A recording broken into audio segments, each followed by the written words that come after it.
Let's party.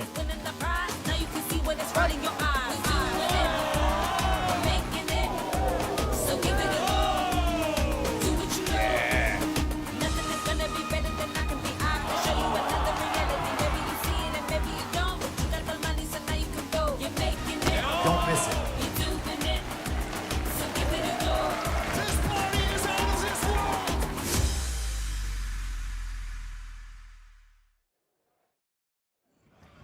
Well, hello and welcome to Karate Combat, the Kickback 2. And as you can see, we are kicking back and living life here, beachside in Playa del Carmen, Mexico. The sun is starting to set over the horizon. The breeze is flowing, and boy, let me tell you, are we having a party here with the pit in this fantastic location. Thank you for joining us here. My name's Josh Palmer, joined as always by Bas Rutten and podcaster and author Big Mike. We've also got Caroline Pierce and Robin Black knocking around cage side. Gents, we've done some cool places before. This is kind of the next thing. Challenging. The word you're looking for is challenging. Heat, sun, wind, noise, peso pluma. I can't even begin to tell you how much we're up against, but you know, trial and tribulation is what drives greatness, boss. You know that. Exactly. We got to push it, push it, push it. It's the only way to get better is what they say. But boy, do we have a great show, right? Yeah, absolutely. It has been an interesting couple of days here in Playa del Carmen, but like, we have got a great party coming your way this evening. We've got music, we've got fights, we've got a bit of grappling at the end of the card. Let's go ahead and take a look at the full fight card and see these 8 bouts coming your way in Karate Combat this evening. So we're going to kick off in the bantamweight division. Joaquin Morales taking on Gustavo Viquez. Lightweights up next with Brandon Alcaraz and Lorenzo Trevino. Welterweights Johan Sojo and Niko Korventaus are going to have a good little scrap. And we're going to round out our prelims in the women's strawweight division with Fabiola Esquivel welcoming talented newcomer Saba Nabavinejad. We're going to move to our main card. Up next with Omar Morales and Antonio Molloy. And Antonio Rodriguez, Weber Almeida, Joilton, Lutterbach. We've got a surprise coming up later. Quinonez and Lopez in our co-main, and Albi and Arroyo in the main. All that to look forward to. We'll touch on those later when we move to the main card. Don't forget, the Karate Combat Vote Live app is live on iOS and Android. Download the app, get 88 free karate tokens to use for voting in the next event. Tonight, there is well over 90 million karate tokens in the prize pool. 90% of it goes to the winning token holders, and the fighters get the remaining 10%. And if you've looked at the metrics, there are well over 60,000 people playing along with us in Up Only Gaming this evening. So go ahead, download the app, and make yourself one of them. Right, Bas, let's move swiftly on. First fight we've got coming the way this evening as papers go flying across our desk. Joaquin Morales and Gustavo Viquez going to open us up in a bantamweight bout here. What can you tell us? Well, I know that Morales, he said he really dissected everything that his opponent did. He believes his opponent's right side is very powerful, so he will be moving to the right the whole time to stay away from that power.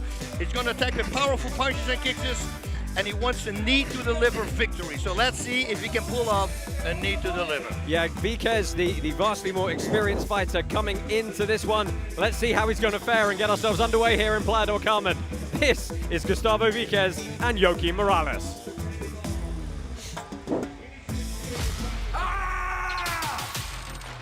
My name is Gustavo. My fighting style is an aggressive fighter. I like to push my opponent backwards and strike. Mi nombre es Joaquin Morales, soy un kickboxer. Gustavo, espero que venga bien preparado porque yo quiero llevarme ese contrato y lo voy a hacer este sábado. I'm ready to put on a show and take you out of there.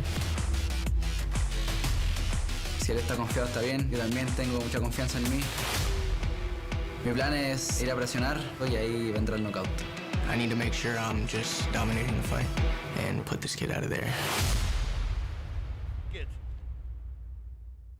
And he's a kid. This kid, says the kid. Young and hungry.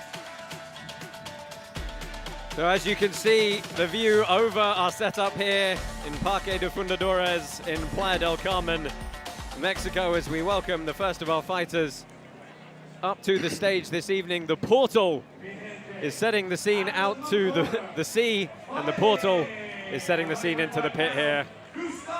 Gustavo, this guy's a big full send Full Send Nelk Boys fan. He's got Full Send tattooed on his thigh. Already over 30 fights. He's going to press him to the wall, wants to take down, and then ground the pound to crap out of him. That's what he said. Did he actually say that, boss? He actually said Can you confirm that's true? Yes, 100%.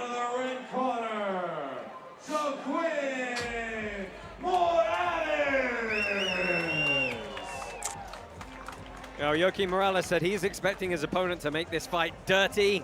He's going to try and cut that mobility off with a lot of low kicks. Look for him to stay on the outside, land those low blows, limit the movement of Viquez. Yeah, and that movement to the right to stay away from the power side of his opponent, because he said he's very powerful. So if an opponent says that, you know he's powerful. Are you ready for Karate Combat to start? Well, both Make these some fighters noise out making there. their debuts with the promotion here this evening.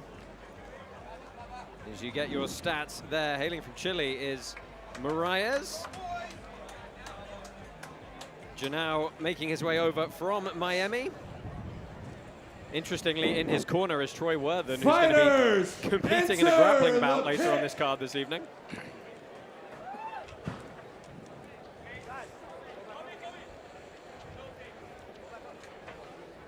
Got to be about time for an ad. Well, thank you for that, Mike. I will point out, Karate Combat is sponsored, or powered, should I say, by Hedera. Okay, so I'm just getting told we're going to take a very quick moment. We've got a formality that needs to be attuned to here. The fighters need to make sure their gloves are taped off correctly. Seems like a safety thing. That sounds important. Yeah, it stops the Velcro. Stops the Velcro coming off. Safety first is look, what they say. Mike, we've had a great time here in Playa del Carmen. We've got to thank the local tourist board and council for allowing us to hold this event here in this fantastic setting, this fantastic square. It's been a real lively area, hasn't it? This is a gamble. This is a gamble. You know when you talk to your boss, when you talk to your wife about making whoopee in a new weird place, you're taking a big risk. Hey, let's do it outdoors tonight. Might pay off. You might catch a felony charge. Doing this type of thing on the beach, we don't know what's going to happen. A tidal wave could swallow the pit whole right now. Well, yesterday it swallowed the people who were standing on the beach. Correct. Remember, they were watching us, and suddenly a big wave came, and everybody was wet.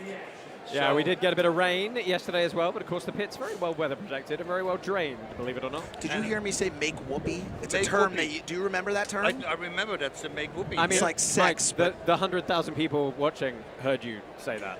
Well, I don't know if is there really 100,000 people watching? It's probably something like Is that. that an accurate assessment? I'm pretty sure. I mean, we got over 50 million views per event, so. See, where are these numbers coming from? Are Well, these from accurate? statistics, I'm just reading statistics, and that's what I'm saying. You know, So it's math. I didn't count them one by one. Let me tell you, 50 million. Okay, so we are set off and ready to get going here. Thank you for bearing with us. God bless. Red tape, black pants for Joaquin Moraes. White pants and blue tape for Gustavo Viquez. Karate Combat is powered by Hedera. 3-minute rounds on the clock if they need them, and a front kick early from Moraes, but he's backed up quick. Yeah, Viquez said he's going to start, he's not going to let go. He's just going to come forward. So Morales is here because of cold calling from his coach. He's got that little smirk on his face, actually. Well, looks for a throw, but he gets beaten on the outside trip. Yeah, we were told by President Awesome that his coach was relentless in finding the right phone numbers to call to get him on a card. Looking for some ground and pound here. And just a reminder, under our revised Karate Combat rule set, the ground and pound will continue until there is a cessation of strikes or a defensive position adopted. It's no longer that 5-second countdown.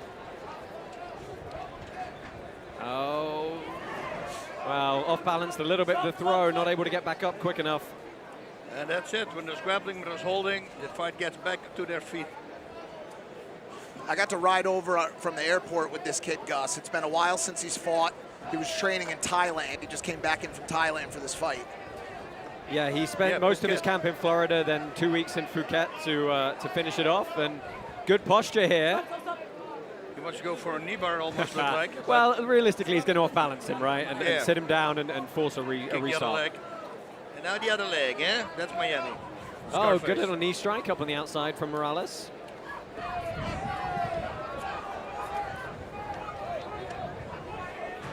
And And again, Viquez able to put his game plan into action here, driving him back against the pit wall once more. Yeah, that's exactly what he said. Take him against the fence and then ground and pound. Boys, we got to talk about the heat a little bit out here. We had paused or postponed the fight a little bit because of the extreme heat. These guys are in a very hot pit right now, like an oven. Yeah, and it's not just the temperature of the air. You've got to factor in the temperature of the canvas as well. Well, Viquez doing good work against the pit here. But if I was the fighter, I would make sure that the opponent always faces the sun, right? That's it. So it's another factor you got to think about, the sun setting over the back of the plaza here. Well, it's a tool that you can use. 100%. I did it with the Navy SEALs one time. I won the coin flip with paintballing, and then we just destroyed him. But then, and I shot one in the head from like 10 feet, and he looked at me and he goes, "Ow, I'm going to get you back for that." And then the next one, we got slaughtered, of course, and I got shot in my head, and I looked around, and he's like 1 foot away from me, then he shot me in the head. He says, "I told you, I'm gonna get you back." He picked a fight with the wrong person for once, Boss. Yeah, usually it's a group. Man. So Viquez did some good work on the feet there. Morales landing again, and they're tied up in this semi-static clinch once more. That's a very usable position for Viquez if he can engage his hips, but we're going to end the first round. And Bas, who do you think got the better of that opening stanza? Well, the aggression always, the fighter that's moving forward and puts the pressure on, they say those get the most points, and I would say that's Viquez. Right from the start he started. One of the things you've got to understand about the Karate Combat rule set, folks, as we look at some of the replays here, is aggression is the driving decider for the judges amongst anything else. It's aggression followed by effective damage and effective strikes, prioritizing, of course, power kicks. And in the replays, we saw a nice punch landed for Morales, but then another one for Viquez. This is such a setting. I cannot. Every time we do an aerial shot, I'm just bemused by the work our crew have done to pull off this event. Look to the plaza here. I mean, it's completely packed. A lot of people. There's a lot of people here. But not as many people here as are watching live on YouTube right now. Shout out to everybody watching live on YouTube, on Twitter, and wherever else you're watching right now. Especially YouTube, my favorite place. Karate Combat Kickback 2 is powered by Hedera. Second round about to get underway here. Viquez immediately goes forward again. Let's see what his opponent can do. He had a few good counters. Nice little flipping head kick there. Oh, one for back. the high kick. Yeah, he can do it too. Well, he's got himself backed up once more, and Viquez keeping him standing. And interesting, he chose not to allow a little bit of space there. Good overhand right. Yeah. He landed that a bunch of times, so Viquez needs to watch out for that. Step in front of the legs. Yeah, Morales has tried this grip over the top for the Uchimata or the Haragoshi a couple of times now, and never quite gets the pop in his hips underneath him, does he? Lifting him up. That's nice. That's what Holly Holm did with Ronda Rousey. Let's go for a throw, and she just lifted her up, feet off the ground. So our token holders in the app playing Up Only Gaming fairly even on this one, about 60%, 59% going the way of Morales. Oh. Uppercut left hook lands, but he gets himself backed up once more, and it is relentless forward pressure from Viquez. These two seem to be dealing with the heat pretty well. I'm going to say nice little breeze. Yeah, there is a breeze coming across, causing some havoc for us on the production table, but I'm sure it's helping the fighters stay a little bit cooler. Viquez coming forward. And again, that overhand. Nice right kick to the body there. That's the spleen section. Ooh, yeah, he kicked that on the calf again. Some heavy breathing from Morales, perhaps, though, starting to slow down as he gets walked backwards. Oh, yeah, you're right. That Thai training regimen seems to be working for Gus right now. Yeah, I mean, that Thai boxing style, right, it's very forward and don't go backwards. That's it. You're on. And that's exactly what he's doing. Yeah, and these are not power shots, but they're volume, and they are backing the Venezuelan up. Stop! Hey! Over here. What was that? Groin shot? Did he get him in the groin? I think he did. Or the Chilean, sorry. Either he did, or Morales is taking a chance to get a breather because he looks a little flustered by this heat right now. But who am I to judge a nut shot? Boss, you know more about it than anybody. Oh. That's one of your key tactics. Well, in the street fight, yeah. I never did it in a fight. You know why? Because I know how to kick. And I know where I kick. Let's take a look at the replays. Well, not quite. It's just bad technique. People don't opening up their hips, and that's when it goes up. But let's see if you can see the replay. So as we wait for Here we go. Morales to recover, let's take a look at the replay here. Oh, and yeah, it's that a goes knee straight up there. straight up the middle. Yeah. Probably a bit of shin. Yep. Well, completely accidental and unfortunate, but that does mean he's going to get. That does mean he's going to get up to 5 minutes to recover from the inadvertent low blow. And you got to think that helps out him more than it does, obviously, more than Gus, because Morales was gassing a little bit. Yeah. It looked like, at least, and that break will probably help him out. Breathing with a high voice. Yep. And the crowd are really packing in Parque de Fundadores. There's here. a lot of people here, bro. Yeah, we've even got a big screen set up down on the beach for people who are on the lower level to get in on the action here. What's the budget for these fights, man? I'll let you throw some numbers out, Mike. Oh, it's in pesos. So good top position. I like the posture from Viquez here. Yep. Lots of good ground and pound coming in, and that's going to be a reset. Stop. Up. Let's But go. good work. He stayed on both feet, kept his hips underneath him. Lands some good power shots, boss. It was nice, and the way his body was angled, he couldn't throw body shots. So that was smart on Morales' side. Well, closing seconds of There we this go. round now. All right. Okay. All right. Okay, he's All connecting. right. This is how you start a karate combat. Yeah, I think he's going to make it out of this round, though. Well, as they head back to their corners and get a quick minute to refresh, let's check in with President Awesome. Asim, how are you enjoying the setting here in Playa del Carmen? Hey, honestly, it's really amazing. Boss Rudin said something great. You know, you got to use the sun to your advantage. You can blind your opponent depending on where you're fighting. But I got to say, this fight's pretty dramatic. They're fighting for a contract. They're both really young dudes coming into karate combat, so this means everything for their future. They really want to prove something here, and that's why you're seeing them fight so hard. Absolutely. 26 and 22 years old are the two competitors in this opening bout this evening.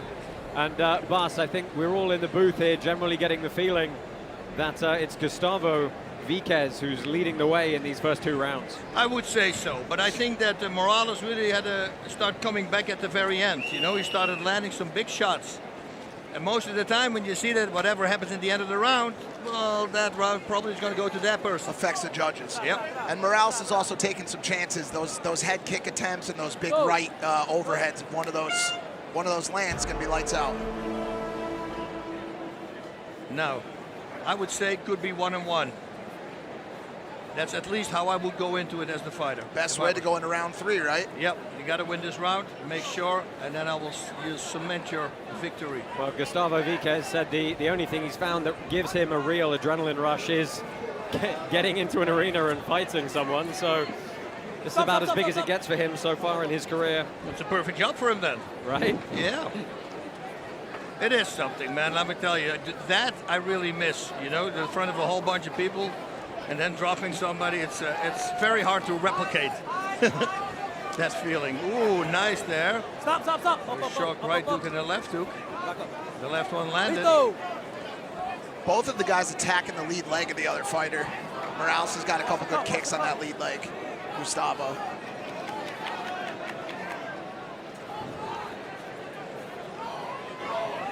Oh, that was a nice, nice nice. knee to the face. Yeah, he timed the knee very well on the way in there. And this is an excellent start to round number 3 for VK. I mean, VK, he's had territory control the whole fight. Right, it's that aggression we spoke about, Yep. right? Yep. It's going to score very heavily. Blocking off the exit route. And again, these are not big shots, but they're still walking his opponent back. Most times, I think he's also had all the ground control too. I don't know that Morales has had him down even once. Yeah, that's what I'm going to say. Most of the time that they've been to the ground, it's been Viquez with the top position. Mixing up those target areas. He has eaten a few of those shots on the way in, though. Yeah, the overhand constantly lands for Morales. Oh, nice jab there. That was a stiff one, too. Now expected back kick back. Stop. Into the final minute here. Turn to 180 and pull your leg out, and right away go back. That's what you want to do. Viquez dumps a lot of weight on that front foot. If I was Morales, I'd be attacking that lead leg. Constantly, yeah. Almost kicked his face to the right side. You look, what's up? What did you say to the other guy? You can see how heavy he is on that front foot. Yep. When he's attacking. I mean, if he kicked that front leg a few times. Uppercut hook. 25 seconds. Ooh, nice there. Left front get followed up and left. Stop. Up. Final 15 seconds here. And I think we're going to get one more bit of continuous pressure from Viquez. Oh, and that's legal because he's against the wall. Everything goes. That's it. Until you are seated with your butt on the floor, you are not a downed opponent. And a good display from these two young gentlemen in our opening bout here tonight.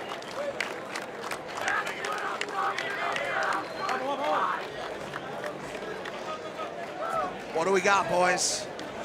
Oh, it Well, might as be. I think Vic was, because he came forward the whole time. Yeah, as we wait, let's take a first word this evening with Robin Black, who's perched himself Look at his atop stance. our magnificent pit. Horse stance. Thanks, guys.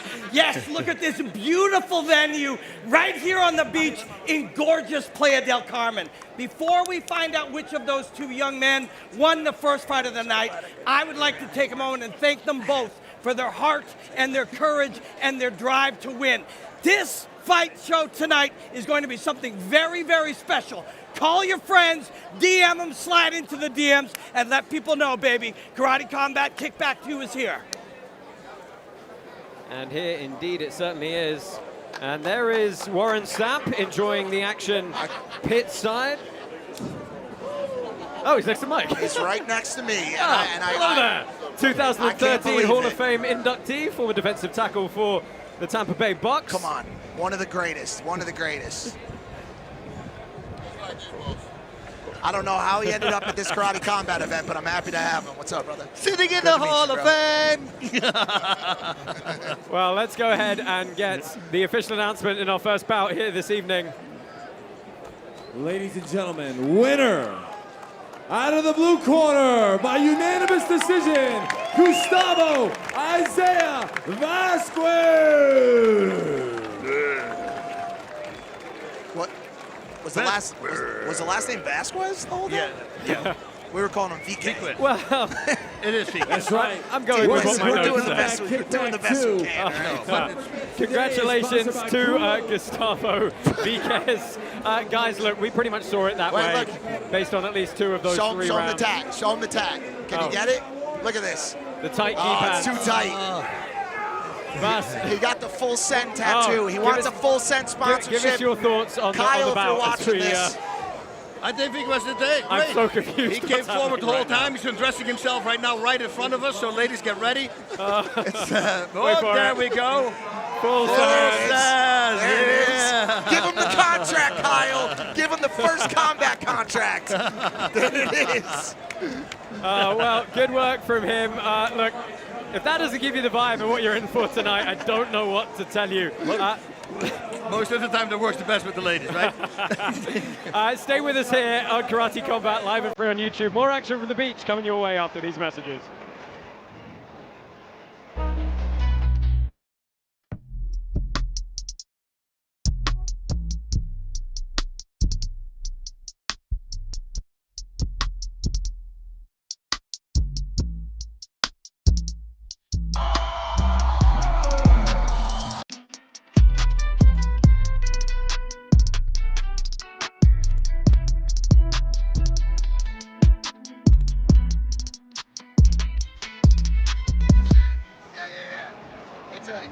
So welcome back to Karate Combat Kickback 2 from the beach. We are going to move Very quickly on to our next bout here. 7 more coming your way. And Bas, we've got an extremely experienced competitor coming in Lorenzo Trevino. He's taking on Brandon Alcaraz. What can you tell us about these two guys? Well, like you said, Trevino over 152 taekwondo matches, 68 boxing matches, over 100 wrestling matches. I said, dude, you are made for karate combat. The game plan is going to be stick and move, and then he will try to knock him out with a flying knee. But as a opponent, of course, he says, I'm going to feel him out. I'm going to keep distance, in and out movement, and then I will start blocking. And once I start blocking, that's when I start countering, and the finish is going to be a right uppercut. Yeah. Super excited to see how both these guys get on. They both took the fight on about 2 weeks' notice, but they're both extremely heavy, powerful strikers. So looking forward to this one. Let's go ahead and get this one underway. It's Lorenzo Trevino and Brandon Alcaraz.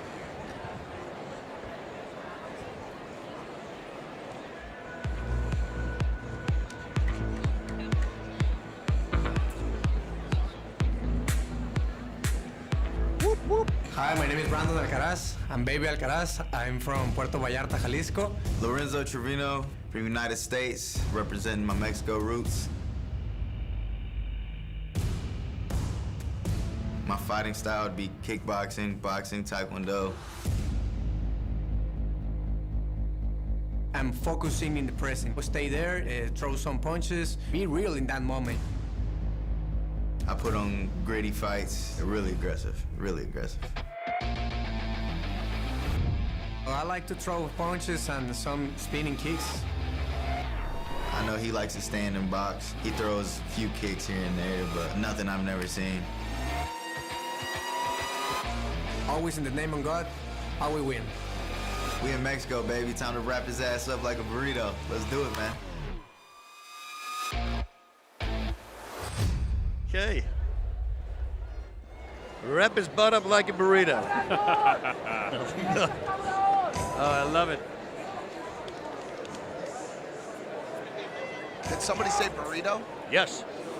And we found out now that it's made in America.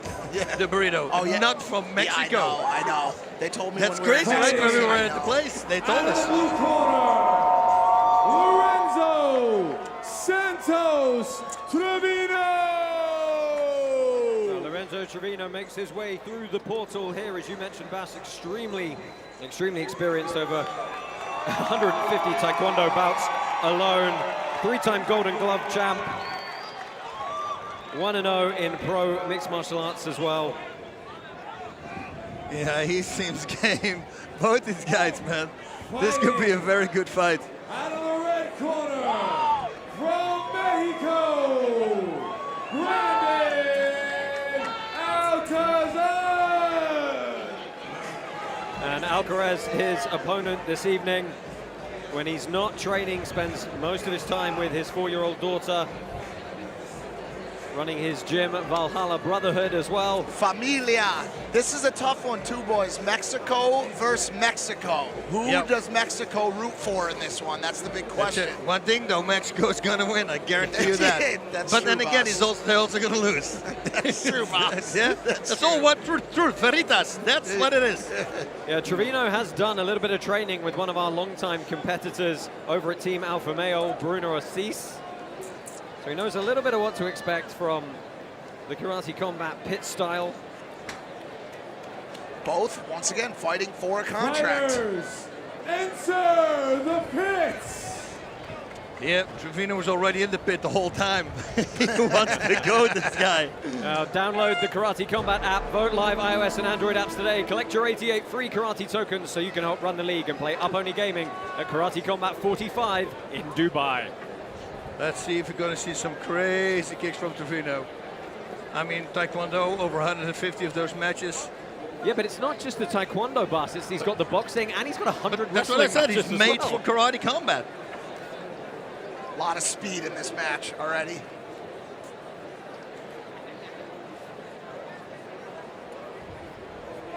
Black pants for Alcaraz. White pants. Nice, right, and that's good. For With those Trevino. stance switches early. Yeah, that was nice. Because if that is his power hand, that's a very smart thing for Semi Shield. The Yeah, 4-time K1 champion used to fight like that. Southpaw, but he's right-handed. Trevino doing a good job of Moving to that outside leg and goes, slips to the liver, or to the, not the liver, the other side. What's on the other side, Bas? Spleen! The spleen.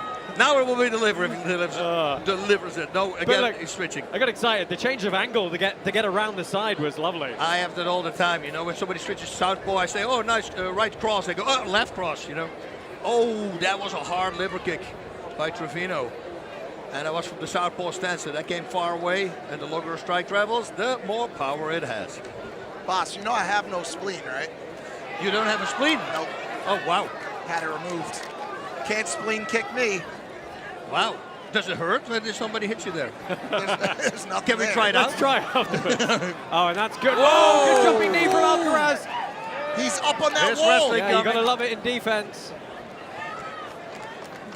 Oh, and that's a good bit of acknowledgement from Trevino. Wow. Alcaraz not impressed though. He just comes.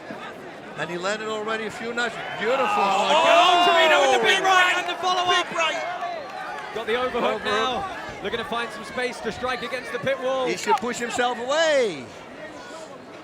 Push himself away, create some space in order to strike. The accuracy on those strikes and an immediate welt on the left cheek of Alcaraz. So you look at that Mexican non-stop style, and now you got two of them. Oh, wow. Two of them coming together at once. It's the best. The rotation he's getting inside the pocket is just nasty. Nice slip there and counter. Woo, great head work. Yeah, he's swinging to take his head off. 30 seconds left in round number 1 here. Alcaraz is moving real well, too. Yeah, he's doing a great job. Yeah, But the Alcaraz volume is- and the aggression goes to Trevino. Oh, absolutely. Alcaraz keeps getting high on that wall. Yeah, and he manages to force him back against the wall here. Not going to be a completed takedown, though. Closing seconds. Oh, and wow. He is in the zone for this one. Is wild. This one's wild. That's a good fight. That's a mean look from Trevino. Yeah. By the way, it's Trevino. Trevino. I've got to say it very quickly a lot of times. The N has There's the a little thing. squiggly over the top. Smiley. Yeah. Weird smiley. I forgot what the name of that thing is. Somebody in the chat on YouTube, what's the name of the little squiggly over the end? First person to name it with eyebrow. We're really an Wins educational show absolutely. raised here at eyebrow. Karate Combat. Yeah, the raised eyebrow. Yeah. Let's take a look at some of the replays here from round number 1. Bonk. And Alcaraz did some good work in defense going backwards, but he was going backwards is the problem, boss. Yep. But then still, while he moved back also there's another punch landed by Alcaraz. Somebody called it a tilde. It's not a tilde. That's not the right. That's the straight slanted one. I need the wave. That is a wave tilt. thing. No. That's the slant. No. I'm telling you, it's a slant. Is it a tilde? We're going to argue punctuation throughout the rest of this event as we get round number 2 underway. Well, straight back to the high arcing, vicious shots from the Trevino, left. body to head.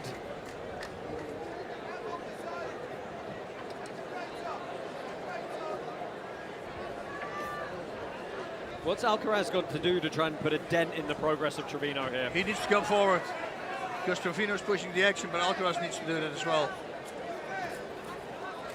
See him moving back with a right check hook. That's weird. That was nice, but you don't see that a lot. Most of the time it's the left. Oh, good movement from Trevino, and again he lands the right. Now here's where he needs to find some space. Stop! I would have expected some takedowns from Trevino with the wrestling background. Right. Shouldn't get in your opponent's head. Well, and Alcaraz is setting him up that high on the wall. You know? Yeah, he went down to the spleen again there.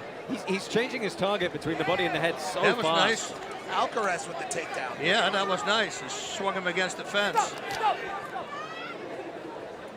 Wall, I should say. I like fence. The pit wall. Fence. Is it kind of? It's a slash. It's yeah. It's like a tilde. Yeah. Tilted wall. Ooh, cross hook landed. Ooh. Who was favored on the betting on this one? Well, Trevino was a fairly heavy favorite, coming in at 64%, nearly a 2-to-1 super majority.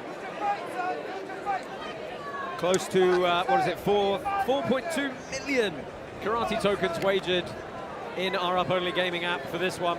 I just got word that there's actually a graphic on the bottom of the screen that I cannot see because of glare. We have some glare on the sun affecting us a little bit here.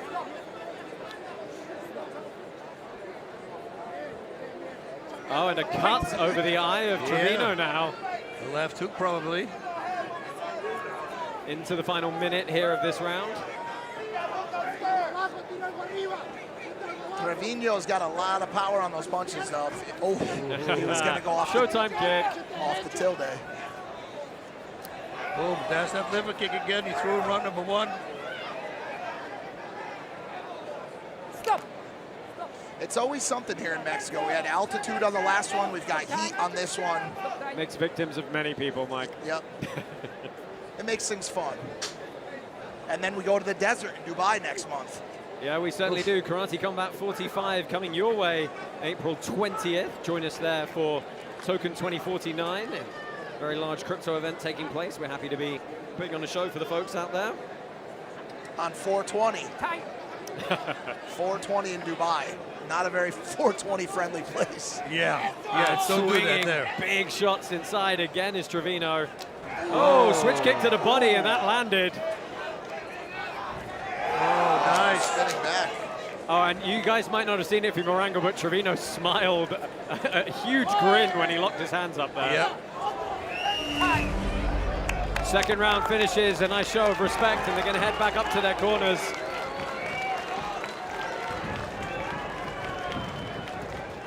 And the vibes are really pumping here in Playa del Carmen.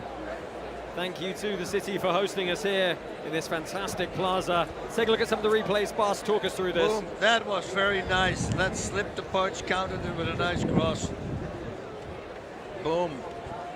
He had success with that combination, the cross hook from southpaw position. Do we know what the name of that statue is there? It's beautiful. I feel like that should be in my notes.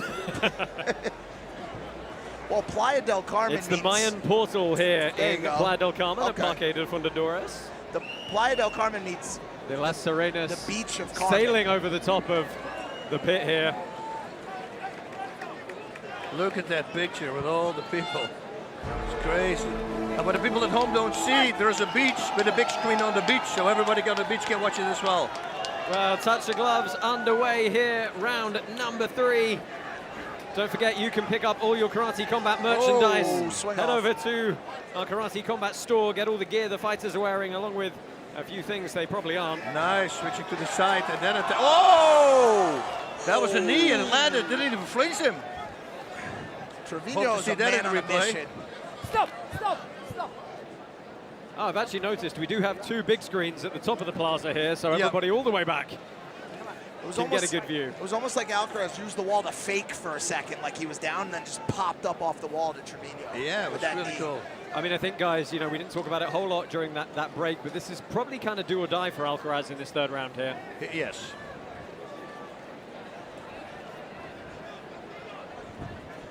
Shoulder punch.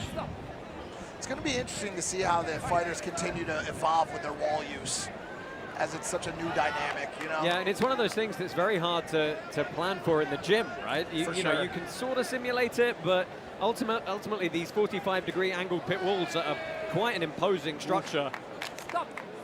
Well, bringing some sort of vertical aspect into the fight game is so new, you know? I mean, where else can you do something like that, boss? Nowhere. WWE. Can't get away with it, but for the rest, I think this is the only one out there in the world right now. It's a climbable elevator, you know, Yep. that you could use to your advantage. So again, Trevino with the forward pressure up against the pit wall here. Stop. And it is interesting, isn't it? He hasn't looked to break off the pit wall at any point. Yep. He's getting hit with those jabs. Yeah, Alcaraz had good head movement. He let him miss. Again, see? But he's got to watch out. I would throw a knee now. 2 big hooks and the right knee through down the middle.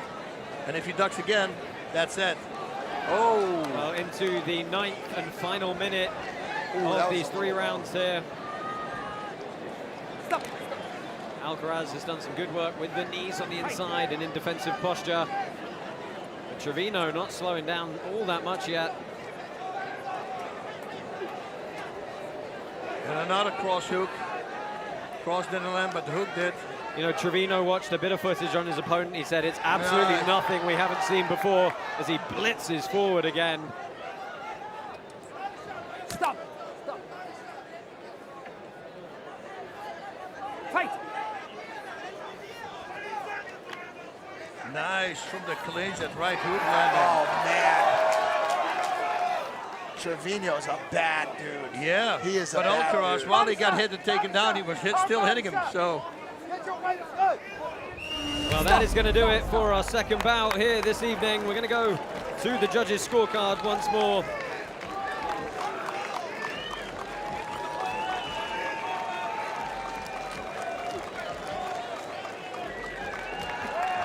What an absolutely immense crowd we've got forming outside at the plaza here, and as you heard Bas mention a few moments ago, down on the beach as well, pit side here, and then up at the top of the plaza. Is there someone in the front row wearing a fur coat right now? I see. Am I seeing that properly? You see that? Maybe they keep the heat outside. Style, you know, style over function, I guess. Let's take a look at some of the replays here, Bas. Give us your thoughts on that that last round. Let me see. There, then that hook constantly landed the hook. Whatever position he was in, if he was a southpaw, the cross hook landed, and if he was an orthodox, the cross hook landed. Boom. That was a nice short right hook here by Alcaraz.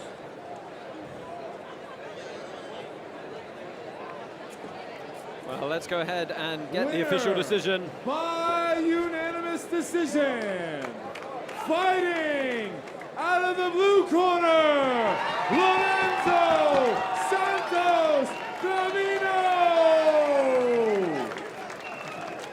Lorenzo Trevino, very happy with his work here this evening. Your winner by unanimous decision from Mexico.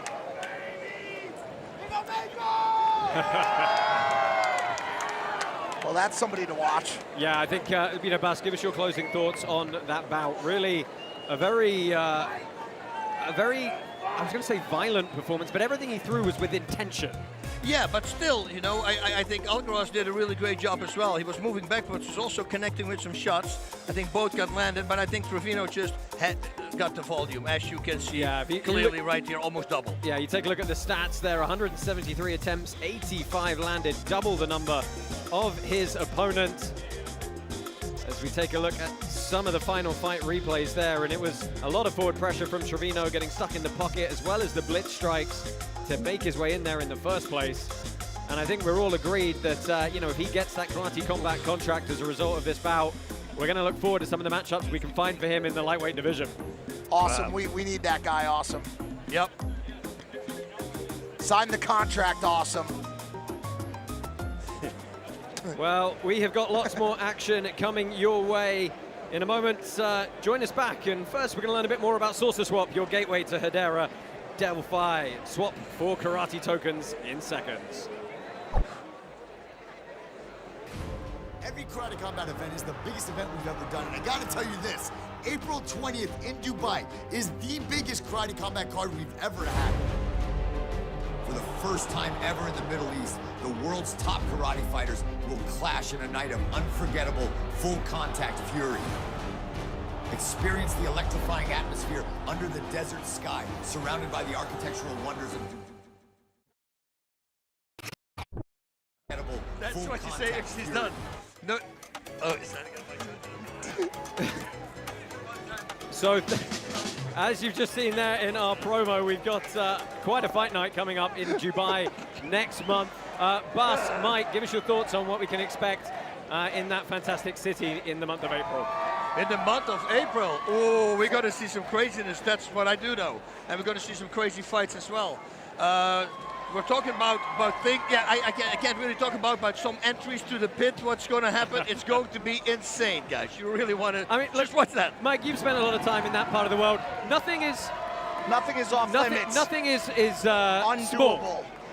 Nothing is small. Nothing is unaccomplishable. If we tell them that we want to do it at the top of a ski resort, they will build a ski resort in the middle of the desert. There is no place like the Middle East. These people are living in 2084 out there, and that's what I expect from Karate Combat Dubai. April 20th coming your way. Let's go ahead and get on to our next fight here. Jhonasky Sojo is taking on Niko Korventaus. And Bas, Sojo, you know, he fled Venezuela, was adopted by the Dominican Republic, loves that nation as his home now, but he's taking on a tremendously experienced 25-year-old in Korventaus. Yeah, Sojo said he looks ready. I mean, if you look at him, you go like, okay, this can fight. He took the fight at 2 days' notice, fights 10 pounds above his normal weight. He's going to put his hands on him, and he wants to make it super exciting for the people at home. But Korventaus, 60 kickboxing matches, 1 mixed martial arts, which you also won by knockout, ground and pound, coming forward, aggression, loves the front kick to the face. Oh yeah, Steven Seagal. And his hands are called steel hammer, so expect some power in his hands as well. Yeah, really exciting bout, this one. Again, 2 more debutants in the Karate Combat promotion. This is a welterweight matchup, Jhonasky Sojo and Niko Korventaus.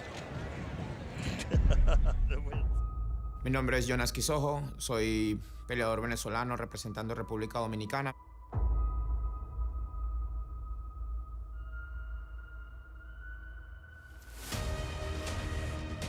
My name is Niko Korventaus. I'm from Finland, K1 and Muay Thai fighter. Soy un peleador de artes marciales mixtas con un gran número de knockouts.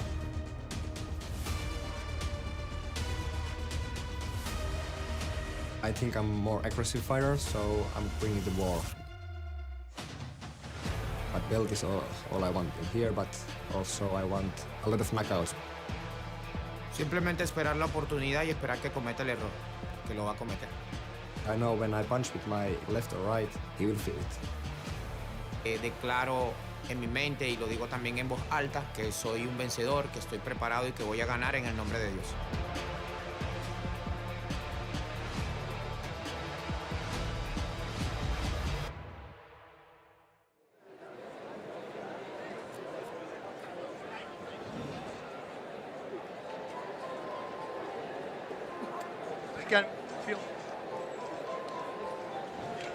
Well, we welcome first to the pit Niko Korventaus, 25 years old, hailing from Finland. Bas, you have a thing about asking for fun facts of these fighters when you talk to them, and this is one of my favorite fun facts. You asked him what his hobbies were, and he said, ice baths. Yeah, I do that too. Josh, have you ever been to Finland before? There's not all that much. It's a beautiful place, but ice baths are kind of one of the main things to do there. That and sauna. Okay. Well, then I'm going to go to Vegas. No, Finland. I choose Finland. Finland's awesome. The nights, right? The sky, how you call Stunning. it? The Northern October Lights. sky, the Aurora Northern Lights. Borealis. Yeah, they say it's beautiful. And this is his opponent, Jhonasky Sojo. And let me tell you, this is a very interesting story. He fled Venezuela, considered himself to be adopted by the Dominican Republic. Very happy to be based there now. And says his whole goal is to bring both countries to glory, guarantees to put on a show. Now, how old is Soho? I'm reading 36, but Awesome told me last night 39. His age affects the amount of fights he's been getting lately, so he's out there trying to prove it for the quote-unquote combat elderly boss. Yeah, that's what they say. And then I came at 42, I made a comeback. I felt really good. By the way, I'm 39 years old. Boss. Yes. So tell the tapes up on your screen now. Red corner for Soho, blue corner for Korventaus.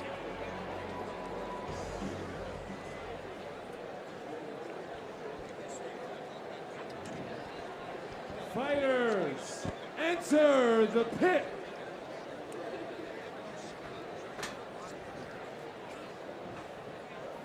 Mike, your favorite ad read is here, my friend. What can our esteemed viewers get on the Karate Combat store? It may be hot here in Playa del Carmen, but maybe where you are, it might be cold. But thank God for the Karate Combat pajamas, which are available at the Karate Combat store.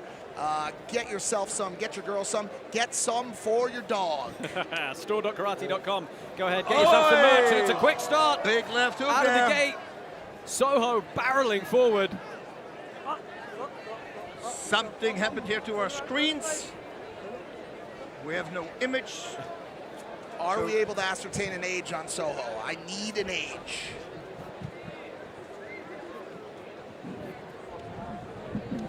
Or not.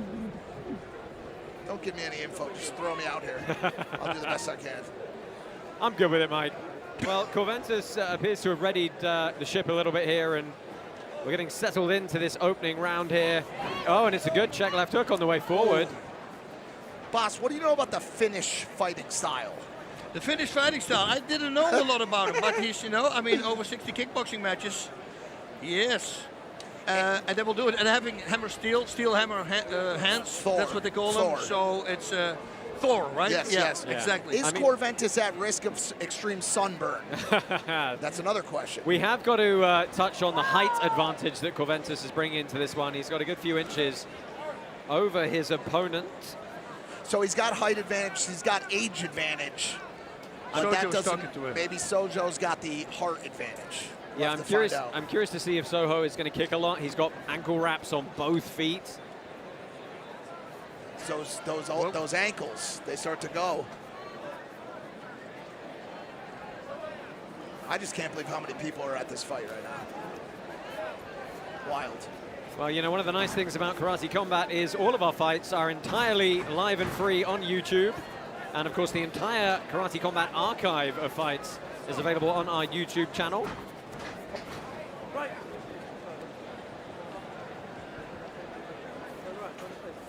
A very, very even fight in our up-only gaming Korventaus token holders for this one, 49 to 51%. Well, I kicked him underneath the armpit, it kicked him loose from the ground. Yep. I like that. Nice little bit of gamesmanship from Sojo. He said, "Can I get up now?" Ooh, that's a liver kick. Heard that one. Yep. Set it up with the cross. High on the head, on the forehead, so the heads go up high, and then set it up for the liver shot. It's a very upright stance from Korventaus. He's keeping those hands out to parry. Nice jumping knee. And that's what he said he would love a knockout with. He did it before. Right. It feels as though Korventaus is starting to build a little bit of a rhythm here at the end of this first round. Nice sportsmanship there. Yeah, smiles all around as they head back up pit side. We've got one more bout coming your way on our preliminary card this evening.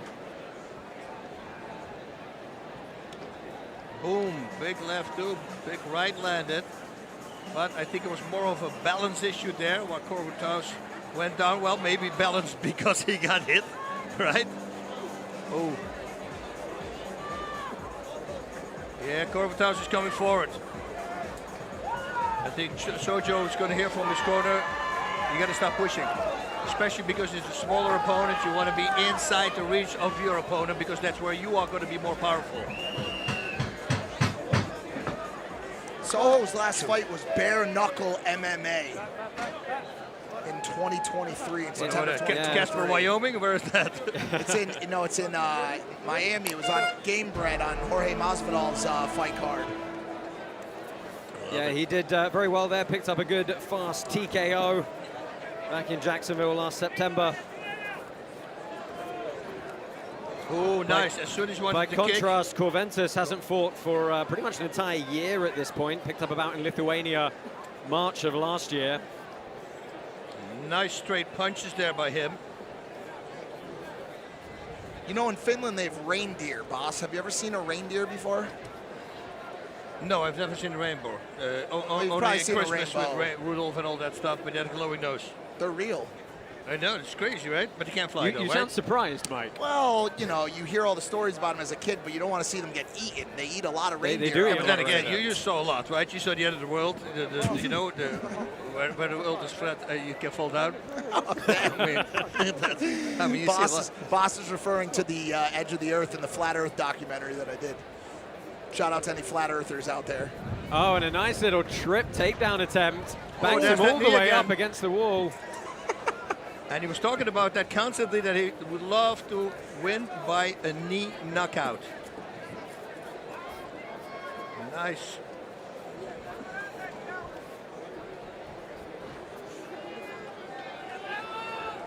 So say, come on, let's do this. Well, those punches to the calves, they're literally on the meat. He's got to watch out, Sojo, with that. Yeah, Sojo can beckon him on all he wants, but he's got to land some offense of his own, and he's starting to push the Finn back a little bit now.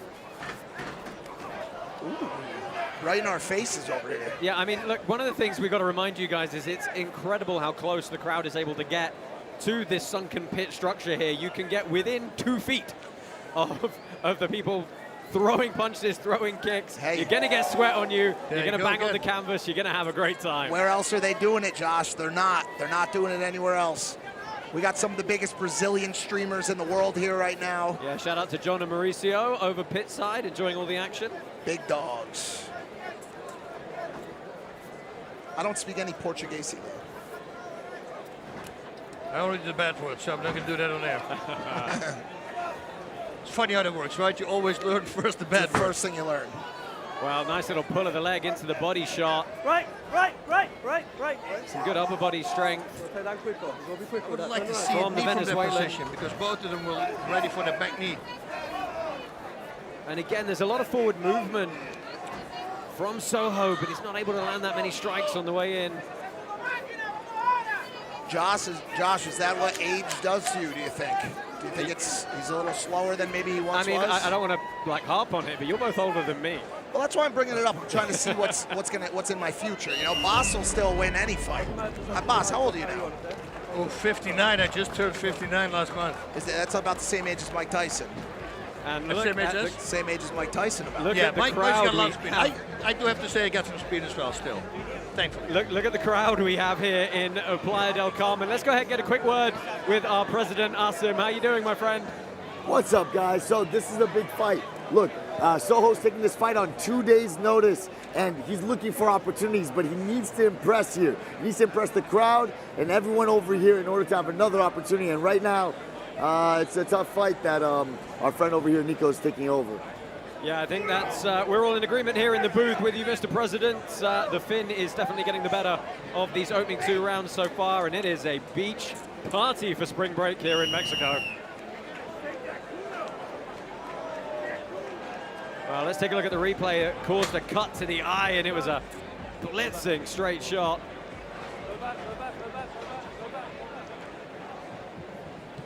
You ready? Dude, I wish you guys got to see what I see on the YouTube live chat. These guys are the funniest. Said the cameraman keeps filming the back of women's heads. like what? Oh man, I love YouTube. Oh, and a nice little check him. on the way in, Yep. straight into the eye. Gonna go to work on that cut area again. Yeah, he's using his reach, and he's doing it very well. Sojo's landing some kicks on that lead leg, but it's just not. I don't think it's gonna be enough. He needs to press. It's a good technical performance so far from the Finn, right? Those kicks from the Finn are really powerful. Like, they're with the shin as well. You don't hear him, but you feel him sitting here pit side. Like, literally move it when he kicks.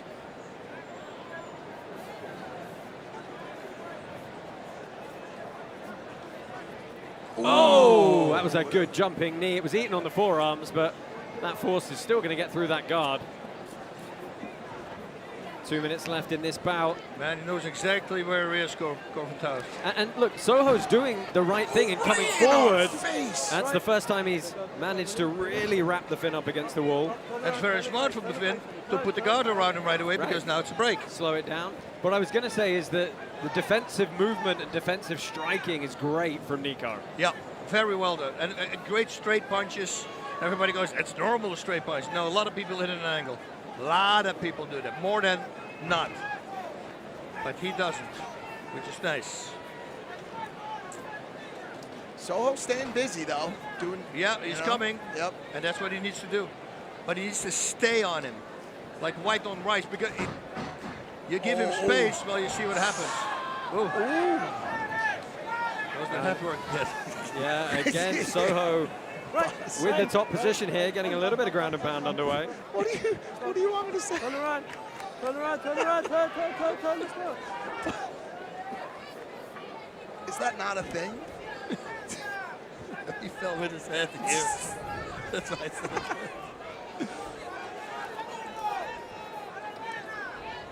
Sojo not backing down. No. In fact, the aggressor right now.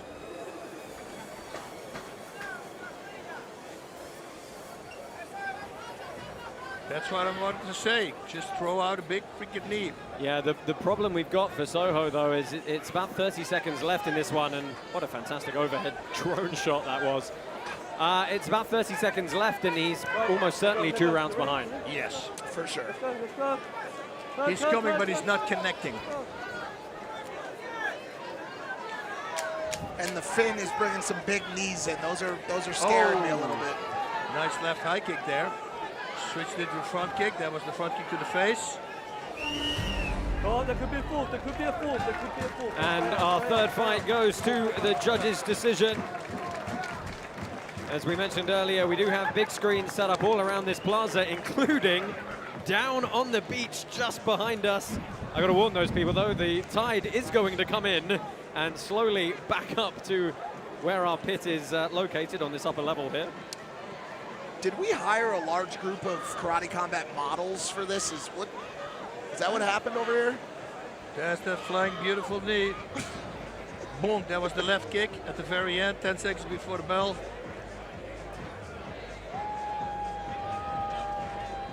Well, all the folks enjoying their spring break and the This looks like the promotion final for weeks of March. Or was it Fire? The documentary.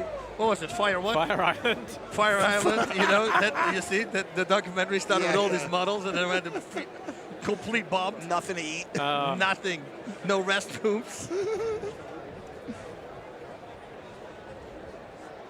Winner by unanimous decision, fighting out of the blue corner, Niko Korventaus. Niko Korventaus gets it done in his Karate Combat debut here. I wonder how many people were watching from Finland for that fight. Well, hopefully quite a few, because he put on a good, composed, controlled performance. Maybe in Helsinki. Well, let's go ahead and see what he's got to say. He's going to head up pit side, and for the first time tonight, say hello to our pit side correspondent, Carolyn Pierce. Carolyn, take it away. Well, Niko, you are a long way from home, but you got it done for Finland tonight. How impressed are you with your own performance, taking it to a unanimous decision? Viva Mexico! I love it. It was hard 3 rounds, but I still made it. I have a lot of experience of stand-up fighting, so I knew what I need to do a little bit to get this win over me. All right, so your own self-critic. I know you like ice baths. There's a whole ocean out there. It's probably not very cold, but we're going to go let you cool off. Enjoy your celebrations. Congratulations. Thank you, thank you. Thank you, Viva Mexico! To you, Robin. You know, speaking of ice baths, this gentleman was icy cold with the way he processed this fight.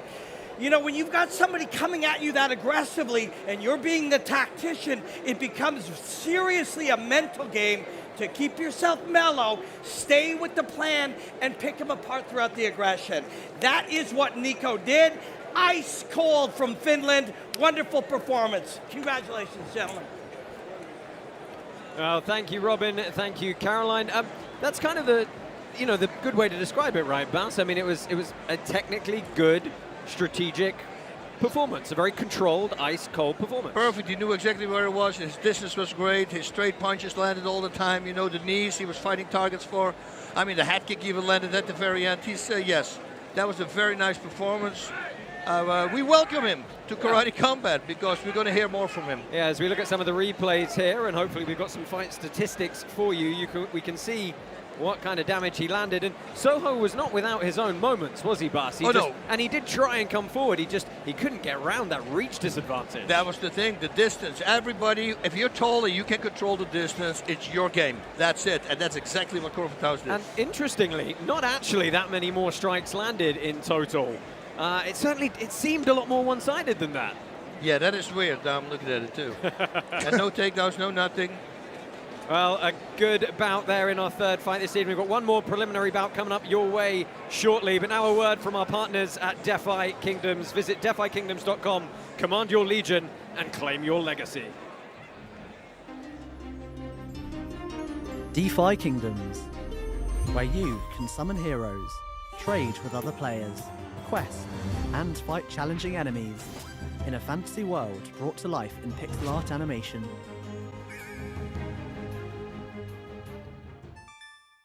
Command your legion, claim your legacy. What's up, brother? Oh yeah, I want to play that game. That seems not appetizing at all. We really are having a great time as you get some shots of our fantastic setting here in Playa del Carmen. Again, thank you to the city of Playa del Carmen for allowing us to take over this prominent plaza here right on the beach. Let's go ahead and move on to our next bout here this evening. This is our final preliminary bout in the women's strawweight division, and it is the extremely formidable Fabiola Esquivel. She welcomes talented newcomer Saba Nabavinejad. What can you tell us, boss? Well, Saba Nabavinejad, she's a violin-playing Kyokushin karate, 5-0 in kickboxing. The game plan is calf kicks. Lots of boxing, in and out movement. Expect back kicks and spinning back fists as well. But Esquivel, whoa, she changed everything. It's been 2 years that she was in the pit. So when her opponent looks at the last fight, she won't know anything, she said. Her mother, unfortunately, passed away last year. And she had a very hard time with it, but her boyfriend pulled her out, kept her into training because she needed the distraction, and here she is fighting against a very game opponent. It's interesting, isn't it, Bas? We've seen this happen with several fighters before. They've suffered a very significant and personal loss to themselves, and they've always come back stronger. Yep. It seems to just do something to them. We're in the pit. They do not give up. And what's going to be particularly interesting in this bout is both these two ladies are coming in with identical game plans of trying to hammer the opponent's calf. Yes, and I would say that, of course, Esquivel, she has the best knockout highlight that we had, right high kick knockout. Opponent dropped very heavily, but Nabavinejad, the Kyokushin, as I always say, it is fighting like in a phone booth. They're used to fighting very close, and they throw everything from there, high kicks, everything from there, and there's constant pressure. And if you look at her, I mean, the way she's built, I think we're going to see she's very timid, but I think when she fights, I think we're going to see some real aggression. Yeah, this is an exciting ladies strawweight bout. Let's go ahead and get it going. Fabiola Esquivel and Saba Nabavinejad.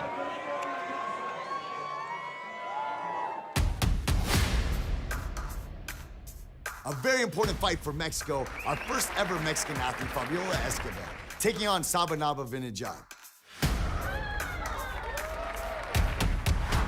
I came here to be the hunter, not the prey. Fabiola scored the knockout of the year with a beautiful head kick.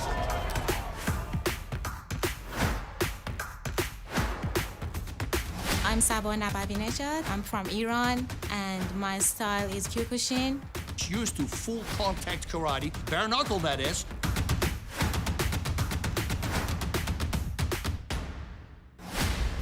Primeramente trabajamos muy duro para eso, para terminar la pelea rápida. She's good, I respect her. She's brave, and I like that. She's fast, and she has a good kicks. I feel stronger, I feel faster, and I'm so unpredictable. I do a lot of in and out movement, and I keep the pressure. The pit is my home, so welcome to Karate Combat, girl. I'm excited.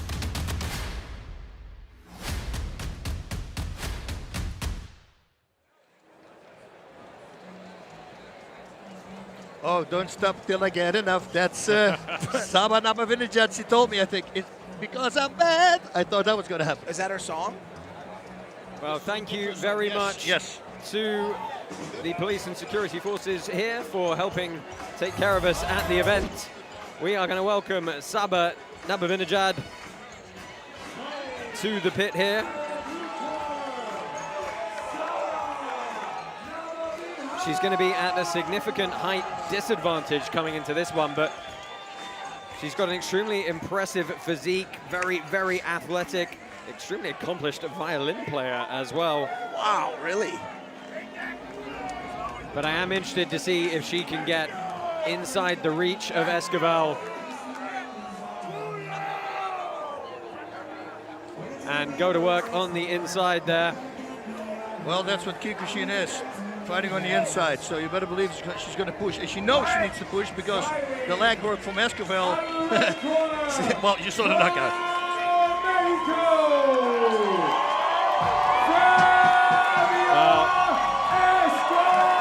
Fabiola. It's pretty obvious who the crowd favorite is. Not partisan at all, Mike. No. Fabiola Esquivel was the first ever fighter from Mexico that we signed here at Karate Combat, and she's competed several times for us before. A mixed record, but amongst her wins, she does hold the most significant, arguably the most significant knockout in our women's division. Brutal right high kick to the head. Tail of the tape coming in here. The 31-year-old Iranian, as you can see their height, 5'1" against the 5'6" La Paquita, Fabiola Esquivel from Mexico. A lot of energy on these two fighters. Me and Boss saw the face-off. It was pretty aggressive. Yeah. But right after, they were shaking hands and smiling. It was weird, right? Esquivel walked her down. Freaking shaking.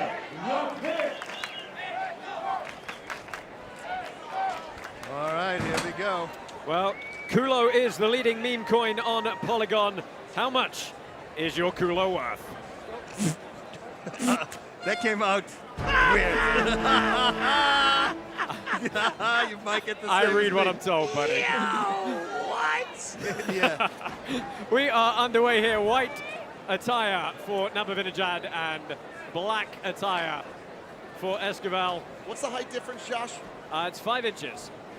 Whoa, there's a question mark kick. That was nice. That's what those 5 inches do. Give you that extra extension. Nabavinejad needs to fight inside here. She cannot let the legs from Esquivel fly.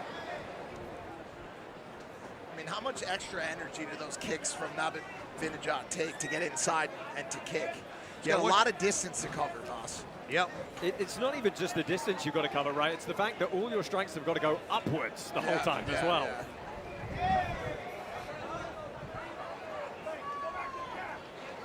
I'm gonna call her Saba for the rest of the fight. I thought you might. We had a competition together with the president. I said, well, you know, Saba Nabavinejad Kyokushin. That's what our line needed to say. Yep. Who could say it the best? Yep. Say that then. Ooh, that right hand landed there. Saba Nabavinejad Kyokushin. It looks like and another one. It looks like her strategy is to get in and out. Get in, throw a flurry, get out. Yeah, she can't get stuck in that mid-range, right? She's either got to be all the way in or all the way out. That's a good example of getting inside that reach. So what does Fabiola do to combat a strategy like that? I would go front kicks, using a lot of front kicks, even teeps with the front leg, you know, to keep her away constantly, because that puts the thing in her head. If you want to punch, you breathe in first and then you punch, right? So if you get nailed with the front kick while you're breathing in, ooh, that could be very dangerous. That could be a knockout, TKO. So if she plants that seed in her head, that might slow her down a little bit. Interestingly, they both told us that they wanted a lot of calf kicks, and we haven't really seen a whole lot. None of them. Oh, big Haragoshi, and she lands it. Stop. I mean, look, that's one thing that the height works for you, right? Your hips are already below your opponent. If you can load them up, it's a pretty easy throw. Yep. Saba not backing down, though, controlling that. Nice calf kick. Esquivel this game. Oh, there we have a back kick. I like it when people start feinting. I think it's a very important tool in fighting in general. We don't see a lot of level changes. We don't see a lot. There another punch landed. Because she went down first and then she came up. You see, level changes all the time work. See, there's one of those shots that'll keep her back a little bit. Oh, nice little switch stance to try and find a way in. We're down to the first or last 15 seconds here in round number 1.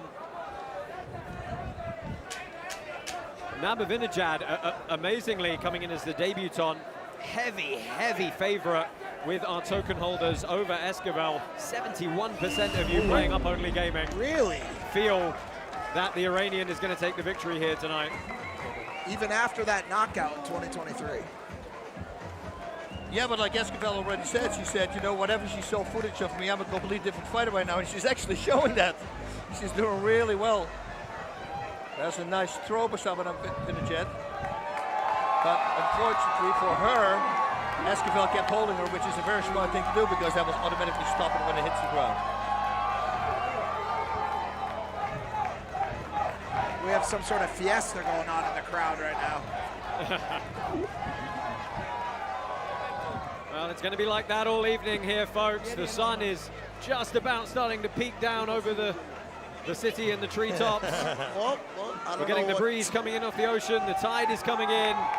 We're going to be partying all night long here. Oh, this is nice now, huh? Yeah, now we can see our screens. The sun is not in it anymore. You can finally see the score on the bottom. The bet paid off. The bet paid. Put it on the beach. The bet paid off. I'm going to have to take my sunglasses off soon. That's the sad part. I can't wear my hat, you know, because I got my headset. Hey, show us those eyes, Josh. Show us the top of your head, boss. Let's see it. I'll do the same. I'll take my hat off. So underway, second round here. Nabavinejad in the white pants. Esquivel in the black.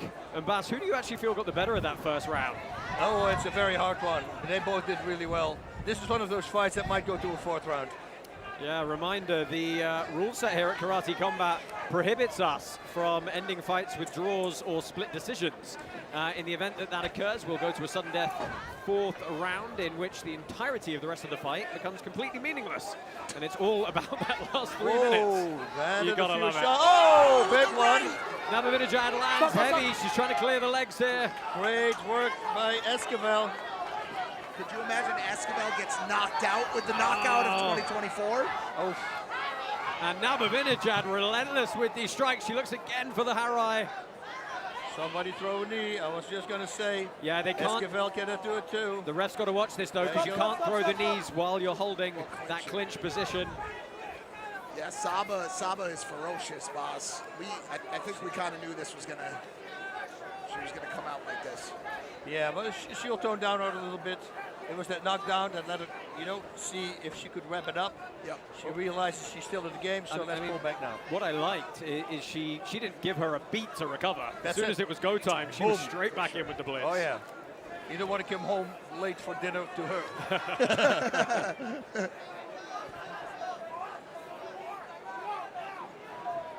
Oh, nice. So Esquivel has got to try and get something going here as we pass the halfway point in the bout. Whoa, anything you can do, I can do better. You see that many times, right? Monkey see, monkey do. Somebody wants that highlight Boom. reel. Watch, Somebody wants that highlight reel. Yeah. I would do it back now, but with a big back kick instead of the back fist. She loves that fury rush. But that's the thing, Mike. She's got to throw punches 3, 4, 5, 6 just to get into that range. But we saw how much power those punches actually have a couple, 30 seconds ago. She got to watch out with that. The single kicks, you don't want to do that. You will hear me saying that 1,000 times. Like 70% of the fights get finished because somebody throws a single kick. You see, set him up. Little question mark kick to the body there. That overhand right is just her little go-to. Ooh, the uppercut, huh? Yeah. I guess they're all uppercuts, boss. Yeah. I mean, they're both very game. Esquivel is looking really good. Complete different fight than what she was fighting before. She's completely right with what she said. Better hands. There's the front kick. But again, Nabavinejad blasting forward. Well, we finished the second round here, and again, another good round. If you're taking aggression as that primary criteria, Nabavinejad is the one coming forward most of the time. Most of the time, but still, Esquivel is also kind of pushing. By the way, I would like to do a shout out. We have a family here, Maria, Joe, and Tyler, and Olenzak, and they have Tyler's getting married today, so Maria couldn't be here. Yep. So Tyler and Lydia Olenzak, that's now your name, because you guys got married today. A very happy wedding and a Godspeed, and that means I wish you a prosperous journey in life. Yeah, congratulations to Tyler and Lydia. We look forward to having Tyler and Maria and Joe back cage side with us at our next event. In Dubai. And then we hear this music. Oh yeah, a lot of this type of music. Oh yeah, Dubai, for sure. So gotta make it a house party. Third round coming your way right about now. And I think it's fair to say both these ladies have got to assume it is still all to play for. Let's see if this crowd can get behind Esquivel a little bit, put that partisanship to use. Fabiola coming out a little bit hotter this round. I think she's going to try to apply some pressure. Oh, some fakes. Some fakes. Oh, you did it a lot. I love that. Yep. Just put your hand up. I put my hand one time all the way up, and the guy looked at my hand and I liver kicked him. I go, dude, who does that? Who looks at the head? Used to do it with a tennis ball as a kid. You throw a tennis ball up in the air, and they watch that, and bang. It's fun to do this. I'm not going to say that because people don't think it's funny. Esquivel pressing here. Nabavinejad staying on the outside. Ate that front kick again. Do you feel perhaps, Barca, a tempo change would help here from one of these two? To switch up the timing a little bit? You know, it's hard now because you see Esquivel is pushing forward. And it's hard, and she's got great distance as well. As soon as Saba Nabavinejad attacks, she's moving outside the range. Ooh, she's going to throw an X kick there. But again, comes back right away with fire. Nabavinejad is. I think Esquivel's got more to prove in this round than Saba does. Yeah, I think that's a fair comment, Mike. It feels as though, you know, she's the established veteran here at Karate Combat. She's got the crowd behind her. We're fighting in her home country. She's got the height advantage. We feel like, you know, there's a lot more pressure on her to push forward and get a finish here. Saba's got the whole highlight reel right now. She's landed some pretty heavy shots. You want to do that? Cross to the body, hook to the head. Oh. You see how far out she was on that distance? Yeah. I mean, Saba is just already when she goes to get that out, she's already on the inside. She's already right there. But just before, like I would say 30 seconds ago, you saw Esquivel of Saba Nabavinejad load up a punch and immediately get countered with the left hook by Esquivel. So she's got great reflexes.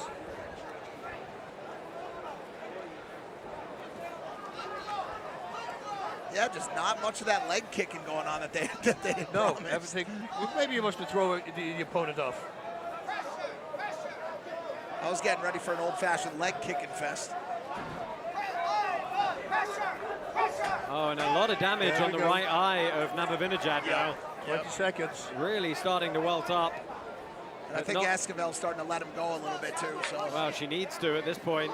13 seconds left. It looks like we're going to go to the judges' scorecards one more time this evening. Ooh, nice eye. Oh, the right kick landed, but so did the right cross on the return. Well, we could potentially go to a fourth sudden death round here. As the wind whips across us. Let's go ahead and get a couple of words with Asim. Mr. President, what are your thoughts on this this bout? I feel like it was a very tight fight. You can see Saba running in with a flurry of punches, and I know it might have looked sloppy, but that was the way she was going to get in with the height difference. The size difference really surprised me. Honestly, it's a real tight fight. I'd give the edge to Saba. So, Mr. President gives it the way of Saba Nabavinejad. 71% of our token holders felt that this fight would go that direction. Let's see if they were right as we take a look at some of the last replays here from that third and final round. Yeah, it was a high kick to the head. The Mawashi Yodan Giri, as they say it in Japanese. Well, let's go ahead, get the official decision and find out who's going to get their hand raised.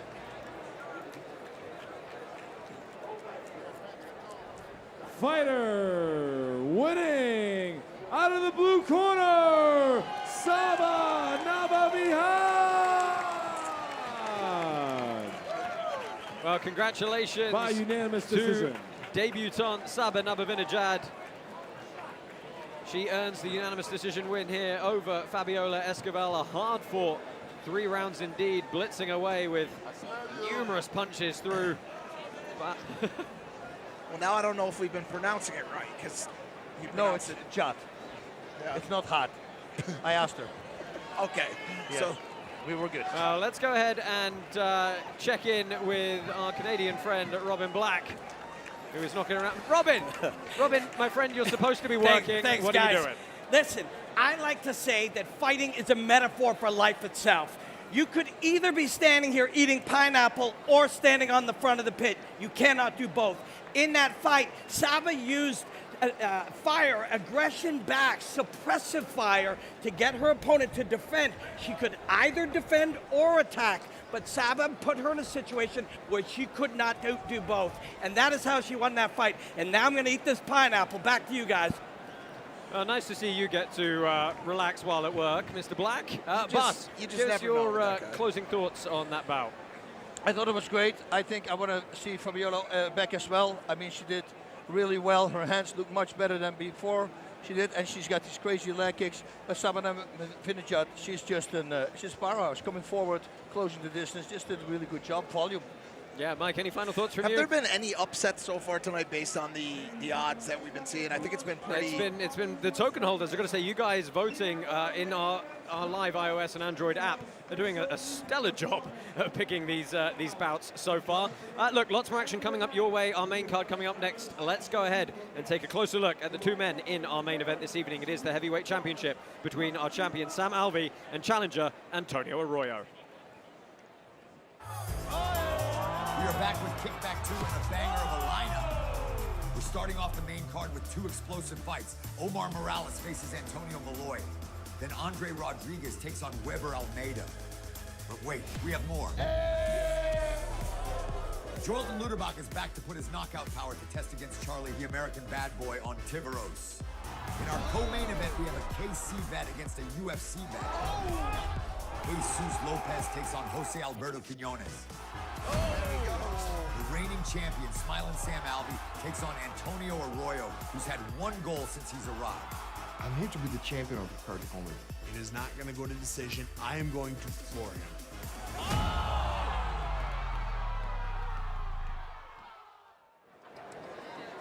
Ladies and gentlemen, international superstar rap artist, the one and only Almeida.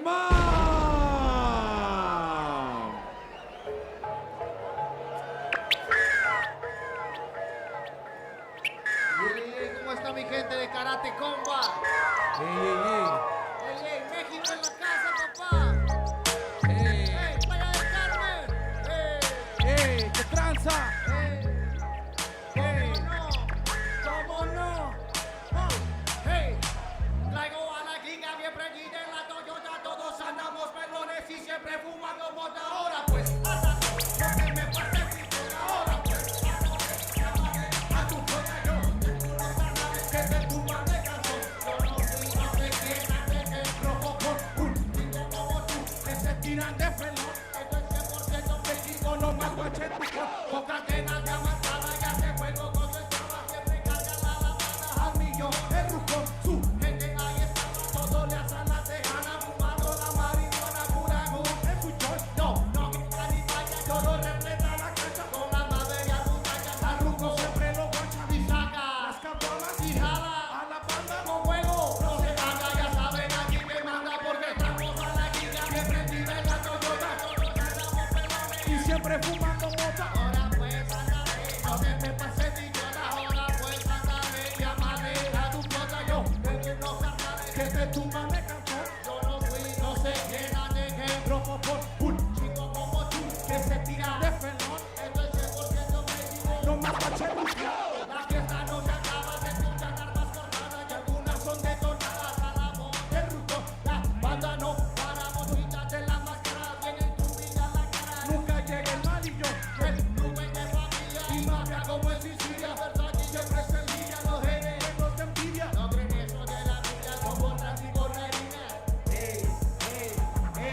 Guacha. Me gusta por la sierra creciendo en los matorrales. Se aprende a sacar la cuenta, no más contando costales.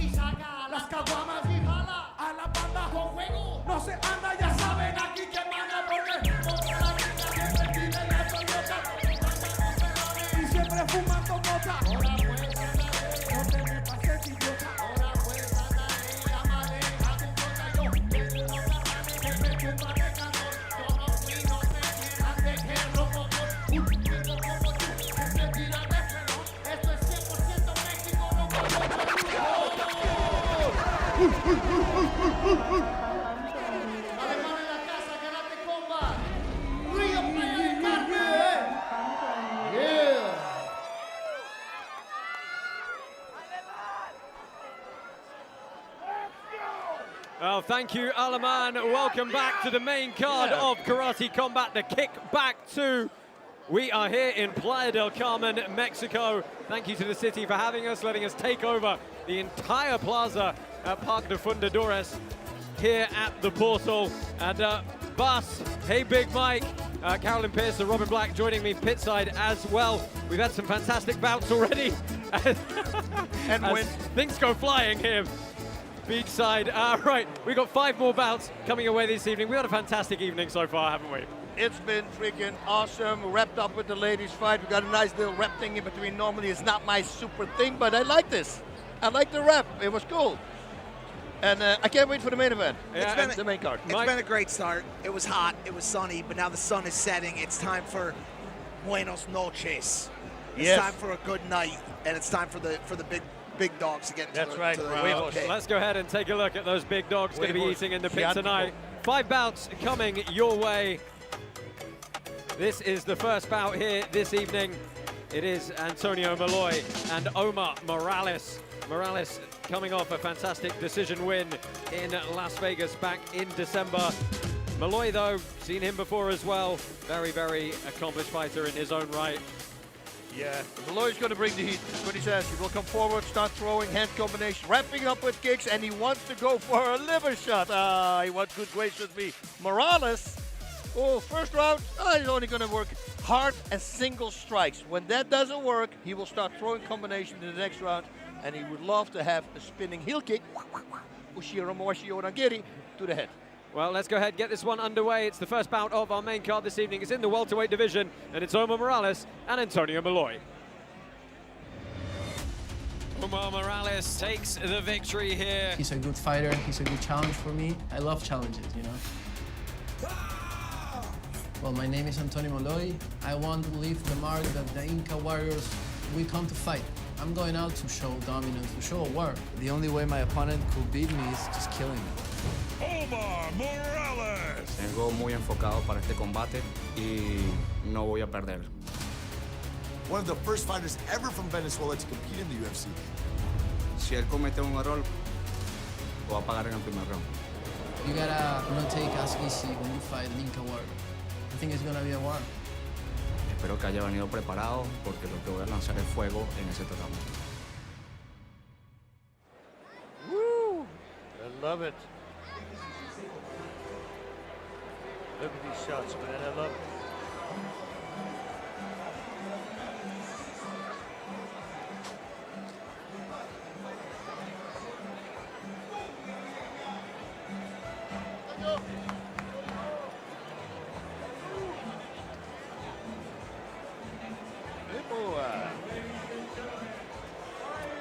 Out of the blue corner, Antonio Molloy.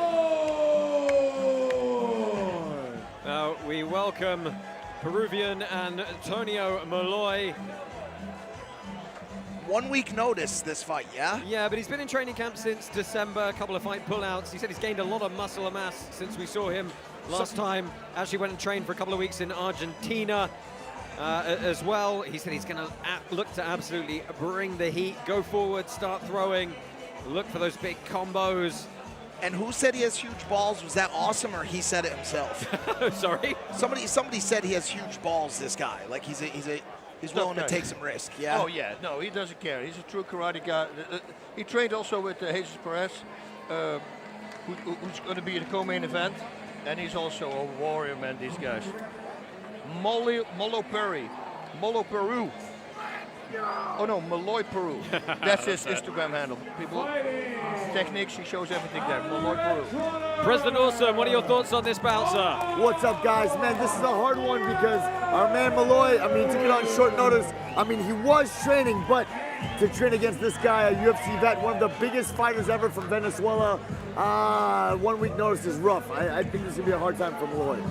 Yeah, this is potentially an uphill struggle for Molloy. Omar Morales, though, coming off that decision win last time at KC43 in Vegas. That was his debut. Said he's had an amazing camp, started in Florida, finished in Venezuela. And there you see Antonio Molloy. He was not successful his last time out here at Karate Combat. Lost via TKO against Vinicius Beretta back in September of last year.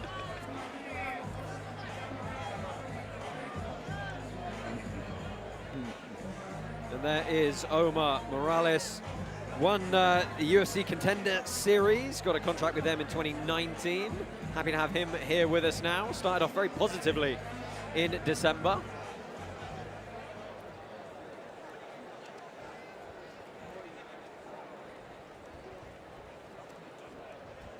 Boss, how you doing on that chair? You're scaring me. The chair's tricky, man. Chair's a little higher, so my knees cannot go underneath it. You're the same. We all have the same boat. Kulo is the leading meme coin on Polygon. How much is your Kulo worth? That's the best plug ever, man.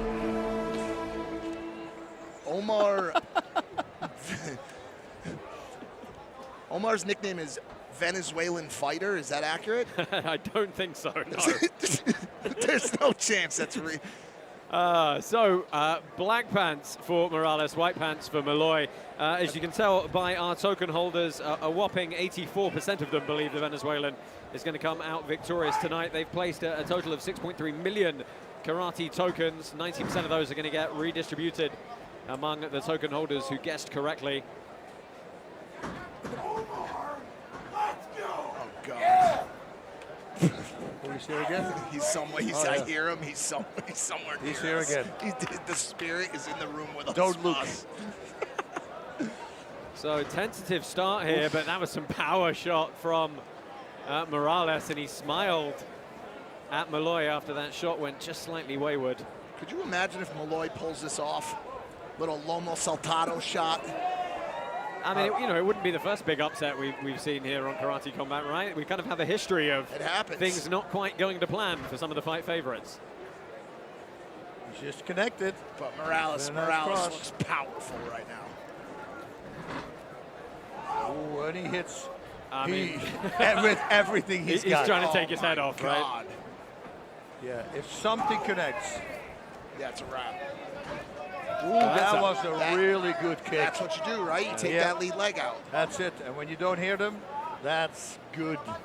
It's been good movement so far from Molloy. He has eaten a couple of shots, though, showing a small amount of wear above his right eye. Switch kick, easily blocked. Wear in round one is not usually a good thing.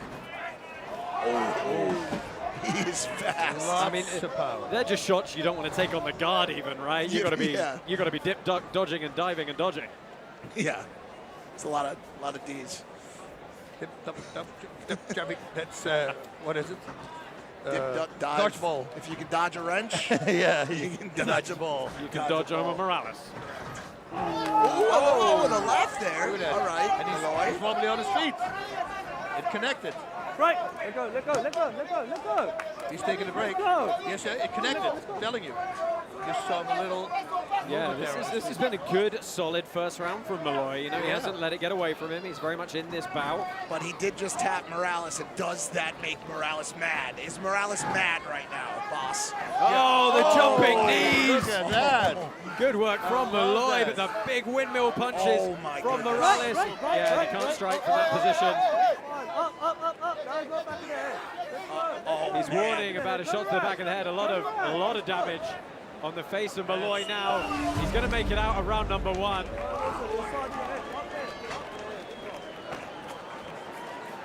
He's complaining against Sam Amidi that he got hit to the back of the head. Yeah, that was an interesting couple of shots there. We've got, we have the Kulo girls providing the crowd with some merchandise and some entertainment. Happy my girlfriend's not here yet. I don't know if she would like this. Aaron is in his element. Look at him. Aaron, the speaker, leading the way, along with Loudmouth and the Kulo girls.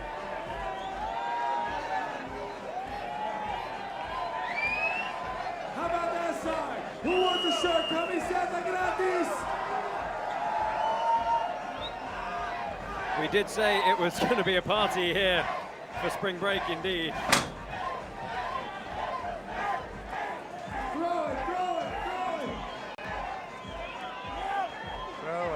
Whoa! Well, we got a pole climber. Yeah. Some very random person has decided to climb. Where is he? Where I'm looking around trying to. Oh, he's up there. Oh wow, we've got somebody way up in the sky. Somebody wanted an aerial view of their own. We gotta get. I love that our drone is now finding this We gotta guy. get that guy down. Okay. Boss, all the way up in the stratosphere over there. Is this the time that I mentioned we do need have him a off couple that of military pole snipers out on the immediately. boats keeping an eye on us here? Hey, if he falls, somebody let me know. Eyes to the sky and the pit, gentlemen. Right, into the second round here, and it's a question of how fast is Omar Morales going to start this second period. Interesting note on Morales, he trained with his father. His father was his first sensei, owned a dojo. Yeah, and they actually have a fairly unique system in Venezuela that his father put together called the Slam martial arts system. And it's really the curriculum amongst his gym over there. I wonder what that dynamic's like, training with your dad in a dojo. Stressful, I would imagine. It's gotta be, for both parties. Well, good body lock, goes to try and get the trip, does a good job on the outside. Right. Morales said it in round number 2. First round, only big shots. Second round, you're going to start throwing combinations. Yeah, he said his plan B was volume after the big strikes in round number 1. But Molloy very much still in this one. Oh, yeah. Lands a short little right. Again, though, big, powerful upper body clinch from Morales.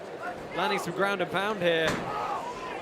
Yeah, and this is where the rule change came in recently in one of our Karate Combat governance votes. Of course, if you're a token holder, you get to dictate some of the things that happen in the league. And one of the votes that got put to token holders was, do we abolish the 5-second countdown for ground and pound and just go to, hey, whenever the punches stop? Morales connected there with the right hook. I am curious to see if any fatigue sets in to the very heavily muscled Morales here as we move into the latter periods of the fight. Takes a lot of energy to throw those arms around. Yeah, constantly countering with the cross or with the overhand. I got to say his accuracy's been great on some of those jabs he's been throwing there. Oh, that was nice. What a beautiful head kick. Molloy is unfazed. Yeah, he does not care. He's just smiling. And he slipped that punch, too. Oh, wow. Well, I've just been alerted that our fan who climbed the nearby mast pole has just been arrested by the police. So Gosh, darn. I'm sorry you're going to miss the next 4 amazing fights that are coming your way, including, of course, that heavyweight bout. Oh, he's got $50 on him. It's going to be okay. So true, boss. Oh, Matrix! Well, look at that. He's still slipping. Look at this. He stays outside the distance. Yeah, of course, everybody Very ensured they're nice. staying safe here in Playa del Carmen. Safety for first. the festivities. Safety first in Playa del Carmen. No climbing up poles. There may be some girls sliding down them, though, and that's perfectly fine. Okay. Well, we on that note, we're going to end the second round here, and they're going to go get a rest. Let's take a look at some of the replays here. Bass, talk us through the action, because both guys getting stuck in there. Some good work from Molloy as well. Yeah, Molloy, he's got big power, man. He needs to use it, especially with takedowns. And him being a mixed martial artist, I would expect to see some takedowns. Simple takedowns, put it to the ground, and use his ground and pound. Molloy is doing great. He's not fazed by anything. He gets hit, but he slips still, and he knows exactly where he is. And he's connecting as well, so it's going to be a hard fight. The power, though, all for Morales. Yeah, we have big screens set up down on the beach behind us for all the party goers, and up at the top of the plaza here for everybody to come and enjoy the free show and the spectacle that is the Kickback 2. Who else is doing this but us? Exactly. Who else is doing it? Nobody. Dana ain't doing this type of thing, I'm sorry. None of them. He ain't doing it. Here we go. Round number 3, no shaking hands. Yeah, back to work straight away. Still all to play for. Morales probably having the slightly better of those opening 2 rounds, but Molloy very much still able to close this one out. Oh, big right swing. Yeah, just coming behind the ear, hitting more with the wrist than cleanly with the knuckles there. Little Dutch body block from Morales. Nice jab. Nice. That jab. Yeah, snap. Morales was hard. Well, it's the accuracy he's got with it as well, right? It's been on the money every time he's thrown it. Yeah, but nothing landed really flush. I mean, I think if one of those shots connects like full, that could be it. You know, do you think perhaps that Morales, you know, seeing the way the token vote is going, we assume, and having, you know, the more lead time into this, the more experience, the higher level experience, do you think he's perhaps been a little bit surprised by the gamesmanship of Molloy here? Oh, I believe it, 100%. I mean, Molloy's constantly coming forward. He does not care. Oh, big body lock, going to be outside trip. Can he get back up and land the ground and pound? He does. Pop straight back up and couldn't free his hands quick enough. Yeah, that was a whiplash effect there. For sure. The way he had his head. That'll demoralize a little bit, Oh, right? yeah. You got to remember, way back in the day, one of our shows in Budapest, we had a knockout from that body lock takedown. Oh, crazy, yes.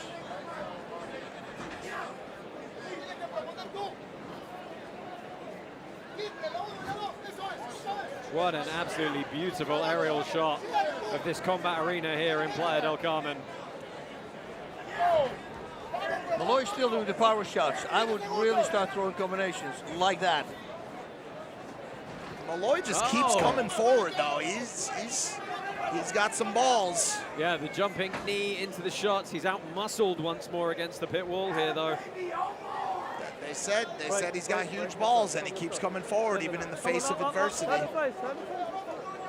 Bloodied up and not stopping. Got to respect that, right? Oh, 100%. Yeah, I mean, one of the things Molloy said was that he has a lot of faith in his mental strength and maintaining his technique through that adversity. And, you know, he's going through some adversity here. Oh, but look at him. He's staring right down the gutter, Yeah, and he's just still walking pushing. forward. He's pushing forward. He's taking shots. He's taking shots to the leg. He's taking takedowns, whiplash. That's the second time we've seen that lovely timing on that short right kick. Yeah, Molloy's legs look like they're getting a little weak too. He's hobbling a little bit on that stance. Yeah, again trying to land the knees on the inside. Closing 10 seconds here. And we are going to go to the judges' scorecards one more time. Oh! Whoa. Somebody wanted that As that fight ends, let's go ahead and take a quick word with our president, Asim. Give us your thoughts. Hey guys, this is pretty amazing. Look at this. There's TVs all over this plaza. Thousands and thousands of people are lined up out there by the beach, everywhere in this plaza watching. And then obviously our live audience right here. It's absolutely packed. It's insane right now. And this fight was really important for Omar. I'll tell you this, in Las Vegas, he wasn't happy with his performance. I wasn't happy with his performance, and I had to talk with him. He went out there really swinging for the fences, trying to finish this fight. So I'm really happy he made those adjustments to make the fans happy. Yeah, he certainly did make some adjustments, and he certainly had the intention to try and finish the fight there. Unable to do so, though, and you know that's in part down to the tremendous staying power of Antonio Molloy. We're going to bring them down into the pit here to get our final decision from our judges' pit side. These guys just jump off it.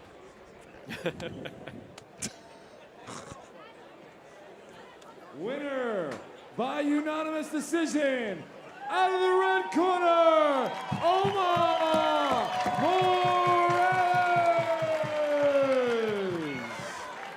Congratulations to Omar Morales, your winner by unanimous decision. A good performance from him.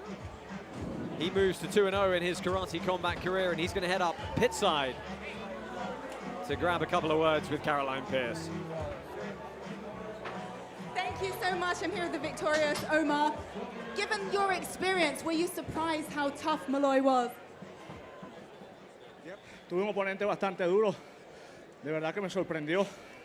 Me preparé para otro oponente que tenía diferente estilo y tal vez eso me incomodó un poco a la hora de enfrentar a Molloy.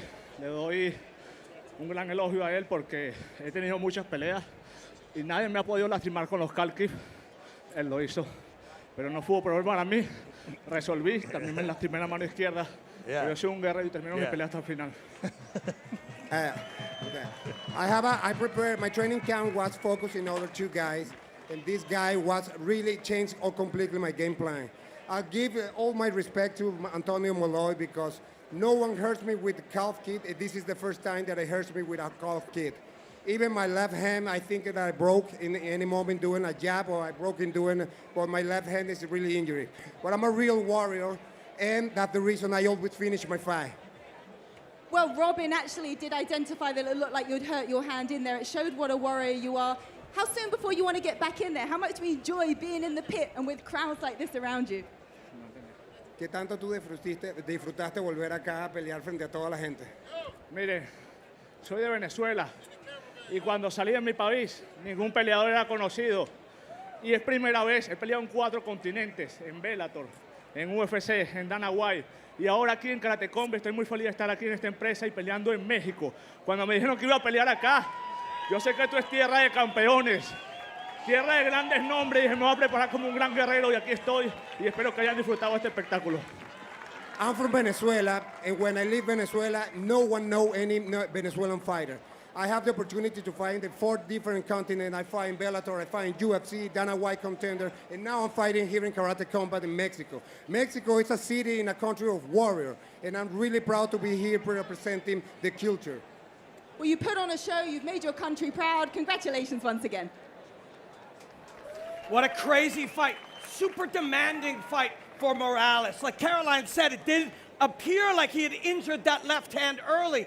It was also super demanding. Credit Molloy for that. But like our friend George St. Pierre likes to say, when you look at a martial artist, there are 3 elements to their combat identity. The fighter, their heart, their ferocity, and then the athlete, how they're able to express their athletic platform, and their artistry. And today, Morales was demanded that he show all of them. That fighter's heart, that incredible athleticism to tough it out, and the artistry to survive. He did all of that. That was a wonderful fight. Thank you to both these karatekas. Yes, thank you, Robin. Bas, my closing thoughts on that bout there. A tough one for Morales. I mean, a well-earned victory, but a tough bout. Yes, Molloy was doing really well, and he's very tough, very durable, came forward. But again, Jesus Lopez, he's training with him, and he's a very tough guy. Those training camps are really hard, and I think it really prepared him for it. I think we're going to see him back. I would love to see him back again. His opponent, Morales, I think, throw a little less powerful and more combinations, more volume, and I think he will be way more effective.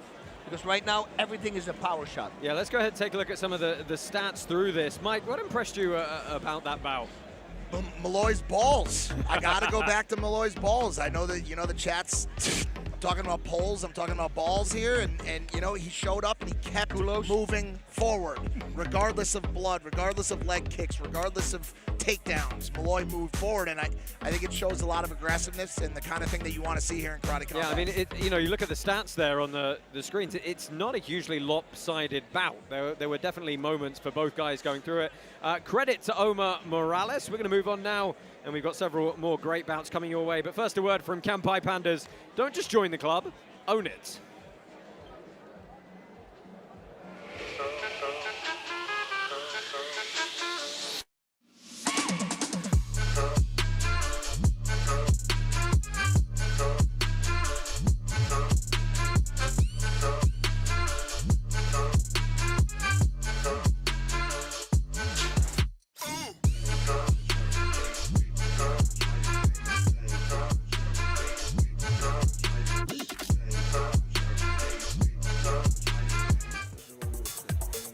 So a reminder of our rules here at Karate Combat.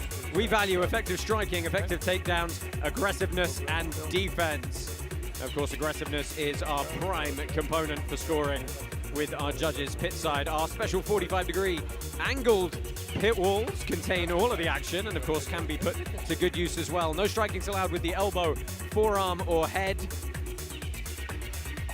And most bouts are three-minute rounds, unless it's a title fight or a main event, when we will go for the full 5 rounds.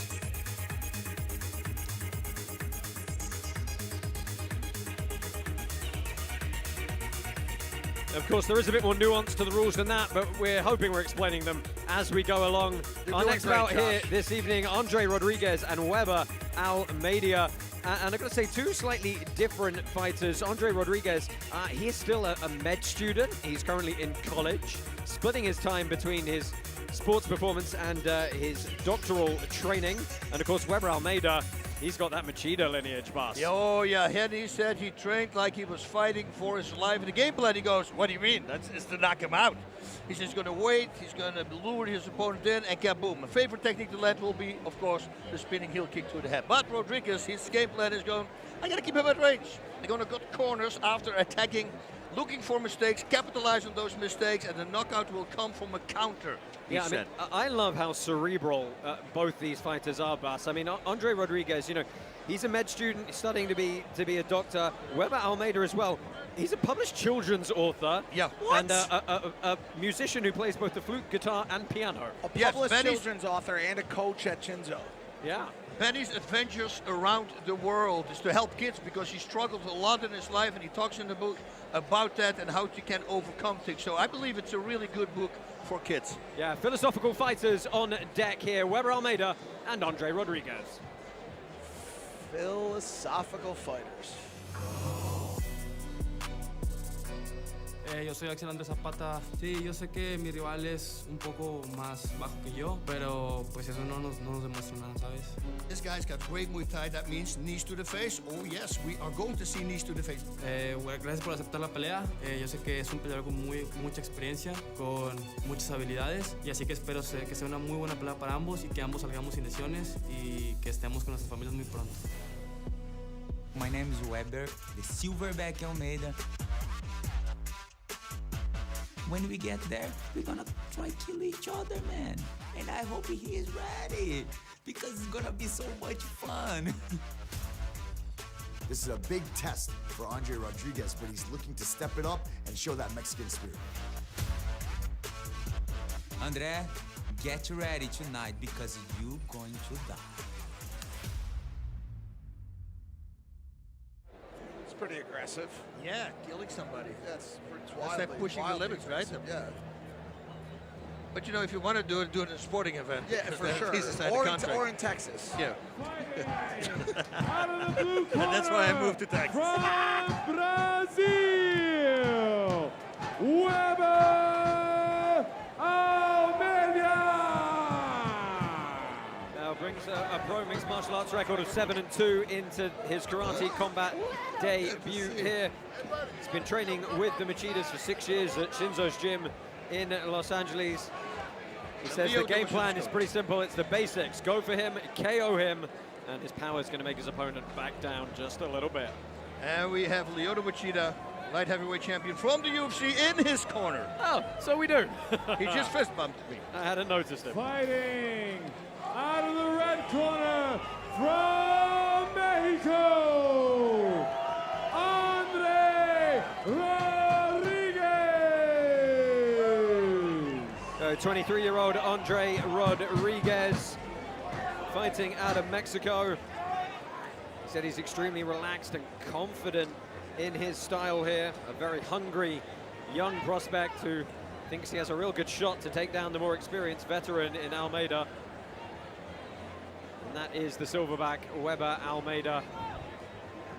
Shotokan stylist, as you would absolutely expect from the Machida dojo. Expect some very traditional, straight line, hard, fast shots all the way from the outside. Andre Rodriguez, Bombadero, making his debut here. Much more of a Muay Thai stylist. A real good clash of prominent striking styles in this one. Rodriguez came into the Peso Pluma. He knows that's a good way to hype the crowd up. At least that's what I hear. I can't really hear much. It sounds like it. Enter the pit. Karate Combat fans have cast their votes in the new Karate Combat Vote Live app, and 90 million karate tokens are up for grabs tonight. You can download the app now on iOS and Android. Get 88 free karate tokens to help run the league and play at Karate Combat 45 in Dubai. April 20th, we're going to be over there. Touch of gloves, we're underway here. Rodriguez has some real big balls coming into this fight right now. Let's see. White pants for Almeida, black pants for Rodriguez, and a marker laid down early from Almeida. That was a nice kickback. You're telling me that man wrote a children's book? Yes. Oh, called Beanie's Adventures? Yeah, Benny's Adventures Around the World. Nice cross landed there by Rodriguez. And you can see straight away that stand-up, slightly almost lean-back style. From the Machidas. Oh, and big power kicks, big power punch. And he's backed Rodriguez up immediately. And this fight is over and early. TKO victory in just there 50 he is, seconds. the silverback. For Weber Almeida. And disappointment for Andre Rodriguez, just absolutely stunned by the power of Weber Almeida. I have a newfound respect for children's authors. Yeah. Boss, you better watch out next time you get in a bar writer fight. for children's books? No, thank you. Why not? Well, we know a guy. Shel Silverstein is Dr. Seuss. I would have never thought it. Wow, nice. Blew a kiss past me. I think it was. Yeah, it was for you. I'm sure it was for you, Mike. I don't know. Listen, because the other guy was very big. It's probably one of these women next. Well, a good show of respect there from these two opponents, but what was ultimately a fairly easy win for Weber Almeida. Let's go ahead and get his hand raised in this bout. Laser guided. Winner by TKO, out of the blue corner, from Brazil, Weber Almeida. The Brazilian streamers are very happy right now. Yeah, as they should be. Let's go ahead and head up pit side. Weber Almeida is going to get a word with Caroline Pierce. Weber, congratulations, our first finish of the night here in Mexico. Message to all the fans and talk me through how you got that finish done. Wait 1 second. I trained this a lot. Arriba, muchachos and muchachas! Estoy muy feliz estar aquí contigo and te quiero mucho, Mexico. Whoa. Well, they love you here. You've got the legend Lyoto Machida here in your corner as well. How much of an influence has he been on you? Oh my God, this guy on my corner is good, and you also have a lot of weight to my back, you know what I mean? But I'm happy today was the day I could win, you know. Thank you so much for my opponent. He's a really tough guy, and I'm more than ready to go to the next one, and I can't wait. I think this speech was made for the silverback. It was indeed a message to all your future opponents because you put down a marker tonight and showed us exactly what you can do. Okay, look, top 5. You can play rock, paper, scissors and decide who wants to fight me because I'm fucking ready. Woo! Well, that's a new way of deciding your opponent. Congratulations. Enjoy your celebrations. Over to you, Robin. Weber Almeida just showed us that martial artistry is like the ocean. It is liquid, and it is ever-changing, and it is unpredictable. You put water into a cup, it becomes a cup. You put water into a teapot, it becomes the teapot. You put water in the ocean, and it becomes all-powerful. Waves of offense from Weber Almeida. That was beautiful. Sometimes water can flow, sometimes it can crash. Fucking be water, my friends. You put water in a glass and you drink it. You put Robin in the water and you get some fireworks, that's for sure. Be water, my friends. Be water, my friend, indeed. Bas, final thoughts on that bout. Not a lot you can say, but like that's really set us up with a new contender in the lightweight division potentially. 100%. I mean, his precision, and we knew exactly, it's the Machida style. They do this a lot. A left kick with a left cross. You know, that's their style of fighting. They have great distance, great blitzing. Very good in avoiding any attacks from their opponent, and laser-guided precision, you know, and that first punch, it just landed behind the defense. And well, it took him out. And once it's on the ground, yeah, against a guy like Almeida, that was troublesome. Yeah, as we get reset for the nighttime action here. 3 more bouts coming your way in Karate Combat. Then we've got 3 pit submission bouts for you to enjoy. Let's go ahead and take one more look at the 2 men in our main event. This is Sam Alvey and Antonio Arroyo.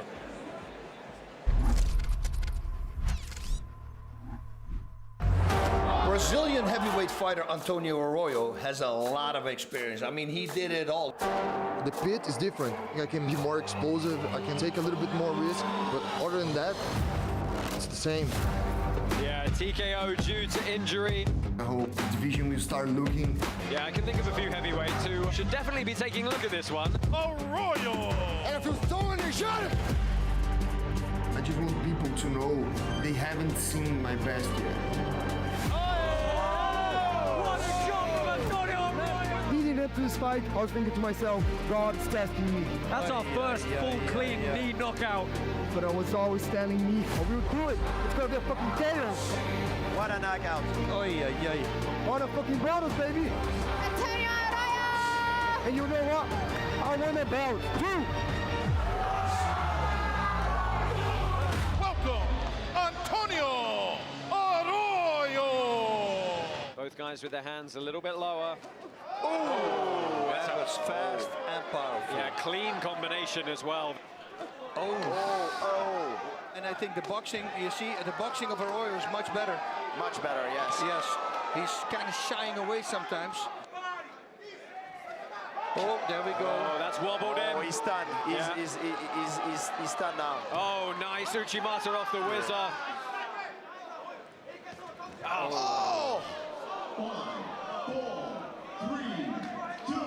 Oh, and Gerberex, they're going to have to call this. They're going to have to call it. Oh, darn. That's a shame. Yeah, TKO due to injury, unfortunately. Yeah. Cody Gerberex with a, I would suggest, a pretty nasty break in his lower limb there. Antonio Arroyo! Antonio Arroyo, 34 years old, has that 1-0 record here with Karate Combat, weighed in at 204. Oh! For a guy like that to do, that was beautiful. Yeah, once he feels comfortable. Oh! You got stunned. Front kick to the face. Oh, lovely throw. Oh! What a shot! Wow! And he bolts out of the pit to celebrate with the Brazilians. Wow, what a... Man, that was a full shin bone. Oh, it was a knee. It was a knee. That's our first full clean knee knockout in Karate Combat history. And then the shot on the end as well. Your winner by knockout, Antonio Arroyo! Thank you, everyone. It's over, oh yeah. The heavyweight champion, Smiling Sam Alvey. So my career is over 80 fights long. I've been in the UFC for about 25 fights. I have a million fights outside of the UFC. I've ended careers with my lead fight. They had to find the middleweight champion that was willing to step up an entire weight class to find me. This is so much better than fighting in the cage. So much better than fighting in a ring. I dominated Ross Levine. The reigning champion, Smiling Sam Alvey, takes on Antonio Arroyo. I'm gonna step into that pit knowing that he can be put places he's never experienced before. I have been there, I have done that, I have experienced more of the combat realm than he could ever be. Smiling Sam Alvey! What I'm interested to know is Alvey will bring his power up to that weight class with him. Oh! Well, there's your answer, George. Yeah. Alvey with a big right hook, trying to clear the guard for some ground and pound. Big shot! It's over, oh yeah. And Adam Ramos is out! Whoa. The answer was yes. Turbo Ross, I would be honored to step in the cage at 205 against you. Oh. Ross Levine tries to avoid some ground and pound from Sam Alvey. Sam Alvey is menacingly. Whoa. Oh my God! Oh, again, the jab lands. Kick to the midsection, blocked by Alvin. He counters well. There he goes. And he's got Levine backed up. Starting to see some really... This is what big shots as well. Big shots. He's on the ground 5 seconds. Smiling Sam Alvin. Wow.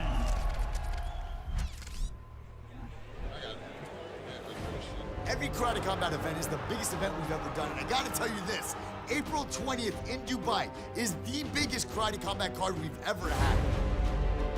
For the first time ever in the Middle East, the world's top karate fighters will clash in a night of unforgettable, full-contact fury. Experience the electrifying atmosphere under the desert sky, surrounded by the architectural wonders of Dubai. KC45 in Dubai, April 20th. You don't want to miss it. Well, we are, of course, heading to the duel in the desert, Dubai, April 20th. Join us for Karate Combat 45. The full moon is illuminating the pit here in Playa del Carmen. We're having an absolutely banger night of fights. 3 more coming your way once we get the fighters squared away and ready to go. But for your viewing entertainment, it's a pleasure for us to get a few words here, pitside at our commentary booth with the absolute legend that is Warren Sapp, 2013 Hall of Fame inductee, defensive tackle for the Tampa Bay Bucks. Welcome. Hello, my good man. What are you thinking of this amazing setting here, pitside? Only have one thing to say whenever I'm in Mexico.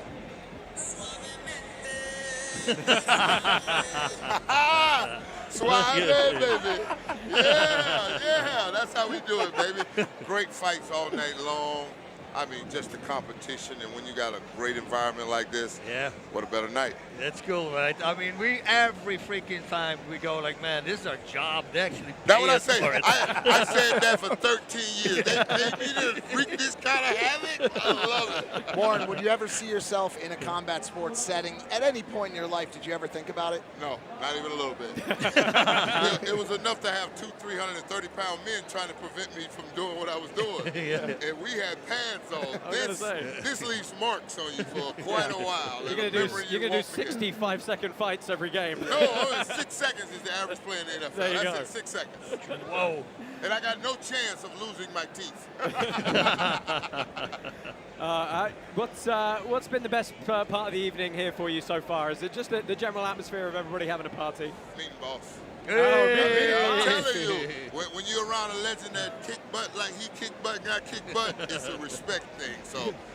Well, you're a wrecking machine yourself, You too, are a my wrecking buddy. machine, too. And I'm telling you, I had a face mask on. You couldn't get to this pretty face. See, Mike and I forget that we get to spend all this time with Bas pitside calling fights. And this week, you got to hear some of this dude's stories. I get to go to dinner with him and hear the stories that are too true for TV type stuff. I was a Crazy. Raider. I got to listen to Jack Tatum, God bless his soul, Lester Hayes, and George Atkins tell me all those stories of the old Raiders back in the day. My God. I can't imagine what bosses give you, but I can. They're violent. Please, They're can violent. I come? Can I Whenever come you listen, want. please? Whenever you want. Wherever you are, come Please. to Dubai, April 20th. No. I got to go 27th. We got a little spring game in Colorado. I'm coming. Well, that's on time. That's still on time. You got 2 or 7 days. No, fat guys don't move that fast, boss. How is retirement treating you? What are you up to these days? You're just enjoying life? You know what? I've been fishing, hunting, and enjoying myself for the last 16 years. And a friend of mine, Deion Sanders, called me and asked me to come help him over at Colorado, so I'm finna reinvent myself. I got some disciples that I'm gonna send out into the world to bring me back some quarterback sacks. That Colorado roster. I promise you, go Buffs, baby. Yeah, Is today Saturday? Go Buffs. That is today, yeah. Look, you were an elite level professional athlete for years. If you could give one piece of advice to, a lot of tonight is younger guys fighting for a contract. They're looking to set themselves in the industry. What advice would you give to them about getting in there and getting stuck in? In the words of the great Mike Tyson, everybody got a plan until you get punched in the mouth. So, Hey, have a backup plan. Yeah. Hey, you got to remind that to Jake Paul then. Oh yeah, no. 18-ounce gloves and headgear. Come on, tag team. Oh, that's not fight. Are you still excited to watch it? No. Oh. I don't like pillow fights. Come That's why I'm here. on. I don't like pillow fights. That's 4 why I'm ounce here. fights. That's what you like. 18-ounce gloves with headgear. That's a pillow fight. That's a pillow fight. That's But a here, pillow fight. but here we have the fight 4 can be ounce. fun from time to time. Yeah, but that's with ladies. Damn it, Sap. Damn it. I'm going to get a call after this one. God dang it.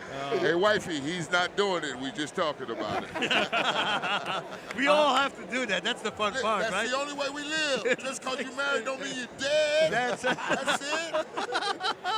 We have got 3 more fights coming your way. Of course, our main event tonight, it is a heavyweight bout, and there's something special about the big boys, right? There's always something special.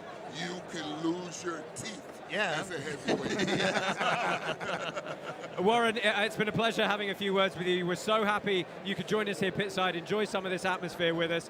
Thank you very much for all the enjoyment you've brought us and watching you over the years. And we hope we can see you at an event maybe next time we're back in this area. Thanks for having me. My pleasure all those years. you're Just the like best, bosses. man. It was our pleasure to step into the arena. Exactly. Let the fans in, man. Go Buffs. Go Buffs. Go Buffs, maybe it's Saturday. Thank you so much. Stay with us here on Karate Combat. Thank Lots you, more thank action you. coming your way. Let's take a quick look at what else is in store for you with Karate Combat in 2024. Good shit.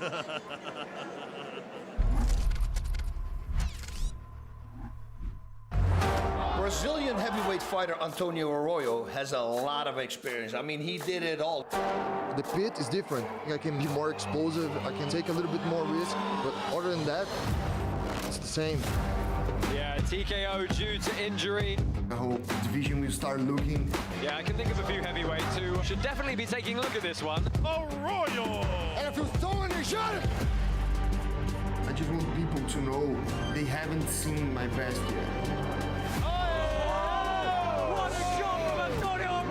Leading into this fight, I was thinking to myself, God's testing me. That's our first full clean knee knockout.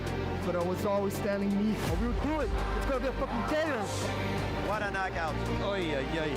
All the fucking brothers, baby. Antonio Arroyo! And you know what? I won a belt, too. Welcome, Antonio Arroyo! Both guys with their hands a little bit lower. Oh, that was fast and powerful. Yeah, clean combination as well. Oh. And I think the boxing, you see, the boxing of Arroyo is much better. Much better, yes. Yes. He's kind of shying away sometimes. Oh, there we go. Oh, that's wobbled in. Oh, he's stunned. He's stunned now. Oh, nice. Uchimata off the whizzer. We're hearing a little bit from, and Lutterbach is struggling to get up the pit wall here. He may have broken his foot. The referee asked him if he was good to continue, and he said, I don't know. Oh, and Lutterbach, they're going to have to call this. They're going to have to call it. Oh, darn. That's a shame. Yeah, TKO due to injury, unfortunately. Yeah. Cody Lutterbach with a, I would suggest, a pretty nasty break in his lower limb there. Antonio Arroyo! Antonio Arroyo is going to take the win here. Antonio Arroyo! Gentlemen, Ray.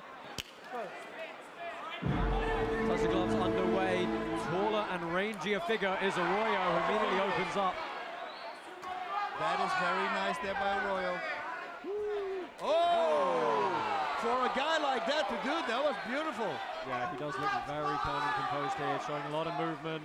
Yeah, once he feels comfortable. Oh! He got stunned. Front kick to the face. Oh, lovely throw straight to, well, he can't use a mount position here, but good shot by Arroyo. Oh, please, let go of the face. Mexico, it is my honor to introduce international recording artist, Shanty Boy. Yeah. Come on. Yeah. ¿Qué dice Karate Combat? Playa del Carmen. Come on. Yeah. No con la isquera. Yeah. ¿Cómo se la están pasando? Me voy a comprar una Nike y no ando con la izquierda porque sé que vale poco. Me quieren ver calavera, mi loco estamos al rain. Ya pasamos hambre afuera y es tiempo de llevarle la esperanza para mi acera. Me voy a comprar una Nike y no ando con la izquierda porque sé que vale poco. Me quieren ver calavera. calavera. Loco, estamos al ride, ya pasamos hambre afuera y es tiempo de llevarle la esperanza también será loco. Grande, mato, no hay pelea, no hay trato. No paso rato, me caga el chivato. Los traigo prendidos, chiva pa'l gato. Culón y pelón, bro, parecen zapatos. Anula la baby que ayer conocí. Tu foto de perfil, güey, la reconocí. Quedamos un rato y hasta que le di. Lo único que digo es que tú eras un pussy. En fin, como, oh shit, en busca otra Tatiana para este Blueface, Blueface, Blueface. Como, oh shit, en busca otra Tatiana para este Blueface. Los putos son turistas, vuelta a la chicana. Falso que los burros en la calle y en Tijuana. No hagas a la pista, pendejo en el drama. Por redes muy pelones y de frente te lo mama. Me voy a comprar una nave y me ando con la izquierda. Porque sé que varios putos me quieren ver calavera. Ni lo cortamos atrás, ya pasamos hasta afuera. Y es tiempo de llevarle la esperanza a mi acera. Me voy a comprar una nave y me ando con la izquierda. Porque sé que varios putos me quieren ver calavera. Ni lo cortamos atrás, ya pasamos hasta afuera. Y es tiempo de llevarle la esperanza a mi acera. Lo veo que le metí, hasta que le metí. Hablar de que la rico cuando eso no me metí. Vivía por todos lados, viviéndome la movida. Escribí con que el precio yo mismo la producí. Eso trata de vocalismo. Regreso con la misma que salí. El party como un buen zapospí. No se van, están hablando que rompí. Saben mis así, tengo putas en los clips. Saben que cuando estás ganas es que me tocó. Porque tengo pendiente aquí como. Y estaba feliz sin no vine a dormir. No se van a gemir. Voy a comprar un con la izquierda. Porque sé que varios pocos me quieren ver calavera. Ni lo que estamos estamos afuera y es tiempo de llevarle la esperanza pa' mi acera. Voy a comprar un con la izquierda. Porque sé que varios pocos me quieren ver calavera. Ni lo que estamos ya pasamos afuera y es tiempo de llevarle la esperanza pa' mi acera, loco. Yeah. Una bulla karate combat. ¿Qué dice mi karate combat? ¿Cómo se la están pasando? Bien. Hey, una bulla buena, nosotros venimos de Ensenada, andamos representando. Un shout out para toda la gente que está allá atrás. ¡Una bulla! Sigan disfrutando, la verdad. Una chulada que la tienen ustedes, plebe. Un shout out para la gente que hizo todo esto posible. Con esta nos fuimos. Sigan disfrutando de Karate Combat. Well, thank you very much for the Shanty boy for keeping us going here with the party atmosphere. We are ready to move on now with the final 3 fights of Karate Combat, the Kickback 2. And next up, we have got Joilton Lutterbach, the Brazilian Sub-Zero, and he is taking on Jorge Morales. And let me tell you, Bas, you can judge from the prize pool that was on this bout. This is a very, very, very late notice bout for Morales. Lutterbach has always been scheduled to fight. He missed weight by 3 pounds. Second time he's missed weight here. And his opponent said, you know what? I don't want to face off with him. On 5 hours notice tonight, we found Jorge Morales, a local from Playa del Carmen who's 8-1 as a pro record, to step up and say, I don't care who I'm fighting, I'm going to get in the pit. You see, that's where you separate the boys from the men, right? And that's the man. You know, I think as a fighter, you do that, that shows your true colors, which are really phenomenal colors at this moment, because now we're gonna enjoy his performance. And most of the time, guys like that come in with no losing. There's no losing. If they lose, everybody's gonna expect they're gonna lose anyway. There's literally no downside. And no pressure. And when there is no pressure and somebody is flowing, so to say, that's when you start winning fights. You see this many times in main events where they got replaced at the last moment. They freaking perform because, well, everybody thinks you're going to lose anyway. I mean, look, I'm going to get a little complacent and say there's no downside. There is a downside. You're fighting Joilton Lutterbach, who has a habit of knocking people senseless. Give us a couple of words on Joilton Lutterbach. Lutterbach, okay, now this guy, you know, after his last knockout, which was actually last January 26th, he's just kept training, he said. He needs to close the distance because he knows his opponent, well, there was his former opponent, is tall, but he knows that he wants to fight up close and he wants to use a right-hand knockout. He says, my right hand, which he has proven already to us, it will deliver a knockout, and that's what he's going for. Yeah, ice cold is the Brazilian Sub-Zero. Mike, you look like you got something you want to say. You're on the wrong microphone. Boom. Can you hear me? I can indeed, my friend. If Warren Sapp stole your seat, right? Like, how would you approach a situation like that? I think you might just have to stay standing. His wife is here as well, so ask her what he likes. I wish I could tell you the video he's watching on his phone. Mr. Sapp, Mr. Sapp, thank you. Thank you, Hey, Big Mike having to barter for his seat with Warren Sapp has made my night. Right. This is your seventh bout of the evening. Joilton Lutterbach and Jorge Morales. Let's see if the young prospect stepping up on 5 hours notice can do the impossible.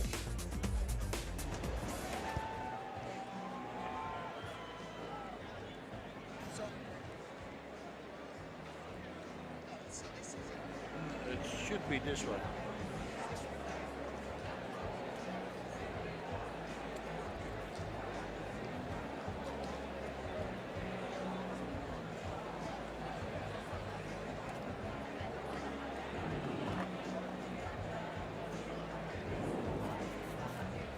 So this is Jorge Morales getting set here.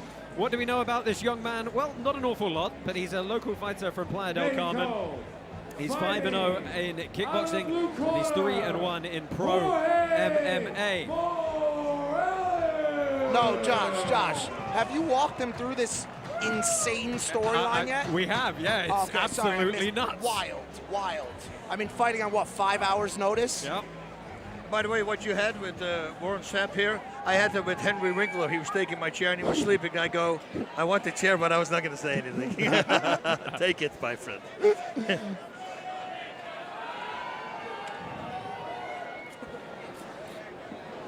Right. Let's go. Let's go. When you see that camera, Mexico, I want you to turn up. Somebody make some noise right now. Una bulla, mi gente, una bulla.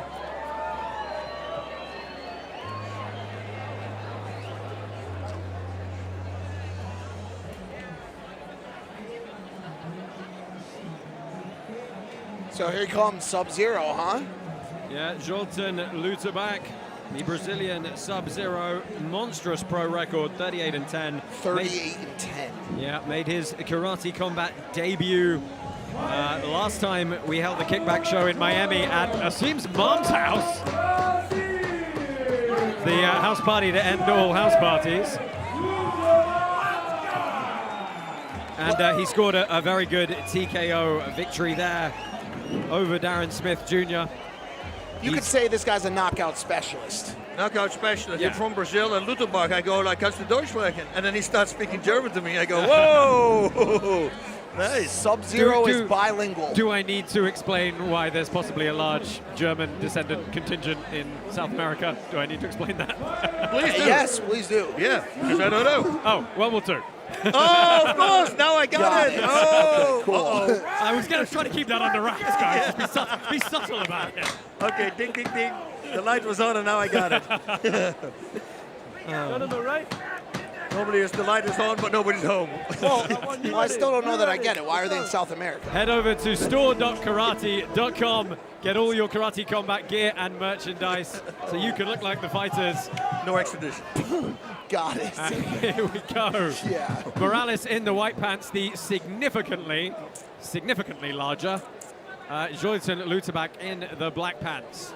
Sub-Zero probably the most picked person in Mortal Kombat. I would say maybe after Scorpion, maybe second place. I don't know who you guys usually played as, boss. If you have a favorite, maybe Liu Kang. Yesterday, when he was in a Sub-Zero costume, I had no clue. I was thinking about the running man. Or the refrigerator. Yeah, right?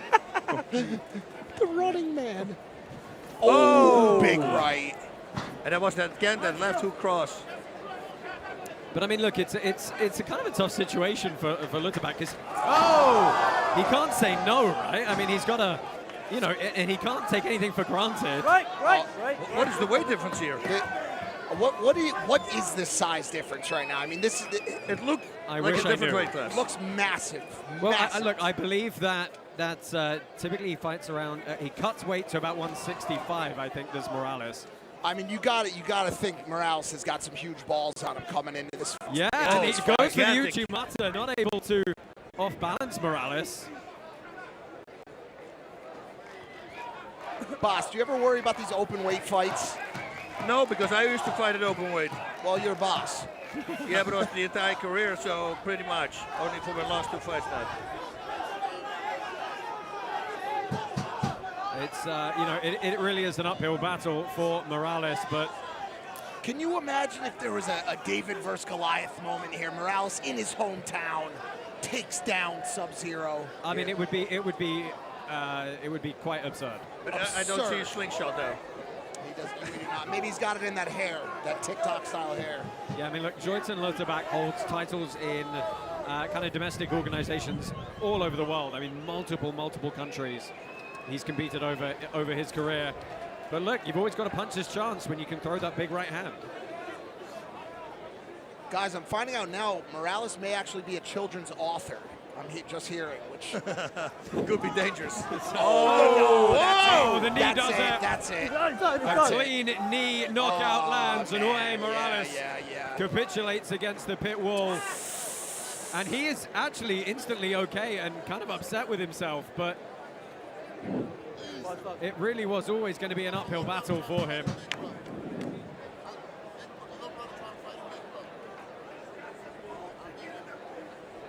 A good show of respect. Let's take a look at the replays here, and that was the finish. Bas, give us a couple of thoughts on yeah, he's got extreme power. We already knew that, and getting kneed in the face by a guy like Lutterbach, it's, who can keep standing.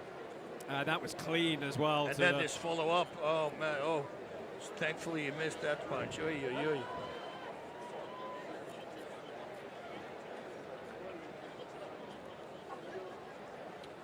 Out of the red corner, winner by TKO, Joilton Lutterbach from Brazil. Man, shout out to Morales for taking that fight, dude, on short notice. That's a lot of heart right there going up against the bigger opponent. Yeah, I think we should give him a second chance to fight, at least in his own weight class, with the training camp. I think Prez is going to say the same thing. Hey, you better get Prez on that camera.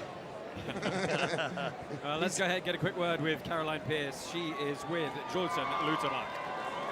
I am indeed victorious here tonight. My first question is, you must have a huge amount of appreciation for Jorge stepping in literally on 5 hours' notice. Yeah, man. I would like to say thanks to my opponent to accept the fight. And then, I'm very happy with my win, Of course, it was not my best performance, but I'm happy, The more important thing is the win. Important that I got the fight.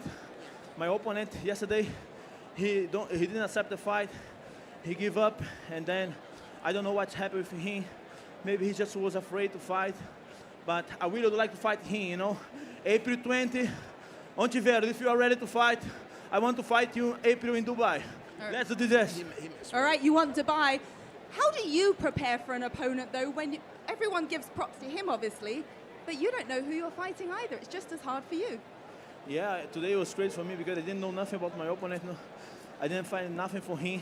And then I just come here without strategy, without I don't know what's happened. I was a little bit nervous because I don't know nothing about him, like about his game, what he want to do. Because also he don't know. And then it was something strange for me, but everything was good, In the end of the day, we are fighting. You need to fight. You need to be ready for everybody. And you got it done. Last question from me. Will you go up a weight class after this, after the weight misses, or are you here to stay in this division? Sorry? Will you go up in weight after the weight misses, or are you here to stay in this division? So I would like to go up to the weight, I would like to fight 79, maybe 84, because, I'm so heavy for this weight. And every time it's hard for me, to go down to the welterweight. And then, but let's see what the organization is going to say, but I'm excited to grow here in Karate Combat, I got a lot of good things here, I got good people on my side, good friends. So I got a lot of views on my Instagram, a lot of follows. And then thanks Karate Combat, thanks people for everything. All right, well, you got it done tonight. Congratulations. We look forward to hopefully seeing you in Dubai. Thank you guys. Thank you. Yeah, everybody should put their hands together for a young man from Playa del Carmen, steps up on 5 hours' notice and shows a ton of courage. And just like Carolyn asked him, it's incredibly demanding to have your opponent, even when you're the one with the advantages, the one who's been preparing, opponent change after opponent change, psychologically super demanding to stay focused and do your job. And your job in a situation like this is to finish that fight quickly and violently, and Lutterbach did exactly that. Congratulations to both young men, and I will echo what they said in the booth. President Awesome, please bring this young man from Playa del Carmen back. Well, thank you, Robin, for those words. Yeah, I have to echo that. Say, Bas, do you have any? Well, let's go ahead and take a look at President Asim is there with Patty Fajardo. We have to extend our sincerest thanks to her for helping us get set up and situated here in this beautiful plaza in Playa del Carmen. It's been the most amazing setting. Bas, any closing thoughts on that bout? I think, yeah, again, big cojones for Morales doing that. I'm on board. Bring the kid back because he deserves it. I think also Lutterbach should go a weight class up. I already talked about that because if you miss weight twice, it's your job. And you need to make sure that you be on weight. So I'm happy he said that from himself, that he probably going to move up a weight class because we can't have this. Because the third strike is out. It's your job. The one thing you need to make sure of is that you're going to be at weight. And it's to me, it's a disrespectful thing, because your opponent makes weight.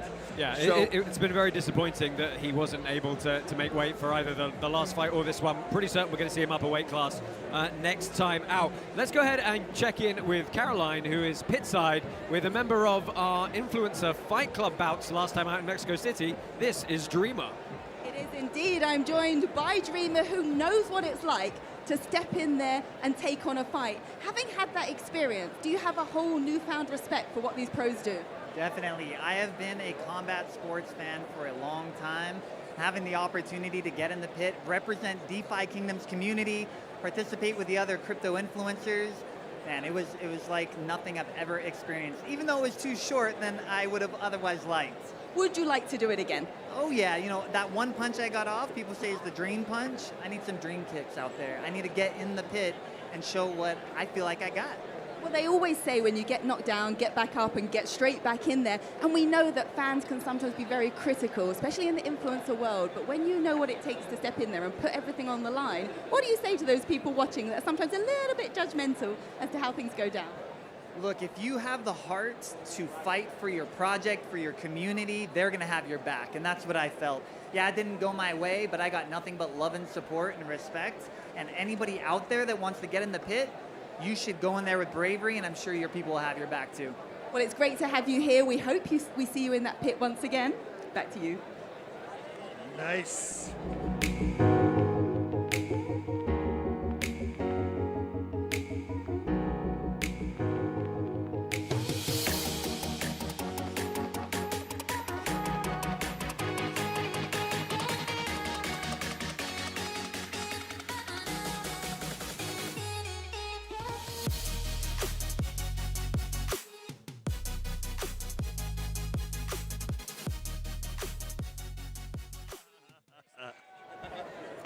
Web Radio is the first decentralized media ecosystem, launchpad, incubator, brand builder, accelerator, and more.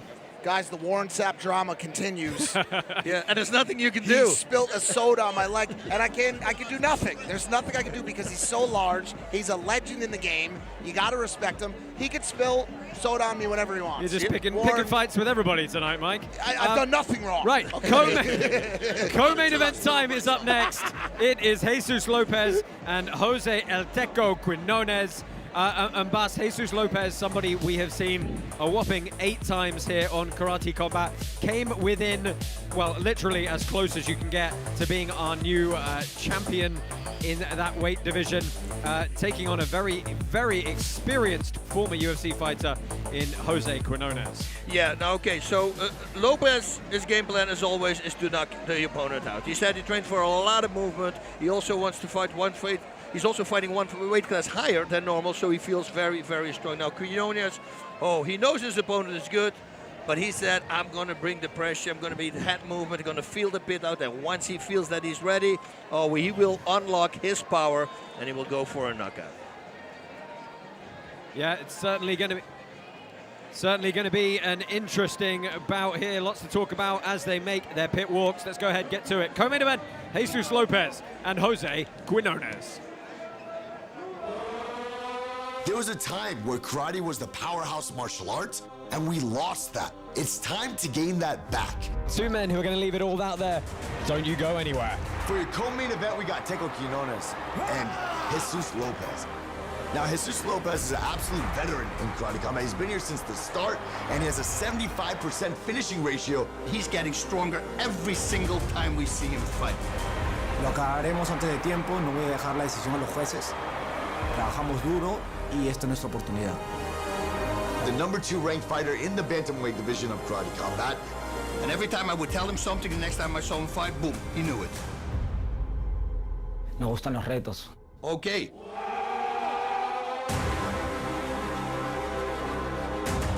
Jose Quinonez from Mexico. Ooh, yes. Hometown hero, and he has all his fans coming out here.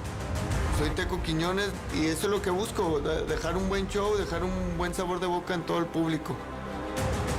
This guy also fought in the UFC. Very dangerous. This guy will not back down. He also did boxing. That combined with knees, kicks, and a traditional martial arts background is going to make him a very solid fighter. Siento que la pelea va a ser de dos latinos que van a dejar todo dentro y la verdad que esperen todo, de sangre, lo voy a cumplir y voy a dejar en alto el nombre de México. He's a hitter, he's a kicker, he can do anything. Voy a demostrar mi juego de tiempos, de poder y darle la bienvenida a Karate Combat. Whip Quinonez. Yeah, with the little Quinonez. With There that we little go. thing again, that symbol. So Jesus Lopez makes his way to the pit. His 9th fight in Karate Combat brings a 4-4 record. Bass, I'm going to talk very, very quickly about his situation versus Owen Chelmier to remind you folks at home. We announced, due to what we were handed by the commission judges, who are obviously a third-party entity, that he had won the championship belt, and then he found out in the hospital half an hour later that in fact the score had been read wrong and Owen Chelmier was actually the champ.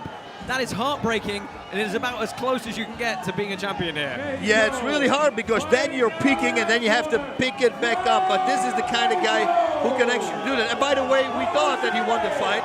So he's an extremely good fighter. He's very tough, very durable, can take hit and also can deliver. So this, together with Quinonez there, I think this is going to be freaking fireworks, as they always say. And I don't see this fight going the distance. No, Jose Quinonez making his way. He has brought a monstrously sized corner team with him that we can't fit entirely pit He got side the crew here. with him. You know, there's a lot of talk about Quinonez being an incredible striker. Obviously, he's an incredible striker, but not the best grappler in the UFC. He had a lot of trouble grappling there. Welcome home. That's it. Welcome home. Welcome to Karate Combat, the new casa over here for the strikers, baby. Yeah, in the interview, he said, you know, it's so weird to train a fight without takedowns. I go, well, there are going to be takedowns, you know, and maybe it's a great way to get in somebody's head by using a few takedowns, because then you can start faking the takedown and actually coming on top with the punch. Karate tokens are available for purchase in most jurisdictions, including through the Karate Combat app, Sifu C14. Get some today so you can play up-only gaming at Karate Combat 45 in Dubai next month. Look for a lot of boxing, head movement and pressure from Quinonez. Interestingly, he's also a Lima Lama brown belt. Oh, wow. Which, yes, Mike, is a real martial art. It's a Polynesian... Lima Lama. Yeah, it's a Polynesian martial art using circular dance-like fighting motions. Nice. Polynesians can fight, that's for sure. It's like capoeira a little bit. It's the Polynesian version of capoeira. Oh, there we go. Now we want to see the Haka version of capoeira. It's a little different. We get it, guys. I don't know about all the intricate ins Well, that's and why outs. I'm No, it's helping. fine, all That's right? why I'm I'm helping. doing the best I can, all right? But like the Haka version will be like a kata almost, Oh, right? yeah. Haka. I got boss as a teacher, bro. It's not that bad. White pants for Lopez, black pants for Quinonez as the crowd here start to get behind the Mexican fighter. Nice calf kicks there by Quinonez. Going after that lead leg. Right off Very the bat. smart. Immobilize your opponent. Lopez slowly edging forward, but all the offense at the moment from Quinonez. Lopez, his issue with Karate Combat has been his inconsistency. He picks up some amazing wins, He beat Kasanov, he beat Stankunas, he beat Ilias Mardi last time out. And then, he'll drop those bouts in the meantime, and he never really gets a good run together. That's been his problem throughout his 8 bouts previously with us. But the good thing is he's always exciting. Those of you playing Up Only Gaming in our app, 57% of your tokens have gone the way of Alberto Quinonez. You see, as Quinonez, if I was him, I would start body shots. If somebody puts his hands down, he expects you to hit the body. That's a smart thing to do. But a 1-2 to the body. Not a lot of people do that. Do a 1-2 and add a right hook, of a hook and a cross on top. So a 4-shot, straight, hook straight, body, head. And then wrap it up with a kick, ooh, and you're golden. He asked for it, but once again, Warren Sapp drama continues. Warren Sapp asked for a pen, I'm giving him the pen. Boss, are you a little surprised that Lopez hasn't had any significant offense as of yet? He's been very quiet in these first 2.5 minutes. It's the movement, from Lopez. Just the way he's avoiding punches and strikes, and it's weird to stand in front of somebody who has his hands completely down. Very different fighting styles too. Quinonez is constantly moving. Yep. Lopez is a much stiller, looking for a counter punch. Quinonez is controlling the distance completely. Yeah, but at some point, he's really got to throw that offense, because all you can really do at the moment is give it to Quinonez based on the volume of intent to throw. Yep. And I'm a little bit surprised at that first round from Lopez. Yes, me too. But, he knows he has to feel his opponent out, because he knows the how do you say, the experience that he has. Guys, this guy fought a lot of fights and he's a really good fighter. If he fought in the UFC, he knows he can strike, so he's just feeling him out. I think the first round and the second round is good stuff. Yeah, Quinonez went 5-4 in his UFC career. Also actually has a loss to the current bantamweight champion, Sugar Sean O'Malley, who we had in attendance at our December show in Las Vegas. And this is an absolute sea of people. Wait one more round. Here in front of, connected to a C. Yeah. Guys, Warren Sapp is twerking. Warren Sapp is twerking. I'm not kidding. What an unreal atmosphere it's been here for our spring break adventure at Kickback 2. Let's go. We've shut down the entire plaza. We've shut down the beach. We've got big screens. We've got wind. We've got a full moon, and we've got some absolute banger of fights alongside a few celebrities in the house as well. Quinonez switch stances. See, now Quinonez starts fighting. I think Lopez should pick it up now too. This fight is just constant countdowns. When will the explosion happen? And who's going to get hit? Well, yeah, what I'm interested in is how long is Lopez going to make it before he really starts unloading? Because, you spend too much time watching, suddenly 2 rounds have gone by, and you've got no choice but to finish the fight. You got to get busy. You got to get busy at some point. Luckily, Quinonez hasn't landed anything too significant, so Lopez still has a little bit of time to... Yeah, but Lopez needs to start countering. He does. Because otherwise he's going to lose the fight. Correct. He lets him miss, but follow it up.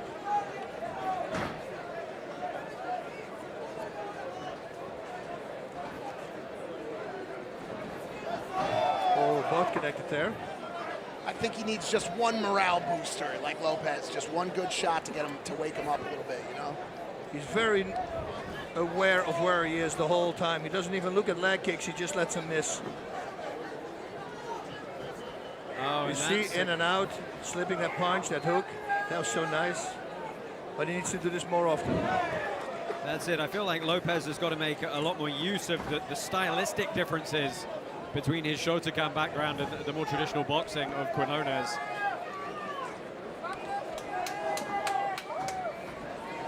That's a good punch from Lopez. Do you think this is potentially starting to get a little bit frustrating for Quinonez? Yes, it is, because why does he have his hands down? It's really weird to fight a guy like that, because now the punches don't come from your guard, the punches come from the bottom, and if you're not used to that, that's a weird thing. Yeah, the ones coming from the angles you don't see are the ones that often tag you. We need more offense by Lopez now. Yeah, we're into the final minute of this second round, and the volume is still heavily skewed in terms of number of strikes towards the Mexican fighter. Yeah, and he's connecting with the kicks. It's all scores. Oh, flying knee there. Well, switch the stance to southpaw. Oh! Huge right hand from Lopez.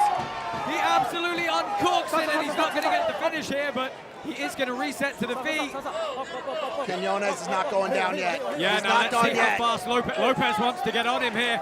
Big right hand again. Oh, he's and one following more. up. 13 seconds left. The Mexican is down against the canvas. Oh, I think he's going to survive the round, and he goes into full wrestle mode here to try and survive. Oh, and that is lucky moment for Jose Quinonez. The beast has awakened in Jesus Lopez. He just flipped it around into a 10-8 round. Yeah, potentially. So, so now it could be even. And whoever's going to take the third round is going to be the winner. Well, it's definitely, that's absolutely going to be Lopez's round. Look at that right hand landed. Wow, very clean. Bonk around. He looked just around that defense there. Very nice. Yeah, one more shot there, and it was the way he followed up immediately as soon as he was able to. He didn't waste any time. He showed the aggressiveness, and he completely changed the tempo and the momentum of this fight. Asim, you got any thoughts for us? Oh, he's busy partying, it appears. Wow, and now it's all about control for Lopez, because if he thinks he's still hurt, you know, you don't want to push a hurt animal in the corner, right? That's what they say, you got to watch out, so don't stay calm. You thought it was going to be a hard fight. He's fighting a UFC vet, and I don't think he had the respect for him, but now after that punch, he needs to respect him. This is a hard fight. And he already connected in round number 1 also with a punch. Well, Jesus goes with the left hand now. Boss Lopez did exactly what he needed to do. Yeah. Yeah, now it looks like he's starting to try and pick him apart a little bit more. Well, he's got an injured opponent now, right? He's got a downed opponent. Yeah, but you got to watch out, because those are very dangerous. There's this sample that we always give at Scott Smith. He was the mixed martial artist. He would drop by a liver shot, and he did this 3 times. He would crumble, opponent goes, boom, knocks him out. And he did that 3 freaking times. Wow, Lopez is staying at such a strange range, right? He's like just on the end. Yeah, he's very aware of where he is, though. But he needs more volume, because right now I would say it's an even fight. First round won by Quinonez. Second round was probably a 10-8 round because you hurt him really bad. Oh, look at that. Again. Oh, boy. Again, the right, and the hands are starting to drop. And you can't just commit to a double quite like that. That's also not his game. He doesn't want to go to the ground. He's hurt. He's hurt. How much? Yeah. How much is Quinonez being in front of his people affecting his desire to stay in this fight right now? You know, that's got to be a boost to the heart. He does not want to go down. Big shots, good sprawl from Lopez. Well, his butt was on the ground, right? Yeah. It was just he's going to get a warning for that, I think. Last thing Lopez wants to do is lose lose any points. Looks like it didn't land cleanly.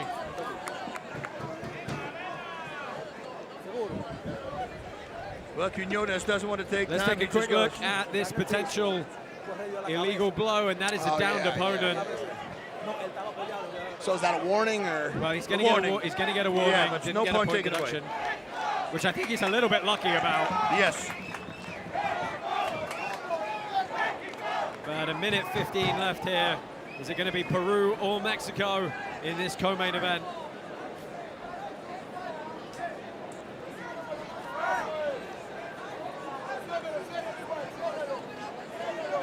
I mean, Lopez's eyes are all the way up top. He's just waiting for him to throw a punch, Yep. and he's ready to counter. That's why body shots. Oh, another big right hand. No hammer fist. Oh, but Quinonez Quinonez won't out. give He's up. getting backed up, big knee to the body. Lopez misses in off balance, catches a shot himself. Stop. Well, we're going to break them once more against the pit wall. 30 seconds left here. Quinonez knows he needs to pull the trigger now. Yeah, I mean, if he wants to win. Undeniably, it's going to be Lopez getting these 2 rounds. It's all on Quinonez to do something in the final 20 seconds here. It's got to be a swing off. He's got to start throwing. Lopez just waiting for him here. I don't think he wants to get knocked out in the last 20 seconds either. Yeah, that's rolling the dice if he's going to start attacking now. He knows he's way ahead. That's a smart game. Wait for a big move from his opponent, let him miss again, and counter. Nope. Stop, stop. Very tactically composed fight from Jesus Lopez. Job. That was a nice job. And he's not even tired. That's the, you kind of wish he was though, right? Yeah. You wish he'd unloaded a little bit more perhaps, but they head back to their corners. Let's get a look at the crowd and of course some of the replays from that third and final round here. Oh, Warren Sapp's twerking again. Uh-oh. We need a camera on his ass. on his booty, on his culo. That's the crypto. The culo token. The booty. You know, they throw a lot of parties. There was the... That was a massive shot. Right hand. Yeah. Oh, Quinonez still looks a little dazed right now coming back into the pit. Let's go ahead and get the official decision rendered. Winner by unanimous decision. Out of the blue corner, Jesus Lopez.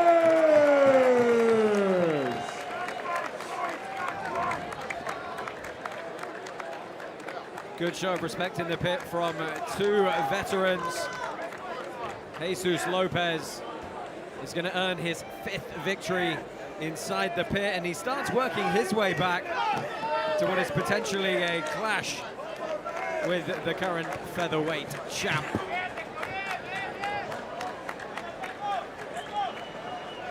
And he's going to head up pit side, get a couple of words with our broadcast colleague, Caroline Pierce.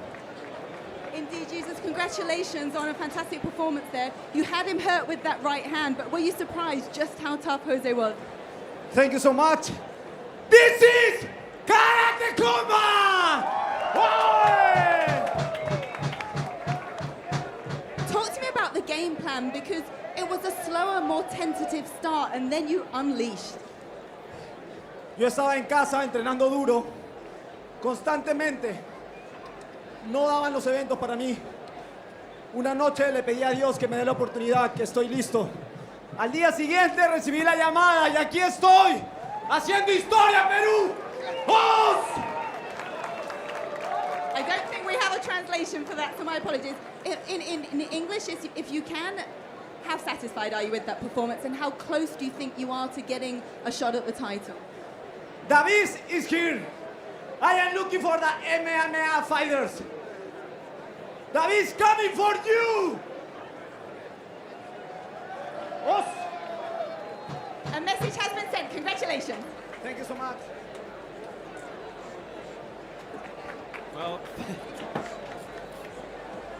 Well, thank you to Jose Lopez as he makes his case for another shot at the belt. Bas, give us your thoughts wrapping that one up. A very composed performance. As you mentioned, he's not really tired. No, he's not really tired. He did exactly, it was all counter fighting. He almost didn't attack, so he was waiting for his opponent to make a mistake. Having his hands low, I think it completely threw his opponent off because he's a great boxer. And that is just a weird thing. And like I said before, if people have their hands low, start hitting the body, because they expect you to hit the head. This is what I do to measure the distance of the opponent. Put my hands low because I let him hit my head. And every time I let him come a little bit closer until I figured out his range, and then I start fighting. So, you know, he just completely took him out of his game plan with beautiful counters. Yeah, absolutely. A really nice technical composed performance from Lopez. Let's check in with President Awesome. Asim, what did you think of Jesus Lopez's performance? I'm extremely impressed. I mean, he took on a really tough UFC vet. I mean, the guy kept getting up after every shot. One thing, though, the next evolution for Jesus Lopez, he's waiting a lot. Yep. He gets his shots, but he needs to learn how to press the gas to finish the fight. He could have finished the fight many times.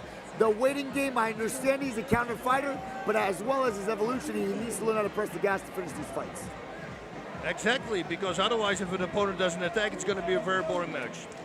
Yeah, let's see what we can expect from Jesus Lopez next time out. We've got one more bout coming your way in the Gracie Combat rule set. It is our main event, but first, before we crack on, here's a word from our partner, Hidara.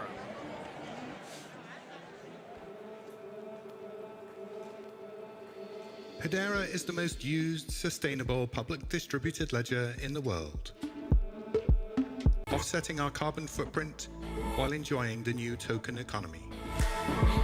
Governed by the world's leading organizations and fueled by HBAR, the world's greenest cryptocurrency. What future will you build? I'm your Karate Combat Heavyweight Champion, the greatest karate kid in the world. Hey, Sam. Keep holding my belt, all right? I'm almost there to take it. Smiling Sam Alvey takes on Antonio Arroyo. I'm sorry I'm gonna have to do to you what I'm going to do to you, but I hope we can be friends after. Fantastic work from Antonio Arroyo. He's a freaking animal. I want that goes around my waist. I'm more than ready. You have a large wealth of experience. Problem is, I have way more. I was bred into this. I mean, the guy's extremely experienced. He's an unbelievable pro fighter. Over 50 pro fights with 20 knockouts. I don't think it's a fair fight. I'm gonna be far bigger, hit far harder.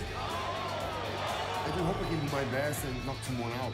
I'm defending my world title, baby. Woo! There he is, smiling Sam. Oh, what a character our heavyweight champ is. And you know, the character is part of it, Bas. The enjoyment, the love of what he does is part of it.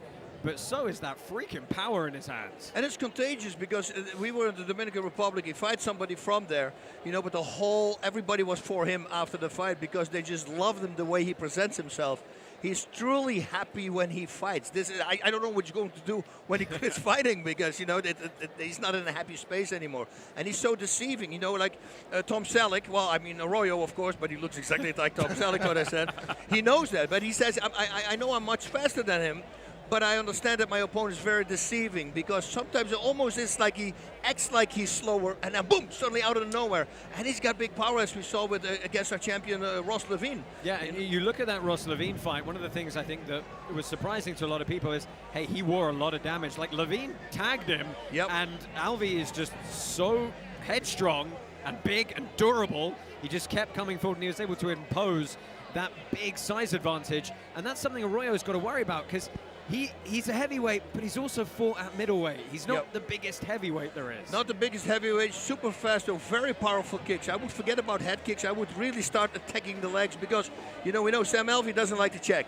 He just like comes forward. But Sam Alvey also told me he knows that his opponent doesn't think that he's going to attack, going to block. But he might have a surprise for him. That's what he said. Guys, I don't like to do biases here, but I love smiling Sam Alvey. I love everybody the dude. does. How could you not? In a world right now with so much hate and division and sadness and despair, the guy's always got a smile on. He's always positive. He treats everybody with respect. I absolutely love him. And he's got a growing YouTube channel. So if you're watching this on YouTube, go follow Smiling Sam Alvey's new YouTube channel. Yeah, let me tell you, you'll see when the stats come up a little bit later, who also loves Smiling Sam Alvey. A huge portion of the token holders tonight What's the number? who are wagering in What our is it? Up-Only Gaming app. I can't remember what it is, what it closed at, but you'll find out very shortly. Let's check in with Robin Black for the last bit of our pre-fight analysis. Thanks, guys. Listen to this crowd. A Karate Combat Heavyweight World Title fight is becoming one of the most exciting events in all of sport. But when you bring the pit to Playa del Carmen and you assemble thousands of passionate, beautiful Mexican people, you're in for a treat. Let me hear ya. Say Viva Mexico. Let me hear ya. We have for you a knockout artist from the great country of Brazil against a smiling lunatic fist fighter from the United States of America. This is your main event. Viva Mexico! Let's do this, guys. Enjoy the hostilities, my friends.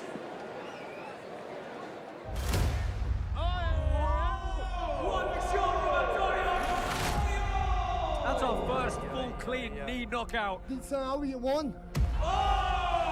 It's over, oh yeah. The winner and heavyweight champion, Sam Alvey. I won down again. Let's fight for the belt. For your main event, we have a championship fight. You want to talk about a character? There's one. I didn't know his nickname was Smiley. And I go, oh, that makes total sense, yeah. He's knocking people out with a smile on his face. He's moving kind of slow, and when you don't expect it, boom! Oh! It's almost like he's acting like he's not that fast, and suddenly pop! I'm gonna fight whoever they put in front of me, and I'm gonna knock them all down. I'm Antonio Arroyo, the next 205 champion. He fought a killer in the Dominican Republic. He has a 100% finish rate in karate combat. Yes! He's a freaking animal. I just believe I'm in my prime. I want to get this belt, and then I go to 185, and I get the other belt. And I will be the first double champion out of combat history. If somebody wants to take this belt from me, they're gonna have to cheat, because it's not leaving my waist without that. I have everything lined up to get this belt. It's already mine, I just have to take it. It is my title. I am defending my property. I dare anyone to come in and try and take it from me. Sam is a very tough, very durable guy, but I'll be superior. I'm faster, I'm bigger, stronger. He looks a little smaller than I was expecting. I mean, he's not taking my belt, but he can have a pair of suspenders. Two power hitters. I don't see this fight go the distance. Hey, Sam, keep holding my belt, all right? And keep it clean, please. Jesus. Before the fight, I love you. After the fight, I love you. But for 15 minutes, I'm gonna kick your ass. This is my time. There's no one who can beat me. It is going to be I hit him, he hits the floor. The ambulance hits 90 on the way to the hospital.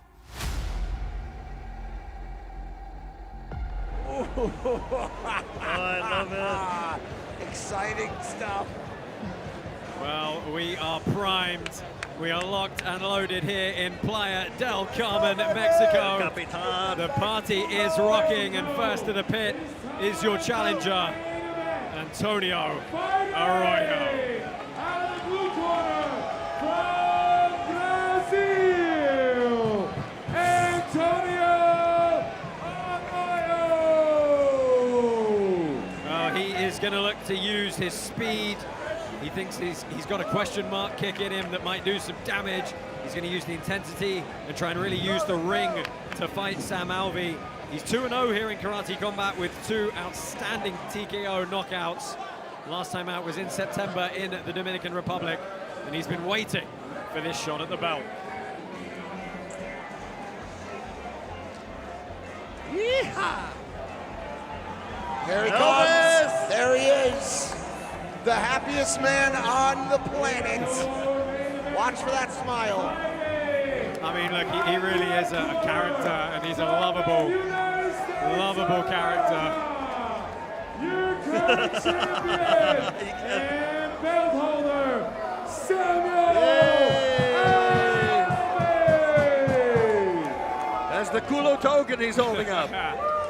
Our Karate Combat heavyweight champion, Sam Alvey, accompanied as always by his wife, McKee, who of course was the winner of season 11 of America's Next Top Model. She's in his corner for every single one of his bouts. He's also accompanied here by UFC veteran Ed Herman as well to help prepare him this evening. Yeah, that was nice to see Ed again. That's been like 20 years ago. And I go, how was it long? How long? He goes, I could be 20 years. I think so too, yeah. Sam Alvey, 24 fights in the UFC, of course over 80 fights across all his pro endeavors. Antonio Arroyo, technically number 4 in our heavyweight ranking, but he gets a shot at that 205 belt tonight. Hailing from Belém in Brazil.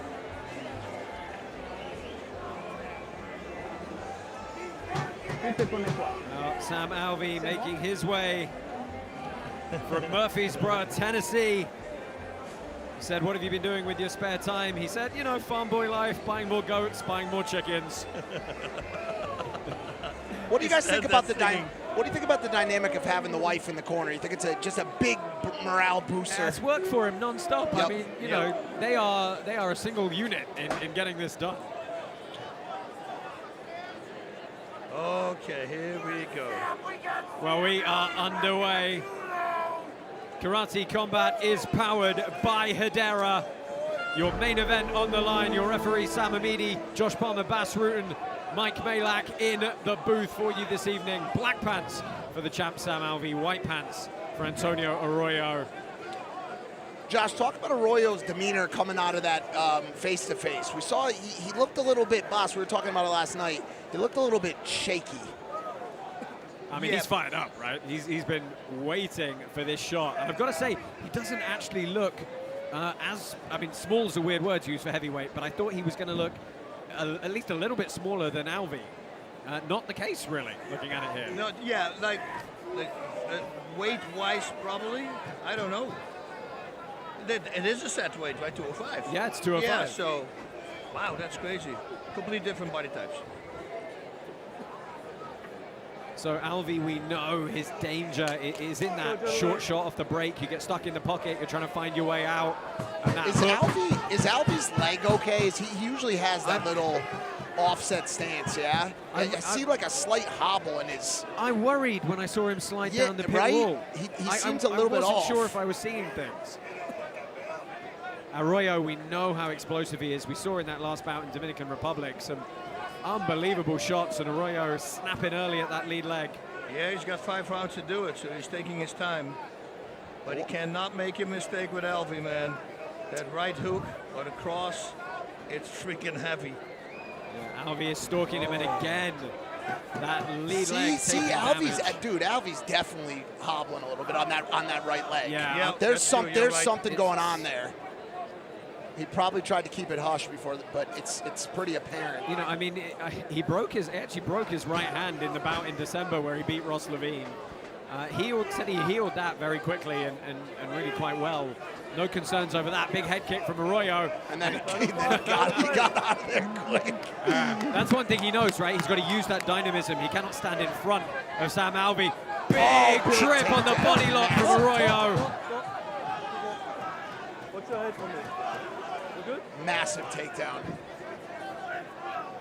Yeah, and Alvey he doesn't look clean on his feet, does he? Yeah, he doesn't. Right. He's dragging that back foot. And especially when you said when he slid into the pit. I have a feeling in the post-fight he's going to say something about it if he gets a chance. And he's supporting the big community token, the kulo. See on his back now, but it's on his shoulder blade. Maybe it's weighing him by down. Moon Daddy. You know, well, these guys like to party. whopping. Arroyo trying to get away from this. I've never seen the wall used as an escape route like that. I mean, he had to be fast to do that it, capacity. Right? Alvey's starting to chase him now. 2 seconds left. Stop. And a cagey first round from both fighters there. 4 more to go. Alvey's just, I can't put my finger on it. Maybe he's just carrying around some big balls. Who knows, you know? Your vocabulary holds a lot of balls, right? So let's take a look at some of the replays. This was the good outside trip. And really planting Alvey. Head position again on the back end, but surging forward, and Arroyo, the quick escape route. Alvey was hunting him, too. Get out of that one. Alvey was hunting. Over 20 million karate tokens have been voted on this fight alone tonight. It's a lot more even than I had seen in some of the early voting placement, though. Yeah. Up at, I think it's, what, shy of 60%, mid-50s, going for our champ Sam Alvey to retain the belt. Alvey looks like he's ready to attack now. He's taking that momentum from the first round. Oh! Big head kick comes up. Alvey just shies it away with the guard. But Alvey's walking him down now, Doesn't care.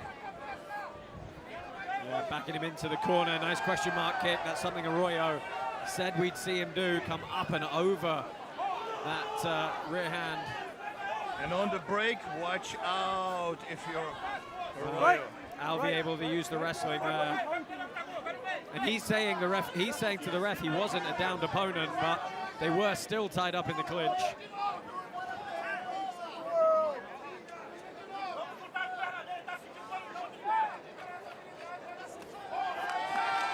See, if one of those legs is hurt, then That's the game plan. Arroyo's going to go after it for sure. Yeah, maybe he scored or set it. Yep.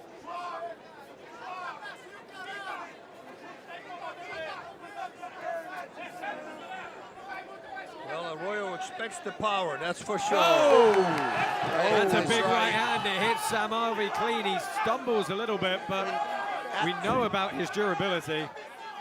Dude.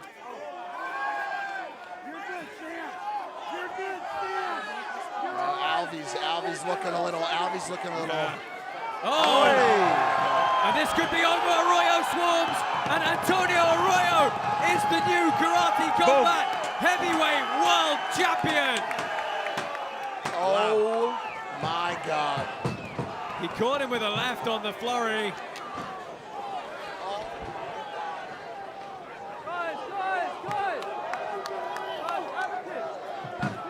And the Brazilian streamers pit side ecstatic for their new champ.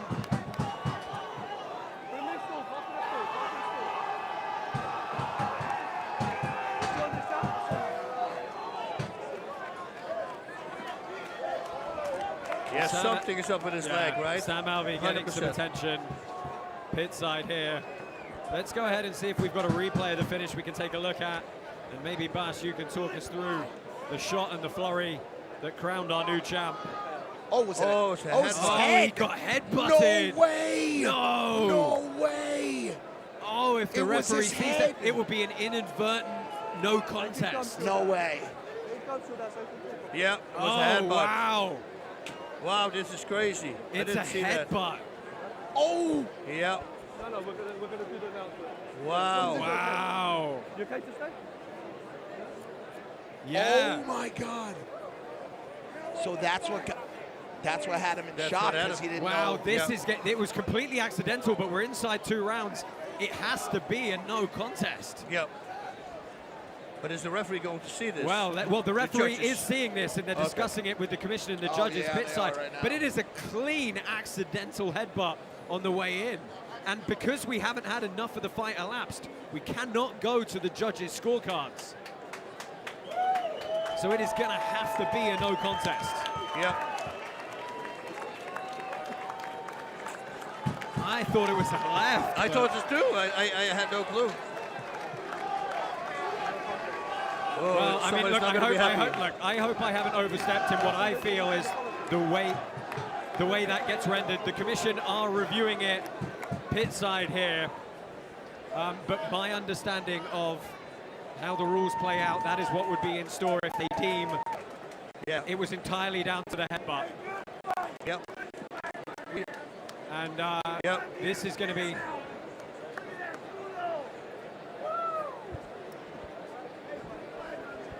Huh? Well, let's take a look at it one more time. It clearly, the right misses, and it's the head on the way in, right across the nose. Yeah, Right that's to on the the jaw. chin also. And that was yeah. very clearly what wobbled and stunned Sam Alvey. It's the inadvertent headbutt, not a legal strike. Yep. As I suspected, we're going to go to a no contest for an inadvertent illegal headbutt. And Arroyo is heartbroken. Absolutely heartbroken. Yeah, I saw it. But look, we very clearly saw it. My first instinct was it's an inadvertent illegal shot. Not enough rounds have elapsed. You have to call a no contest. You cannot go to the judges' scorecards. And the Brazilians are livid, but they do not have the benefit of the replay that you at home and us in the booth and the commission pit side have seen here. You know what it means, though, Bas? We're gonna run this one back. Oh, 100%. Yeah. Prez might need to fly these guys out to To Dubai. Dubai. Yeah. Yep. It's an headbutt. Yep. I just said to Sam Alvey. Sorry, Sam Amidi. The referee. Brazilians on the sideline are very angry right now. John Vlogs, the whole Brazilian squad, streamer squad, they're saying no. Ladies and gentlemen, the fight has been ruled a no contest due to an accidental headbutt. Well, that is going to be the ruling. President Awesome He's going to walk in and have a word with these couple of fighters, and I can tell you what he said. I'm reading his lips from here. Is I promise you we're going to run this one back. Yeah, but Dubai is too close because he needs 6 weeks rest. So Austin, right, yeah, from the probably concussion protocol potentially. Yep. Wow, a shell-shocked crowd here in Playa del Carmen. Let's check in well, with Caroline. once Arroyo sees it, he knows it. Yeah. All right, I'm here with Sam Alvey, and obviously a disappointing finish, not the way either of you would want it to go down. Were you aware that it was a headbutt that finished it? You're asking the wrong guy at the moment. I got to rewatch it. He's an animal. Whatever happened, he deserves the rematch. Thank you, guys. Hey, Mexico! Or where the hell am I? I don't even know. Hey. You're in Cancun. Yeah. Thank you. Thank you all. Thank you for the fight. Thank you. Antonio, of course, disappointment. You thought you had that belt wrapped around your waist. How soon do you want to get that one back, provided Sam's in good health? No words, no words. We appreciate it. Thank you so much for your performance. This is very important. We have to be honest here. I'm sure Sam will agree with me. Antonio Arroyo had a very great night tonight. He performed very well, and yes, that was a world championship level performance, but after watching 7 different replays, I can promise you with everything in my heart, there was a very, very bad headbutt. I promise, it's the truth. But Arroyo is an amazing fighter. He did a great performance. And of course, Sam is a real champion. I'm sure he has no problem running this back. But it was a headbutt, fair and square. Honestly. Well, obviously, you're the man to make this call. Are we going to see this fight again, and when might we see that? No. We have to see this, and I'm sure Sam agrees. We have to see this again to really have a true fight. Again, Antonio did a wonderful job today. He looked like a world champion today. But the ending, unfortunately, was a true headbutt. All right. Well, thank you so much, and thank you to you both. Thank you. Boys. Guys, fighting is chaotic. There are human bodies, heavyweight bodies, moving and combining, changing direction and speed. I was speaking to Mickey, Sam's wife. It's something Sam ain't gonna tell you right now, but they believe he broke his foot in the back in preparation. Sam wanted to fight. He came out with presumably a broken foot. Changes nothing from Arroyo, who fought a brilliant fight, not knowing it, targeting that leg. The chaos happened. I'm glad that President Awesome said it. We got to see these two do it again. We got to see it all unfold. These two wonderful athletes, hopefully they get another shot to come in and entertain us, and we thank them for it. Awesome. Well, thank you, Robin.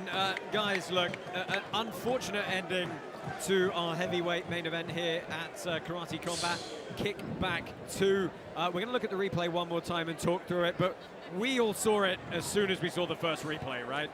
That is about as clear as day that 100%. all of the damage was from that. What are you going to do? I mean, I think the biggest learning for us right now is if you had a way to put a screen up in the. I mean, everybody would know. The people on the beach know. The people over there with the screens, they know. There's no question. Everybody at home knows. They just don't know because they didn't see it. Correct. But it's clear as day, and of course, to just explain for you folks at home, you know, if we'd gone through a couple of rounds, then we would have been able to go to a judge's scorecard, and you would have had a decision rendered on the rounds that have carried out. Yep. Unfortunately, we're only in the second round, so you have to go no contest. And as President Awesome said, we're going to run it back as soon as possible. And Sam also, as we said, just found out, had potentially a broken foot throughout the entire match, which we saw. We saw it on the slide down. We saw it as he was moving around the ring. So you got to think for their rematch, he'll be healed up and we'll get a much more even keel fight if he's in fighting condition. But I think a bittersweet. I don't think Sam wants it to go down this way. Arroyo definitely doesn't want it to go down this way. No. If Arroyo comes home, he watched the fight, he's going to go, I didn't win. Yeah. We should redo this again because you know he's a fighter, you know, and he's a pure fighter. I wouldn't want to win like this. Now was he winning? Oh, absolutely. He was winning, yeah, for sure. Yeah, but then again, also I think it's kind of fair on one side because with the broken foot, and then the headbutt happens, and I rather see both these guys in the peak performance do it again.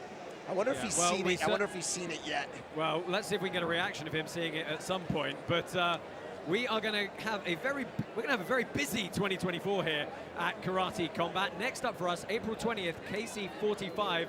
We're heading to Dubai.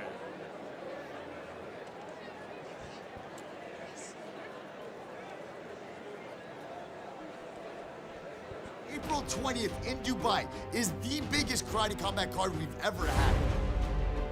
For the first time ever in the Middle East, the world's top karate fighters will clash in a night of unforgettable full contact fury. Experience the electrifying atmosphere under the desert sky, surrounded by the architectural wonders of Dubai. KC45 in Dubai, April 20th. You don't want to miss it. Yeah. What an exciting night that is going to be in Dubai. Join us at Token 2049, April 20th, for the next installment of Karate Combat. We are, however, not actually done here this evening. No, We've got 3 pit submission bouts coming your way for your enjoyment. That is our new grappling rule set that we get to showcase in the pit here whilst we're here in Playa del Carmen, Mexico. We're going to roll straight into these with our first bout. This is Ethan Crelinsten and Troy Worthen.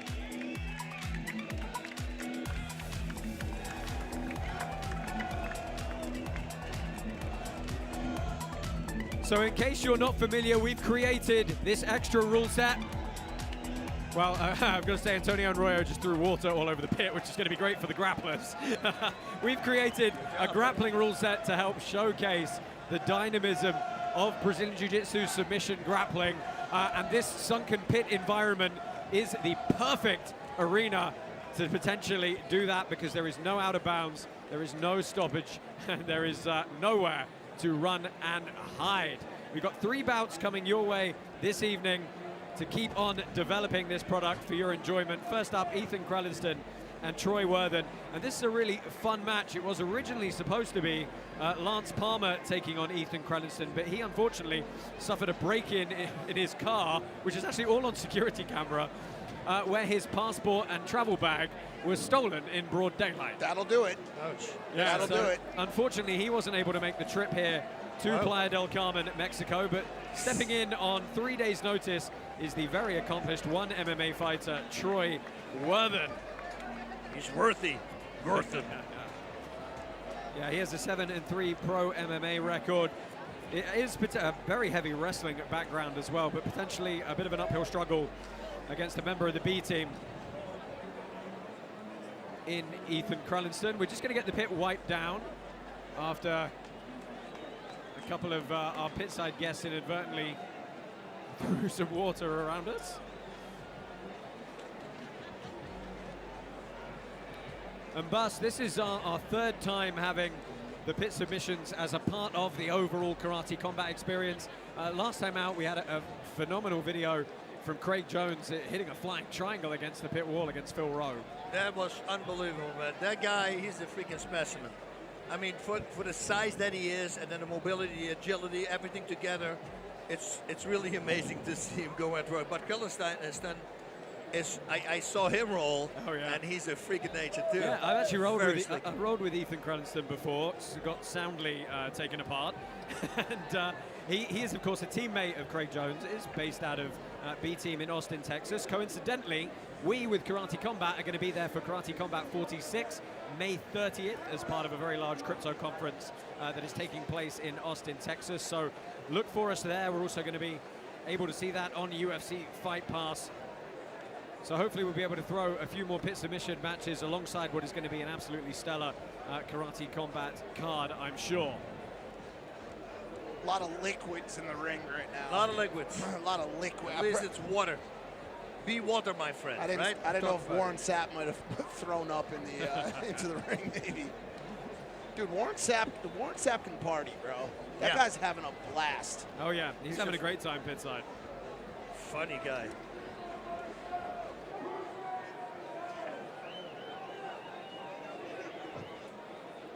But you know, this has been you know, Bas, the pit submission series has been interesting for you because you were obviously a very heavy submission specialist when you competed. But this is, you know, sport submission grappling. It's got a little bit of a different style, a little bit of different complexity to it. And it's been interesting for you to see some of the developments in grappling, hasn't it? Oh, I love it, and especially without the gi. You know, I'm all for a little bit of a faster game, and that's what happens when you crowd fight without the gi. And that's what I like about it. You know, I'm even for adding strikes to it. Yeah, get some combat jiu-jitsu going.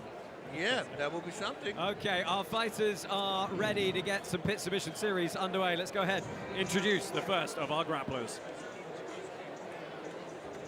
Mexico, it is time for our pit submission series.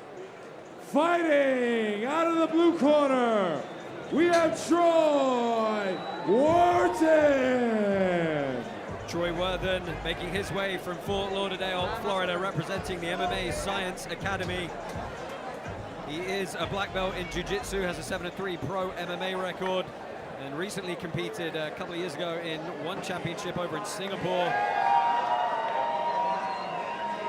And his opponent, with quite an impressive mustache these days, it has to be said. Ladies and gentlemen, for our pit submission series, Fighting out of the red corner, Ethan Crelinsten. Yeah, is Ethan Crelinsten, an extremely accomplished grappler. He's competed in pretty much everything there is to compete in submission grappling.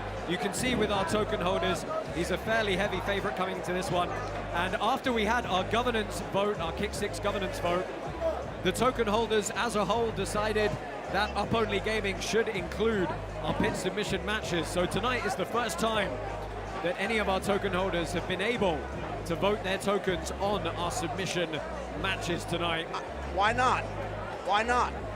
Let them play, dude. And of course, don't forget 10% of the tokens voted on each bout go to the fighters who competed in that bout, so it's a nice little bonus onto their purses for them. Ethan Crelinsten, the meme continues as he represents Mexican ground karate from the B team tonight. Troy Worthen made some inclination. He was going to look to out-wrestle Crelinsten, but let me tell you, Crelinsten has done a lot of work on his wrestling over recent years, and he's got big double unders early here. Worthen with the head position, though, able to create some space. And especially without the sweat, it's a very good grip right now. Yeah, Crelinsten, one of his biggest achievements, the 2023 ADCC East Coast Trials. He went through over 2 days, he went through 8 opponents. Just phenomenal display of grappling, and staying power is the thing, right? You're having 8 matches where you are going this hard. You know, I mean, it's a real dog-eat-dog rule set that ADCC encourages, and boy, did he get stuck in that display. But it's Worthen with the height disadvantage here. Let him get the head position, but Crelinsten snapped him down nicely there. I know Crelinsten is going to be hunting for the back mostly as he moves Worthen around the pit here. Constantly pushing it backwards. Yeah, big double, met the underhooks. Again, Crelinsten goes over the top, looks to snap down. Can he move to the back here? He's got the seatbelt. He's going to look to roll over the top potentially and break that neck posture down. Oh, and he goes backwards into a crucifix maybe. Going to look to climb up onto the back. Oh, and he just stays glued. It's insane. I see him roll like constantly. You can't get him off of you. One of the biggest, changes in submission grappling has been just the pace, right? The tenacity and the pace of these professional athletes who just do this day in, day out. And this is a big body triangle position from the back for Ethan Crelinsten here. Is he going to come up to mount, or is he going to stay in that side position? Worthen staying very, very calm and composed. And let me tell you, there's going to be heavy hip pressure here from Crelinsten. He has competed in that combat jiu-jitsu rule set where from here he could be palm striking, but not allowed yet in our pit submission series. But going around the neck, you can actually kind of pull a side choke off as well. Yeah, that body triangle, he's staying very, very tight on the side. It's tricky to break off, and it's even trickier when your opponent keeps you so busy up top, threatening with the chokes, threatening with the transition to the arm locks, and even the triangles from this back position. Well, his control is insane, man. Yeah, look at this. I don't want to call it early, but I don't think Troy Worthen's getting out of this. It's a big squeeze across the face from Crelinsten, engaging all those back muscles. And there's the submission. Yep. Double quick for Ethan Crelinsten. Wow. He finds his way to the back and ends the night of Troy Worthen. Wow. Jeez, man, this is insane. Let me tell you, they get hold of you, you ain't getting them off. But that was the thing, and I saw in other fights of it, that the matches, they were rolling and rolling, and he just rolls with them the whole time. He's constantly on him, changing angles, changing things. You can't get him off. Wow, amazing. Crelinsten. You know what he does outside the pit, boss? Gardens. He's a gardener. Let's take a look at the replay of that finish. And you know, you don't have to be under the neck, anywhere below the eyes. A big squeeze is going to get it done. It's kind of a mandible strangle as well. There's just so much pressure when you expand those back muscles and crushing through that jaw. Yeah, I will put the chin in the middle of my arm, and then I would just break the jaw through. Pull it straight your shoulders back, closing the distance. Well, Mac Malley, MMA, is pitside. Let's check in with Robin Black for how he saw that bout. Thanks, Josh. Yeah, you know, those B-team guys, and Ethan, you see that aggressiveness in that modern jiu-jitsu. Yeah, it's a gentle art. Yeah, there's some artistic expression and flow in there. But he had a mean, ornery attack as he continued to progress. And then that submission happens because if you don't tap, all of your teeth will break out from the pressure of that forearm. Super sick submission and a great start to our submission series. Dude, that guy he's something. I mean, all your teeth will explode out of your head. I mean, you know, like you were eating a grenade. Let me just contextualize this for you a little bit, because obviously what we're doing with submission grappling is we're literally simulating kill shots, right? That is a choke. If you don't tap, you are dead. Yep. It's literally that simple.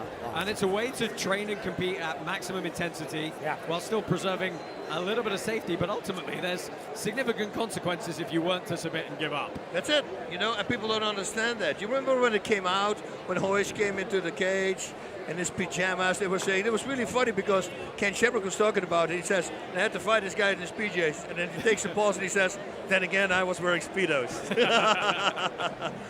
Congratulations to Ethan Crelinsten. Extremely composed performance, lovely back control, good transitions, really nice finish for him.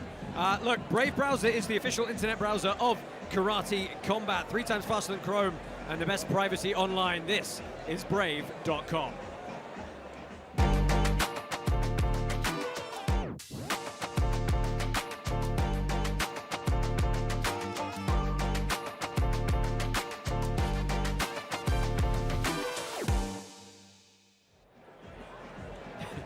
All right, I might do that, actually. Yeah. We are back with 2 more Pit Submission Series bouts coming your way. I didn't get a chance to run through the whole card, but Jillian Robinson and Montana De La Rosa, 2 of the most prominent female competitors in the UFC, are going to be last up tonight. First, we've got Gregor, Gracie, and Jay-Z Cavalcante are going to go to war, and this is a really fun scrap that I honestly think is a lot closer than that 70-30 split.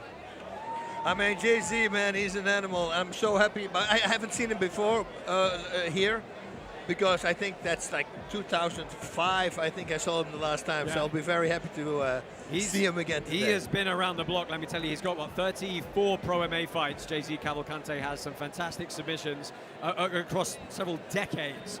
By contrast, Gregor Gracie, he had a mixed career in MMA. Grappling is really his thing. He's been in there with the best. Look, he fought Gordon Ryan in Quintet.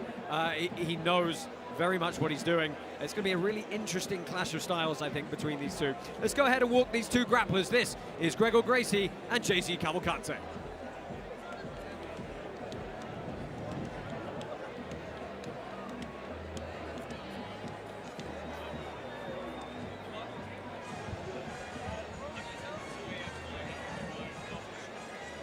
In the next Pit Submission Series, we have fighting out of the blue corner, Gesias Cavalcante Sosa. So Jay-Z Cavalcante makes his way to the pit. He's fought some of the biggest guys in MMA, the likes of Bobby Green, Justin Gaethje, and Josh Thompson. Jay-Z! Last time he actually competed in MMA, he got a win over Rick Horn, which is kind of a big scalp for him. Some big names, this guy's been back in 2022. He's representing Fight Sports, Deerfield Beach. Of course, Fight Sports prevalent all over South Florida. I had not expected to see a Jay-Z show on this trip to Mexico. This is interesting. Gregor Gracie! Well, Gregor Gracie, obviously a member of the famed and iconic Gracie clan. Wow. In the grappling world. An actual family member, yeah? Yeah, he is the son of Holes Gracie. And he's basically been doing this for about as long as a person can do this. Yeah. That's got to be a little bit at of his pressure. age. Yeah, they started at 2. Yeah, representing Renzo Gracie Academy. And there we see Jay-Z Cavalcante making his debut with us here tonight. 40 years old is the veteran. 37 years old is Gregor Gracie.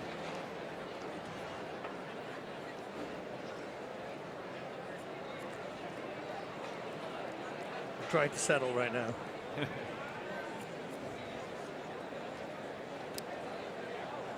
Gregor stopped competing in MMA around 2020, but he's been fairly active in gi and no-gi submission circuits.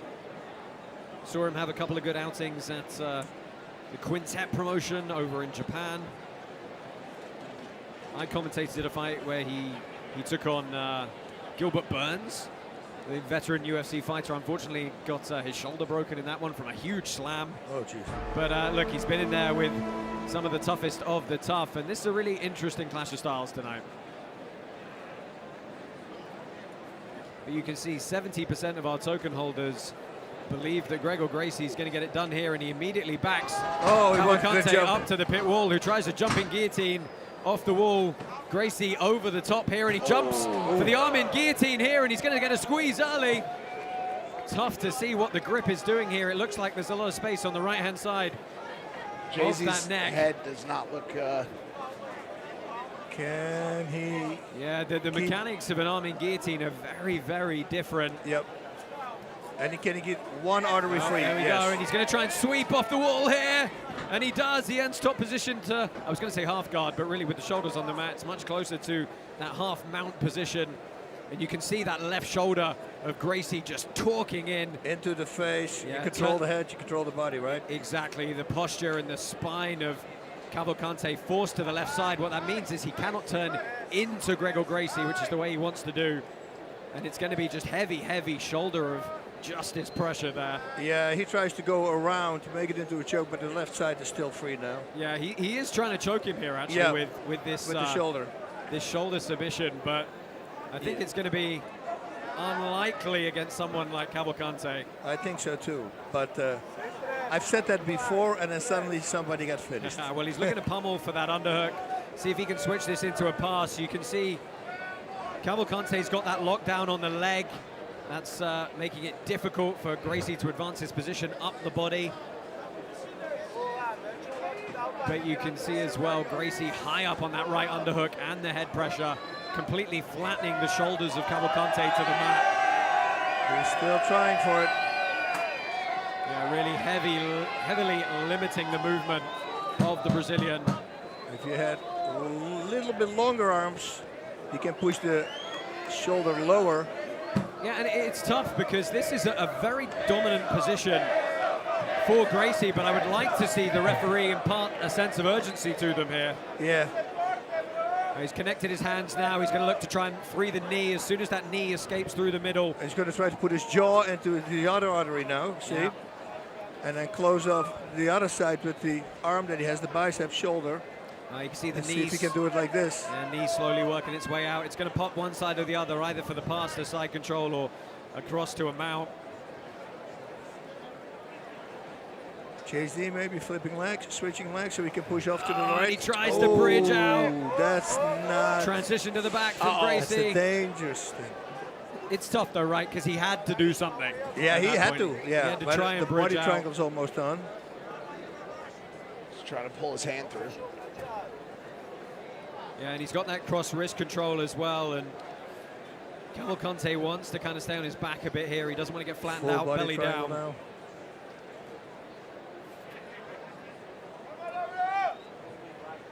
And again, we see the prevalence of that body triangle control. It's so hard to break. Cavalcante is going to try and use his legs to unlace it, but from this position, it's very, very tricky. Going to work on the arm now is Gracie as well. Heavy, heavy hips. Oh, he got him. He gets the submission, the shoulder lock from the back mount. You can see the arch he put in his back when he dropped his hips in. It is a tough posture to recover from. Yep. The Brazilians are just not having a good night right now. It's a hard knock life for Jay-Z this evening. It's a hard enough life for us. Gregor Gracie is going to take the victory here. Your shoulder lock from the back. And the Gracie family celebrates once again. Boss, as far as famous martial arts families are concerned, where do the Gracies sit? Well, they exposed it, right, to the world, how good jiu-jitsu is. It was a big thing because it was even for me, you know. I go like, what? I need to know this. Let's take a look at the finish here. He got behind that tricep and just extended that arm up. And look, the arm is the submission, but the postural control is arching everything you've got through your posterior chain right through the lower back of your opponent, putting that bend in their spine, and they can go nowhere. Hey! So, man, well, we're going to look to move right along here. Congratulations to Gregor Gracie. It is time for our last bout of the evening here, and it is an absolutely cracking one. Jillian Robinson is going to take on Montana De La Rosa. And Bas, both these ladies very, very active in the UFC. They both have substantial records there as well. But Jillian Robinson holds a lot of records. Some of the records for submissions in the women's UFC division. It's right? Absolutely unreal. Yeah, two-time performance of the night, finishes most finishes in flyweight division history, 7 of them. Most submission wins in UFC women's history as a whole, 7 of them. And obviously most submissions in the women's flyweight division as well. Extremely, extremely accomplished at putting the grappling together in the cage. Man, yes, and I have seen her roll as well, and it's a beauty. So, but De La Rosa, you say, is really at her level as well? Yeah, we absolutely can't write out Montana De La Rosa. I know the token holders are heavily favoring Robinson, but she's 12-9-1. She was a state champion wrestling, a 3-time All-American in wrestling as well. And she's been a pro in MMA since 2014. The really interesting thing about this bout, granted it was a couple of years ago, they both competed on the same season of The Ultimate Fighter together and know each other fairly well from that and trained a little bit together. Okay. So, you know, they sort of know what to expect, but look, you know as well as I do, time passes, people change, people evolve. Let's see what's evolved here. We're going to get to it. This is your last bout of the evening in our pit submission series from Playa del Carmen. It is Jillian Robinson and Montana De La Rosa.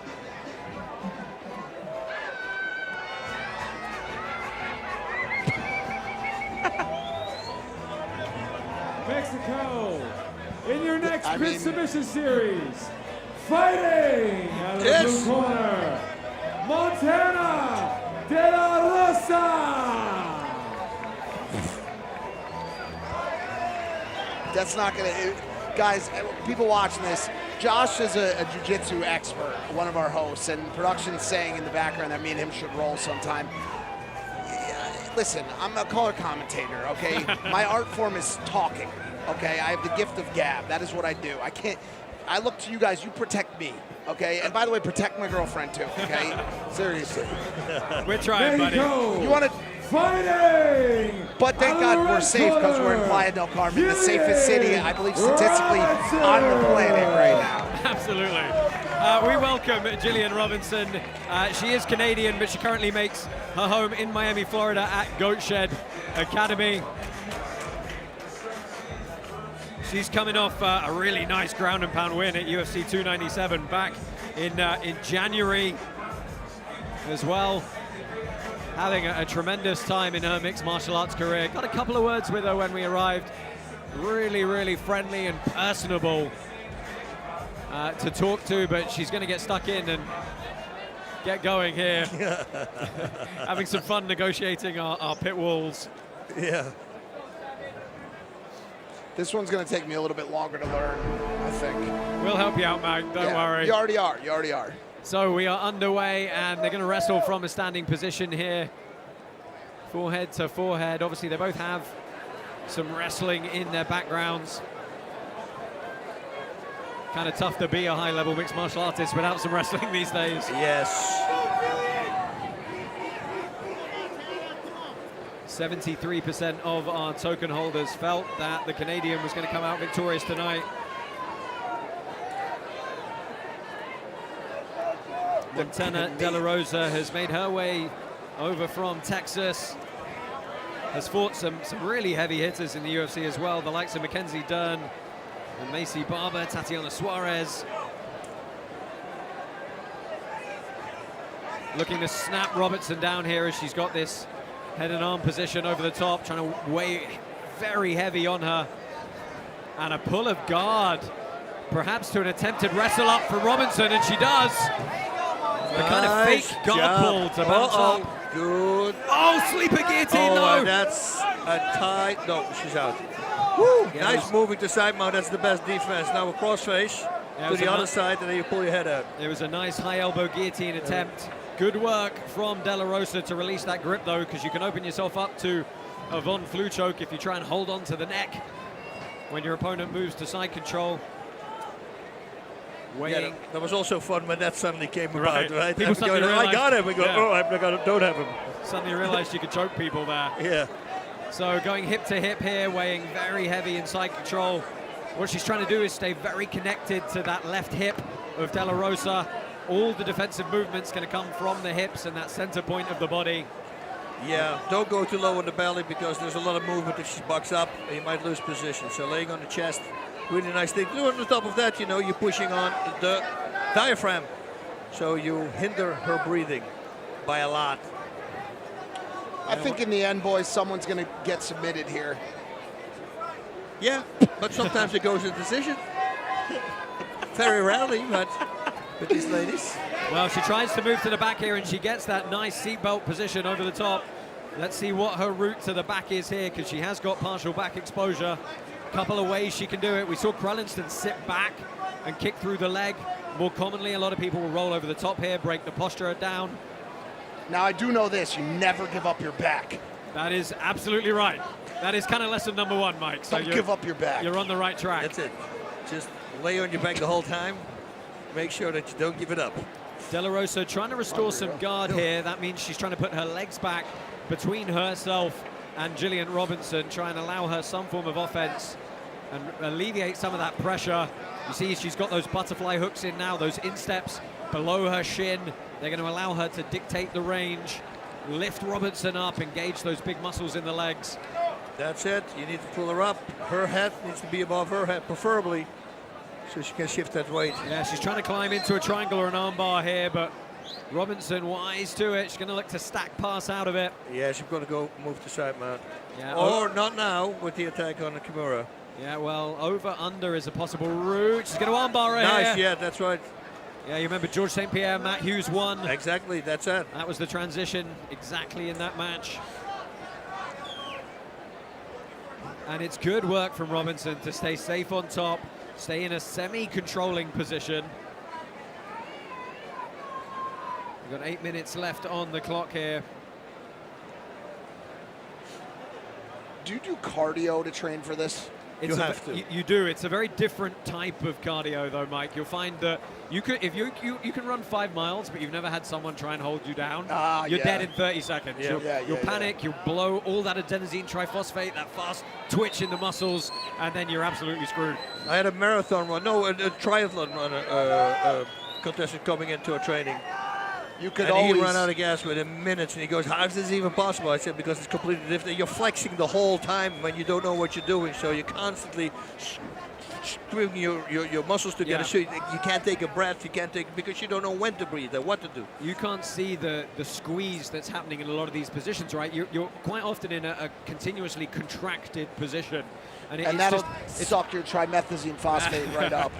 Yeah, it's a totally different type of cardio and a totally different type of muscular endurance as well. Production, once again, is calling for me to roll. I mean, listen, it's a better chance that I can do this than actually have a head up. Mike, one of these days, mate, you want to get together, I'll give you a lesson. We can film it for you. Gi or no gi? Gi or no gi? Whatever no you want, gi, my no friend. gi, because with the gi, is going to completely destroy you. But listen, my first rolling class, I had to stop my car next to the freeway, call my wife and say, I'm sleeping in the car. I'm completely destroyed. Like I had zero chance again. And I was a badass, I thought, and I had zero chance. No, so not Drinking taking liquid this food away for here. 3 days. Gillian Robertson has been very diligently progressing her position here. She's trying to walk her hand up the mat, advance that elbow above the head of De La Rosa. That contact with the ground really allows you to walk your hand up and generate quite a huge amount of power. Pressure, yep. And once those elbows go above the head, you are helpless in that bottom position. But she's got the knee through here. The question is, can she do enough work up top? She's constantly re-catching the foot. But you know, now it's going to be hard to stop. There we go. Yeah, I would perhaps like to see her take a little bit of a risk here, maybe. Yeah, buck up. You know, as soon as she pulls her leg up, buck up as high as she can. Yeah, there's going to be some sort of explosion that's needed to work her way out of this position, because it's just slow, diligent progress from Robinson here. You know, she's still technically, she's in what we would call a quarter guard, right? It's not a full half guard. She's not trapping above the knee. She's just down on that ankle. But really, her hips are twisted from her upper body. It's very hard to do anything meaningful. She's got to generate some sort of explosion and try and create a scramble to get out of this, because the clock is ticking away very fast here. Yeah, they're halfway down almost. Systematically setting her up. Canada looking for a big win tonight. Yeah, Gillian did say, could I please say she's representing Canadian ground karate. Where in Canada? Tonight. Where in Canada is she from? I actually don't have that info, I'm afraid. It says her tactics and mentality are to give neck cuddles, and her favorite technique is neck cuddles. Yeah, that means she's going to choke her opponent out. Yeah. Got it. Neck cuddles. If she tells you, let me cuddle you, you're going, Maybe that's what my girlfriend means when she says she wants to cuddle. So she's looking again to march that arm up. You can see she walks her hand up the mat. This connection to the ground just creates so much more ability to, you know, generate force. But she's finally moved to a full mount position here. She's clearly on top of the opponent, and that's the first bit of explosion we've seen from De La Rosa. But it's not a real explosion. Yeah, it's a singular movement as well. You've got to, you know, to have the urgency to escape this position. You've got to explode, and then you've got to explode again and again and again. You've got to take ground and not give it back. Otherwise, you're just going to get transitioned on all day at this kind of pace. Bring your feet as close to your butt as possible. Even goes on the balls of your feet, and then to get more height, explode. That's why I tell people don't sit on the bellies. Yeah, but in the mount position, it's very hard to do, of course, because otherwise they escape back door as well. Exactly. So you got to watch out. There's always that give and take. You know, a little bit too much of that, they escape back door. A little bit too much, you're going to be bucked up. Well, De La Rosa's done a good job of recapturing that ankle position. And she's trying to slide it through. She does. Scramble from De La Rosa, and she's back up to her feet here. And now she's really got to get to work. Oh, now what? Okay. What's going to happen? Well, anything could happen. She's got to wrestle hard here. She's got to create a scramble. She's got to try and create some openings. You know, that was a huge period of control for Gillian Robertson. And quite frankly, Robertson was probably not burning all that much energy throughout that entire, what was it, 7, 8, 9 minutes? Why does she keep tapping the top of her head? She's trying to get her to feint, to react to the level change. And this is a good opening for De La Rosa potentially here. She's going to get on a guillotine. Yeah, this is slash neck crank as well. Yeah, well, he's out. Slipped out. Nice, sits the butterfly guard, trying to get up under those underhooks while feet on the hips now. Robertson's too good. She's got that poutine running through her veins. Poutine. You see, if I was De La Rosa, I'd be standing up to pass here. You know, no-gi is so hard to pass on the knees. You need to be popping up to your feet, peeling those feet off the hips. You got to have a certain amount of dynamism, and she lets her step back up. Ooh. Nice awareness there, not to get caught. This is a different position here. This is potentially turning both knees to one side, crushing them. Well, not now. Just pull up a sweep here. But that's going to be hard. Yeah, she Gustavo can't. It's Rosa. really tough to pass from that kind of half kneeling position. See that right ankle grip from Robinson. Switches it off now. She looks to control the feet. Nice De La Hiva hook on the right side from Robinson as well. What was that? What was that term? It's called a De La Hiva hook. It's where you lace your leg around the outside, feed it through, and you get a really nice bit of tension hook. You can, when you extend and retract your leg, you really move a lot of your opponent's weight around. You think President Awesome can do a De La Hiva hook? I mean, he's a black belt in jiu-jitsu as well, so I would hope so. President Awesome, are you with us on this one, sir? Oh boy, did you see his face right there? Oh, he didn't have his earpiece. I don't have my earpiece, but I'm ready. Can you do a De La Hiva hook? Are in the UFC. Both of them were in the Ultimate Fighter House together 7 years ago. So these guys are really experienced. Jillian Robertson, not only she's my student, but she has the most submissions in UFC history. But obviously she's taking on De La Rosa, who's awesome in herself. You know, she has multiple submissions in the UFC, and it's a tough matchup. But can you do a De La Hiva hook? Is my question. Awesome, are you able to do that? Asking the important questions is Mike Malak tonight. The De La Hiva hook. De La Hiva hook. Yeah, so look, that's the lace that she's trying to do with that right leg. But stripped off by De La Rosa. We're into the final 30 seconds here. I think it's very decisively going to be a decision going the way of Jillian Robinson. Perhaps not the most dynamic match it could have been. It would have been nice to see them take a few more chances. But as far as control and diligently moving forward, progressing your position, Jillian Robinson very complete in her grappling tonight. There's an attack coming. Oh, no. Oh, the last second. And we are going to go to a judge's decision. Sudden death round. Another 20 minutes. Yeah, takedowns only. But look, obviously, you know, our pit submission series here, we're slowly developing the rule set. We're slowly starting to make amendments, try and build it up for your entertainment. It's now obviously part of our up-only gaming portfolio as well. Now let's go ahead and get the official announcement. Ladies and gentlemen, winner out of the red corner, Jillian Robinson. Oh, Canada. Oh, Canada. Our hearts and... We got one more fight, Niko. I had a fighter from Canada, I'm not going to say his name, and I say, sing the national anthem, and he goes, oh, Canada, and then he goes, I don't know the rest. Okay, Patriot, that's right. So Jillian Robinson is going to head up pit side and get a quick word with Caroline Pierce. Oh, she just wanted to slide down that pit wall one more time. I'm not gonna lie, rolling around in the pit is a lot of fun. You're not going to sell me on this one, Josh. One day, Mike. If Caroline Pierce is with you're Jillian going to be in trouble. Robinson. I'm with Jillian, who's having a lot of fun. I think you just wanted to slide down into the pit a few more times, didn't you? Well, I fell down in when I was walking out there the first time, so I was just trying to see if there's a slicker way to do it. Well, you certainly did it in the pit tonight. Your first time actually grappling in the pit. How was the experience overall?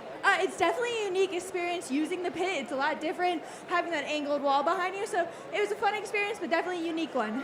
And of course, you have record number of submission finishes across the UFC in your whole career. You didn't get the finish this time, but how tough a contest was that for you? Oh, I knew Montana was going to be a tough one. We were in the Tough House together back then. I've always expected us to have a fight against each other. Luckily, we haven't yet, but I knew she was going to be a tough contest. You had top control for a lot of it. What was the game plan coming in, and did it play out as you expected? Definitely, obviously, I'm always looking for the sub, so that was the game plan. Wasn't able to do that, but it was able to dominate the position most of the time. Absolutely, and you have fought all over the world, but fighting with the beach behind you and this crowd in the pit, sum it up for us. Oh, I can't really sum it up. It's an absolutely insane experience. I can't wait to get back in here. All right, well, we hope to see you in there very soon. Jillian Robinson, congratulations. Thank you. We saw 6 great athletes express the beautiful art of grappling, and we saw 18 before them show us the art of karate and hand-to-hand stand-up combat. But what they all had in common was their uniqueness, their individuality. Martial arts is an expression of the individual, it's an expression of self. Everyone does it differently, and we can all be inspired by that. This was such a wonderful night of martial artistry. It was incredibly inspiring, a beautiful scene here in Playa del Carmen, and I want to thank everybody for watching and sharing it with us. Yes, thank you, Robin. He's about right. It's been a fantastic evening of martial arts here in Playa del Carmen.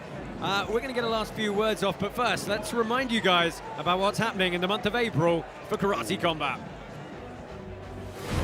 Every Karate Combat event is the biggest event we've ever done, and I gotta tell you this, April 20th in Dubai is the biggest Karate Combat card we've ever had. For the first time ever in the Middle East, the world's top karate fighters will clash in a night of unforgettable, full-contact fury. Experience the electrifying atmosphere under the desert sky, surrounded by the architectural wonders of Dubai. KC45 in Dubai, April 20th. You don't want to miss it. Yes, folks, we are going to Dubai April 20th as part of the Token 2049 Crypto Conference. Bas, Mike, you looking forward to heading over to the Middle East for some karate? Like I said earlier, there's no cap on what these guys are able to do out there in the Middle East. The setting is going to be incredible. There's going to be a lot of big guest stars in the house, I'm sure. That's going to be an incredible event. I can't wait.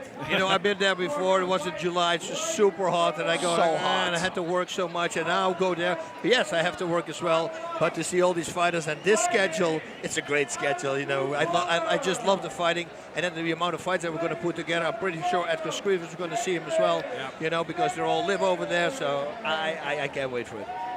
Let's go ahead and wrap this one up, guys. Very final thoughts on this evening. You had a great time here in Playa del Carmen. Just some great fights, some great standout fights from people we didn't really know what to expect from. I mean, Molloy showing up, Morales really came through, and Jesus Lopez, too. A great performance by Jesus Lopez in his bout as well. So, you know, some surprises tonight, but overall an incredible evening of combat. Yep. Hey, all right, I did something right. You said it. As you can see, we have got a couple of exhibition bouts for some juniors going on here as our gift to the city of Playa del Carmen to keep the party atmosphere going here for spring break in the amazing Parque de Fundadores here in Mexico. But that about does it for our full Karate Combat broadcast. From myself, Josh Palmer, Bas Rutten, Mike Malak, Caroline Pierce, Robin Black, and the rest, President Asim, and the rest of us here at Karate Combat. Thank you for joining us, and we will see you in Dubai. Whoop, whoop. I can tell you it's highly improbable. Trying to stop me, you find it impossible. Working all day, I'm working all night.